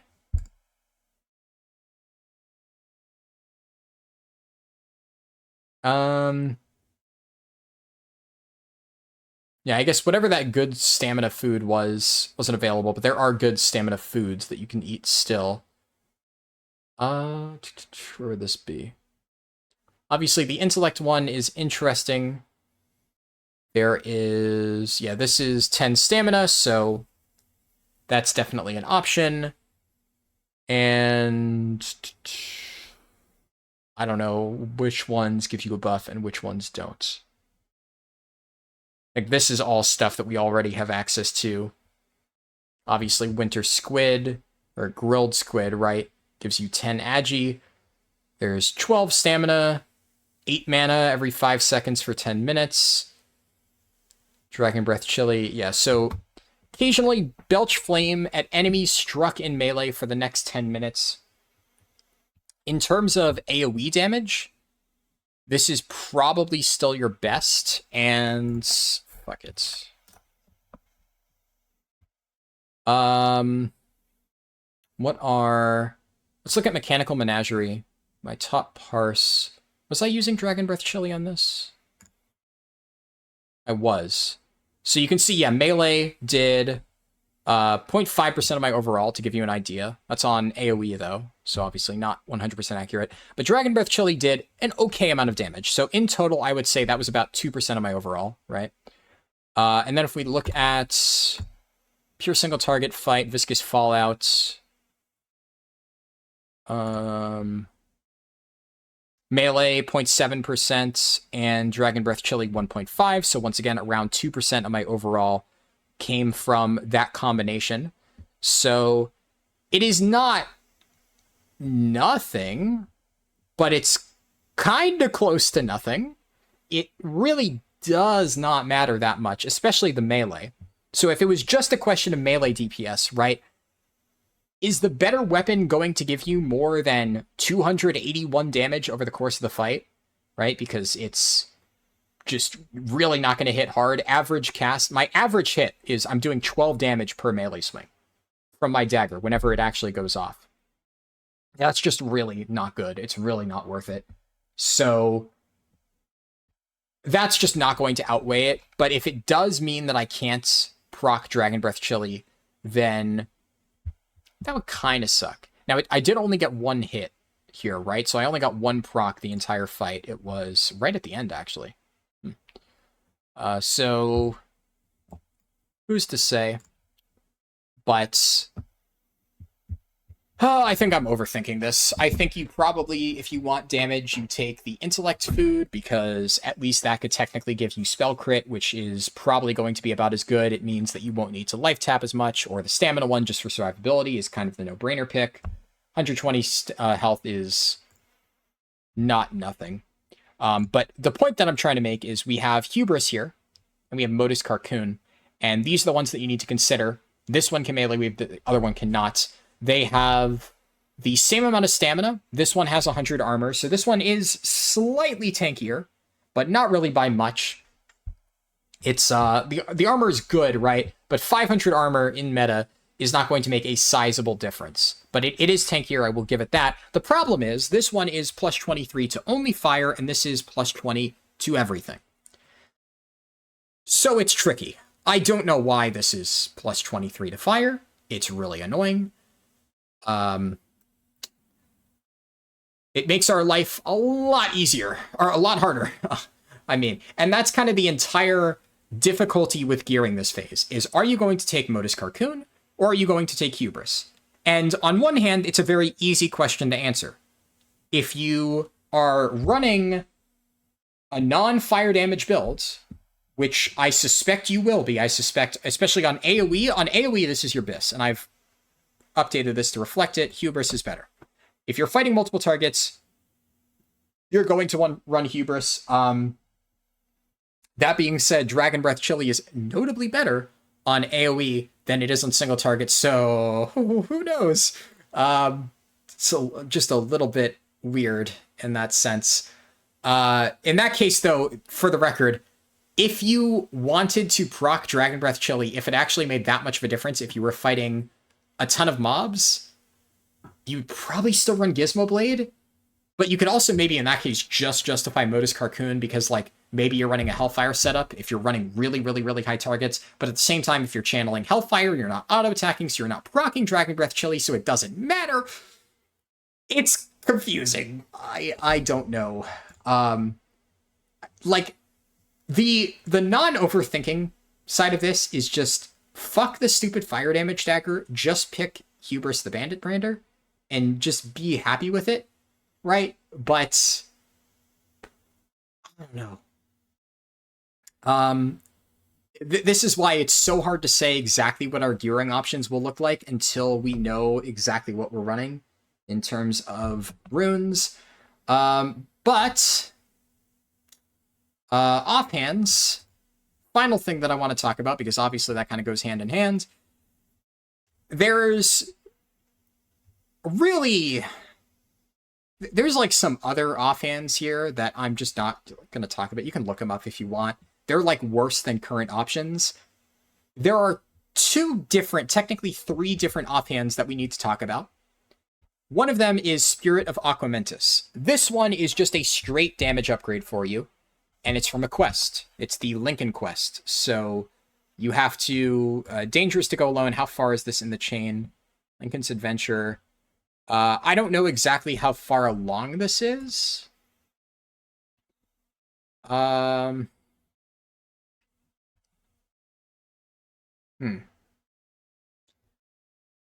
suspect this is like very much towards the ends of the Lincoln quest line. You have to kill Blaze Runner, which is a level 56 elite. So this is going to be extremely difficult to do until you are at level 50. And even then you'll need a group to help you out with it. But I would definitely say that it is worth getting Spirit of Aquamentus before you set foot into Sunken Temple, just because it is significantly better than all of our current options, because it's just flat 20 spell damage and healing. The best options right now are either 14 spell damage and healing. It is 16 fire from a new item that we can get, this thing, Shard of the Green Flame, which, you know, obviously isn't really good outside of the fact that it gives us stamina. So, like, if you want survivability, this is an option. You could, like, keep in mind that, right, this is technically your best survivability offhand. So you could run Shard of the Green Flame with the Bandit Brander. And, well, if you're running this, then you're running fire stuff. So obviously, if you are running this, then you want to run this plus Modus Carcoon, and then you have 24 stamina and 100 armor, and you're pigeonholed into a fire damage build, which means that you can run the Nightmare Prophets boots, the Nightmare Prophet set in general, and then the boots having fire damage doesn't matter for you. So then I guess you're running like an Incinerate build that somehow wants to be tanky. It doesn't make sense, right? It's contradictory. The entire point of running the Incinerate build is to do as much damage as possible. I guess what Blizzard's maybe trying to do is make the Incinerate build a more viable tanking option for people who like survivability, but like those people just wanted to run Soul Link anyways. So I guess that's maybe why Blizzard had to kill Soul Link. So is all of this, is all of the changes because there's a Blizzard guy who hated Lake of Fire and didn't like how it interacted with the fire damage build, but he wanted to play a fire damage tank. But he didn't like that if he wanted to be tanky, people were telling him to play Soul Link. So he's like, all right, fuck you. I'm going to kill Lake of Fire, and I'm going to kill Soul Link, and I'm going to design all of the new tanking-oriented items in Sunken Temple to have only fire damage, so my like homebrewed build is the only viable option for people who want to focus on survivability. Fuck your Soul Links. Fuck your Incinerate build is only for damage thing. Fuck Lake of Fire. I guess he didn't like that either. Good. That is like the only way this makes sense to me, because like, why? Why are all of these changes being made other than to randomly shove a survivability fire damage build down our throats, which, like, to my knowledge, nobody wanted?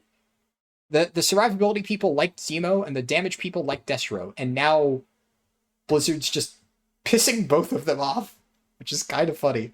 God,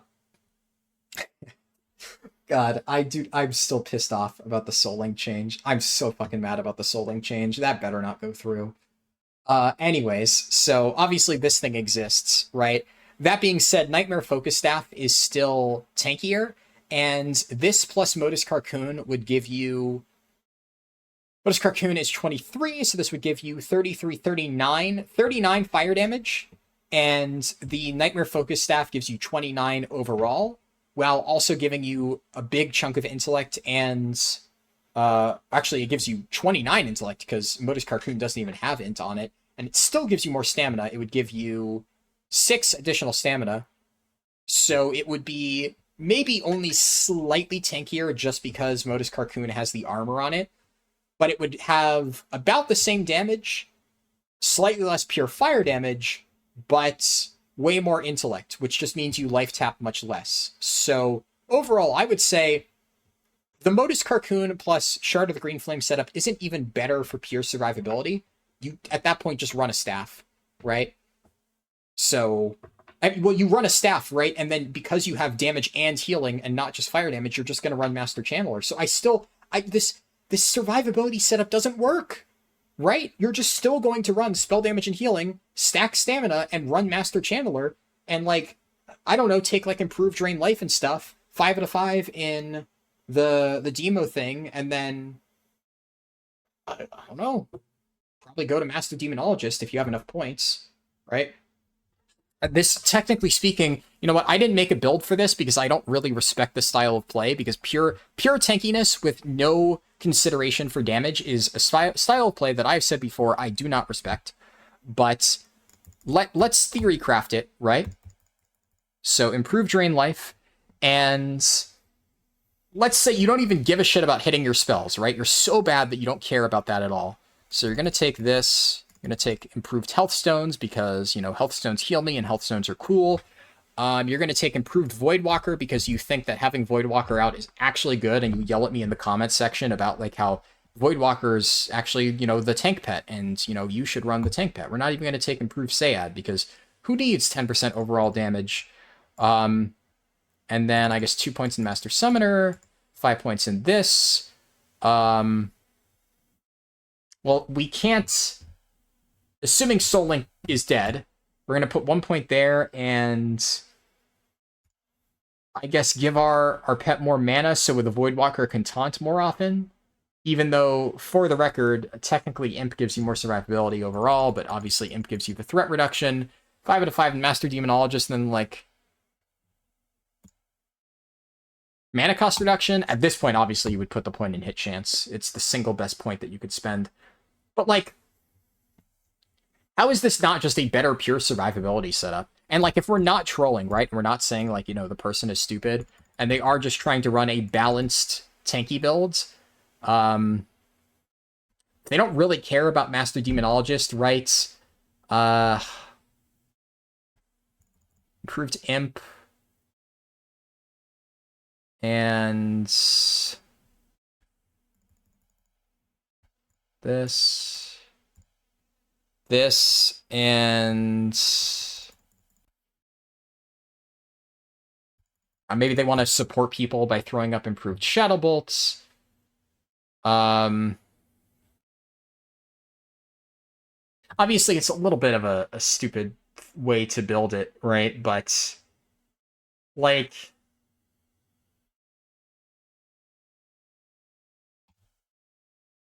how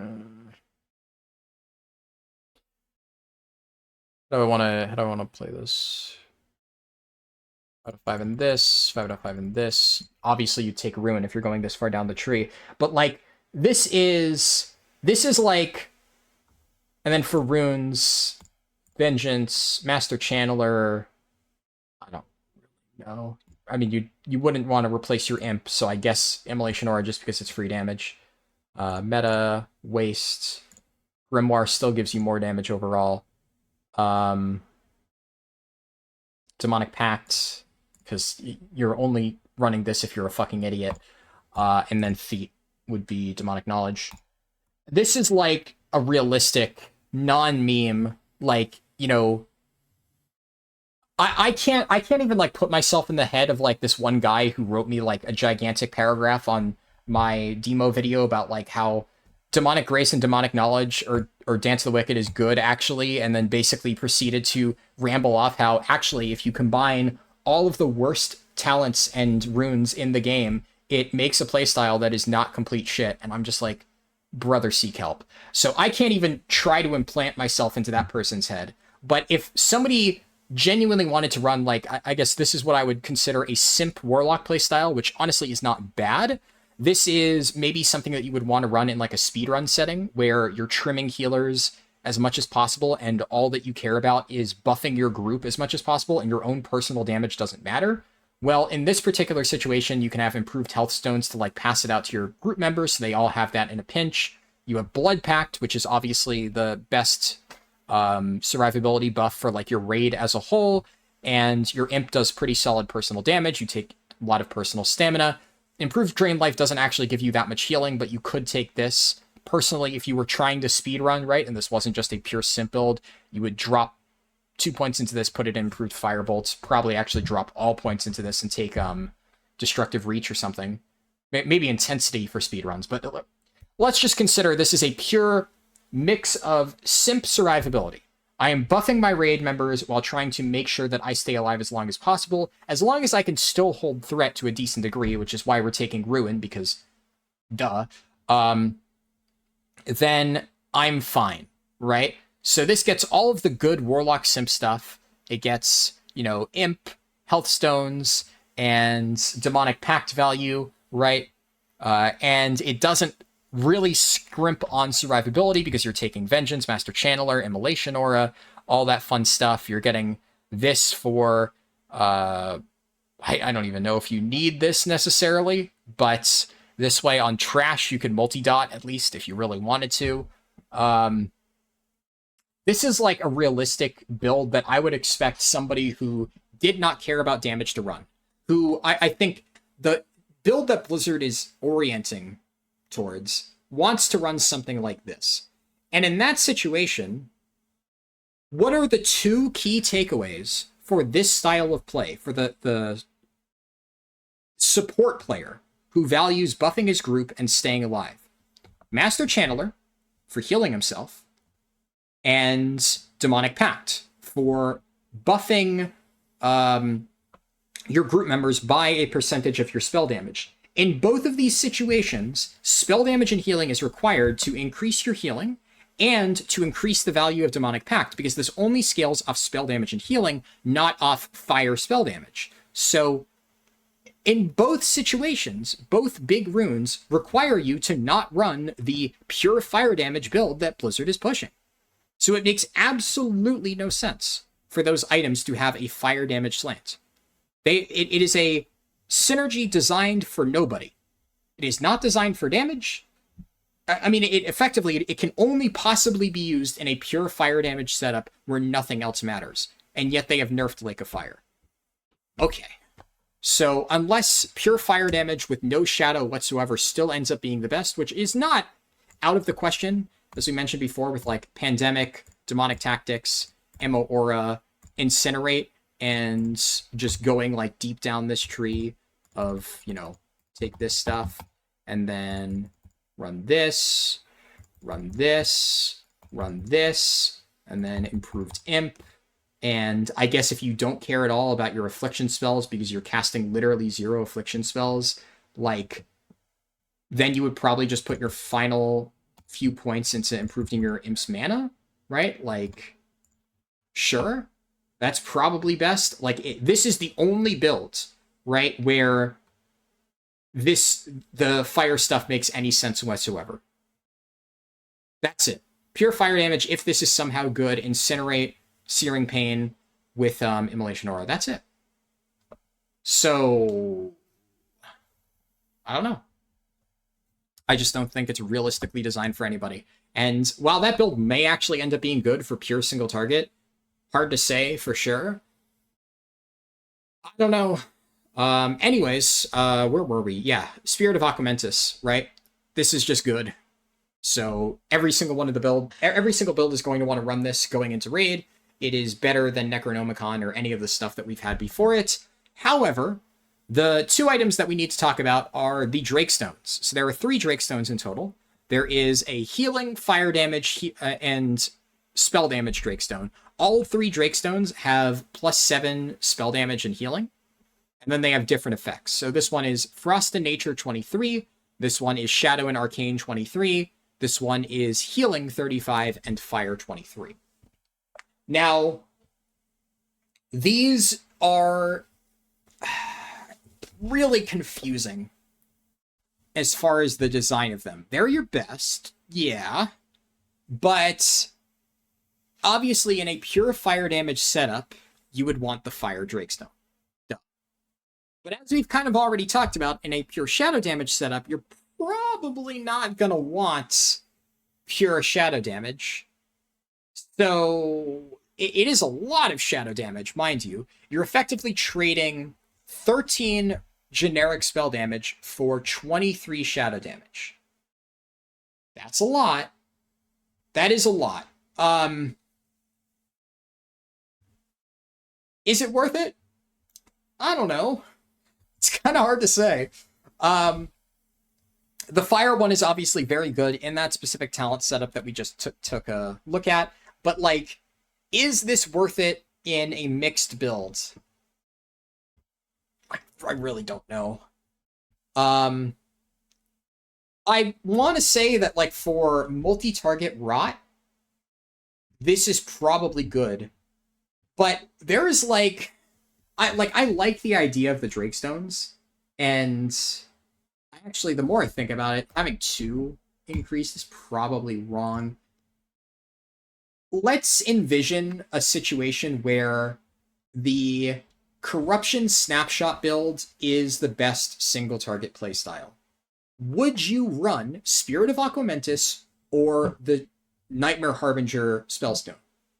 Well, you might think, well, getting more damage on my Corruption is better. Let's assume that Corruption is 50%. I mean, if it's like 50% of your overall, then yeah, 23 shadow damage is probably more. It really depends. Basically, the way I see it is this. If the shadow damage that you are doing is not 70% of your overall or more, it is probably better to run Spirit of Aquamentus. If it's like a 50-50 split, if like Searing Pain and Immolate are 50% of your damage, and the other stuff is 50%, you're probably going to get more value out of this, because I would say that like half of 23, right, is 11.5, and you're getting 13 additional spell damage and healing out of this, so it's probably going to give you more if it's a 50-50 split. And I mean, the same applies for the fire damage build, but the fire damage stuff is it's like more straightforward. If you're running fire damage, you're all in fire damage. And the main reason is because of Searing Pain. Every single Warlock build is going to be pressing Searing Pain at least a considerable amount within its rotation. Whether or not Searing Pain is actually contributing to a major portion of your damage is dependent on your build. And in the shadow damage build, it will be doing some, because you will be using it to refresh your Corruption, you'll be using it to establish threat on targets, especially hit if they're far away. But, like, to give you an example, I think this is a good situation where logs tell, oh, I've been bumped down to rank 6, so there you go, whatever. I honestly, I don't even know if I'm going to try to give it like a last good run to improve my parses before the phase ends, just because it's impossible for me to secure like top 20 for some of these, because they're like literally killing in 20 seconds, and like my best kill time for Viscous Fallout is 47 seconds. Like I'm not in a guild that can kill Viscous Fallout in 22 seconds. I just can't, right? I could definitely improve my Crowd Pummeler, because generally speaking, I use my my helmet on Viscous Fallout and Electrocutioner, and I just don't have it up for Crowd Pummeler, so I haven't managed to get like an insane kill for that. Menagerie I could definitely improve if I wanted to. The question is, do I really want to? I would only be able to improve it ever so slightly. And Thermoplug, I will probably improve my Thermoplug, because that is pretty easy. Main issue with Thermoplug is like, you have to run a very greedy setup for it that is difficult to get working properly. So it depends. I'm also not really motivated to play my Warlock, because I actually have full BiS now. I don't know if you can see it on here. I think some of it is still... Yeah, like my new tier pants aren't actually shown on the logs, because I got them at the end off Thermoplug on my most recent Nomergon run. Hooray for that. But at this point, with my server collapsing and me already having gotten all I need from Nomergon, I just don't really give enough of a shit to try and improve my parses and spend like 30 gold trying to get a slightly better parse in a raid that's going to end next week. I think I've done well for myself. Anyways, the thing that I wanted to look at, Mechanical Menagerie. So this is my overall like breakdown. Ignore fire shields. I don't know if there's a way that I can ignore it. Probably not, whatever. This is immolation oil. It's a consumable item, so it doesn't really count. It says fire damage, but it's not actually going to scale off my fire damage, so it's not, kind of a moot point. What we really want to look at here is the value of dots versus Searing Pain. And keep in mind that the value of dots is going to go up next phase considerably because of Pandemic. So Searing Pain is 16% of my overall, and for the other stuff, it is 29 plus 13 plus 12 plus 10. 64% of my overall, roughly, give or take. So in this case, it's like a 1-to-6 ratio, roughly, of closer to maybe 1-to-5 ratio of fire damage to shadow damage. In this particular situation, especially when you consider that Pandemic will be making these dots hit much harder next phase, I will almost certainly get more value out of shadow damage than I would out of magic spells and effects in this, comparison, right? Of, are we getting 23 shadow damage versus effectively 13 spell damage and healing, right? But it's hard to say, right? And this is on, I had guaranteed on 3 targets, but I kept some dots up on the sheep, not 100% of the time. It fell off like midway through the fight because the sheep was really far away and I couldn't refresh my corruption. And I tried to keep up Curse of Agony whenever possible, but this is like effectively 4-target cleave. And I could roughly juggle this like on 5 targets. And the more targets that you add, the more corruption, shadow cleave, not really shadow cleave as much, but the more corruption, Curse of Agony, increase in damage. So for like running dungeons or something, which I guess who cares about parsing in dungeons, but in that case, shadow damage is probably more impactful. Though another thing that we need to consider, so we can't just include Pandemic, we're also going to have Immolation Aura, and I have no frame of reference for how good Immolation Aura is going to be in terms of overall damage. I would say it's probably more like around here, in terms of how much it does over the course of a fight. Don't know for sure, but if it is around there, then this would bring it more to like, 1 to 4, 1 to 3, in which case it's a little bit harder to say. I don't know for sure. I think we're just going to need to wait and see on exactly how things shake up with what our builds look like. But one thing that I can say for absolute certain is that if you are very heavily dominant in shadow damage, the Drake Stones are going to be really good for shadow. And for fire, if you're only running a pure fire damage setup, then it's good. Otherwise, this is just kind of eh. You don't really want this. I would say save this for like a fire mage who is absolutely 100% going to get the benefit from this all the time. And definitely get Spirit of Aquamentus because it is just really, really good. And the final takeaway from all of this is that for damage, one hand plus offhand is still king. Because even if we're just considering Spirit of Aquamentus plus Hubris, the Bandit Brander, then you're getting 40 spell damage, which is an entire 11 higher than Nightmare Focus Staff. So for damage, that's just better. You're obviously losing out on a little bit of intellect from the Nightmare Focus Staff. Hubris only has 11. Nightmare Focus Staff has 29, I believe. So that's a lot. But yeah, I mean, what can I say? It's more spell damage is king. Intellect doesn't really matter. And if we're really going for damage, then yeah. Whew. Okay. You can also see I've updated this to reflect it, right? I think that this is a very idealistic point of view. I'm actually going to do this. I think Aquamentus is better than I initially gave it credit for, just because the more I think about it, the raw shadow damage one might not be as reliable as I first thought, so just something to keep in mind. But I think that covers just about everything. So just some housekeeping things. Obviously, this is 4 hours, which is much longer than I thought it was going to take to discuss all of this stuff. I just wanted to give a gigantic info dump now on all of the different options. What I might do is, if there is a big surprise in gearing, right? Like, there are a bunch of new items that we had no idea about, like dungeons get reworked, I will post an addendum video to this, and it'll be in the description, in the pinned comment, etc. That will be after Phase 3 releases, because the way that I want to structure the best in slot list for my main channel is I don't want to post a 4-hour video on my main channel rambling about random shit. Because I know the people who like watching this, you know, I'm sure that you enjoyed watching this, and I'm glad, but not everybody wants to listen to 4 hours of somebody talk about Warlock tank shit, you know. I am one of the few people who is even willing to spend 4 hours talking about Warlock tank shit, but that's just because I love theory crafting and I love tanking.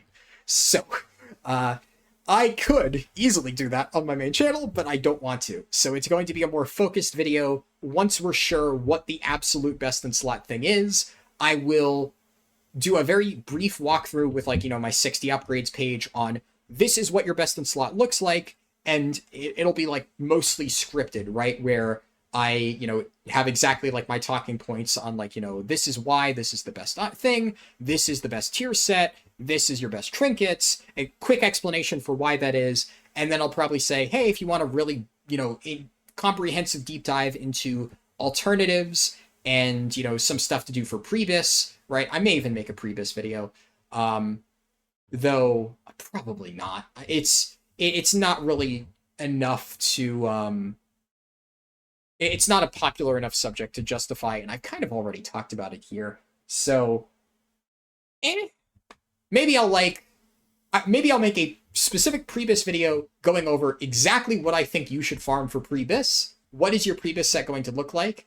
And that way I can direct people to it, and I'll post it on the second channel, right? And if you've watched this video, it'll probably just cover the same information, but it'll be condensed down into like 20 minutes just going over the specific items. Like Spirit of Aquamentus, go do this quest. Or the gloves from Timbermaw Hold, go get those gloves, they're really good. Stuff like that, and it'll just focus on the big things before you enter raid, so people don't need to sit through 4 hours to get that information. That could be fun, yeah.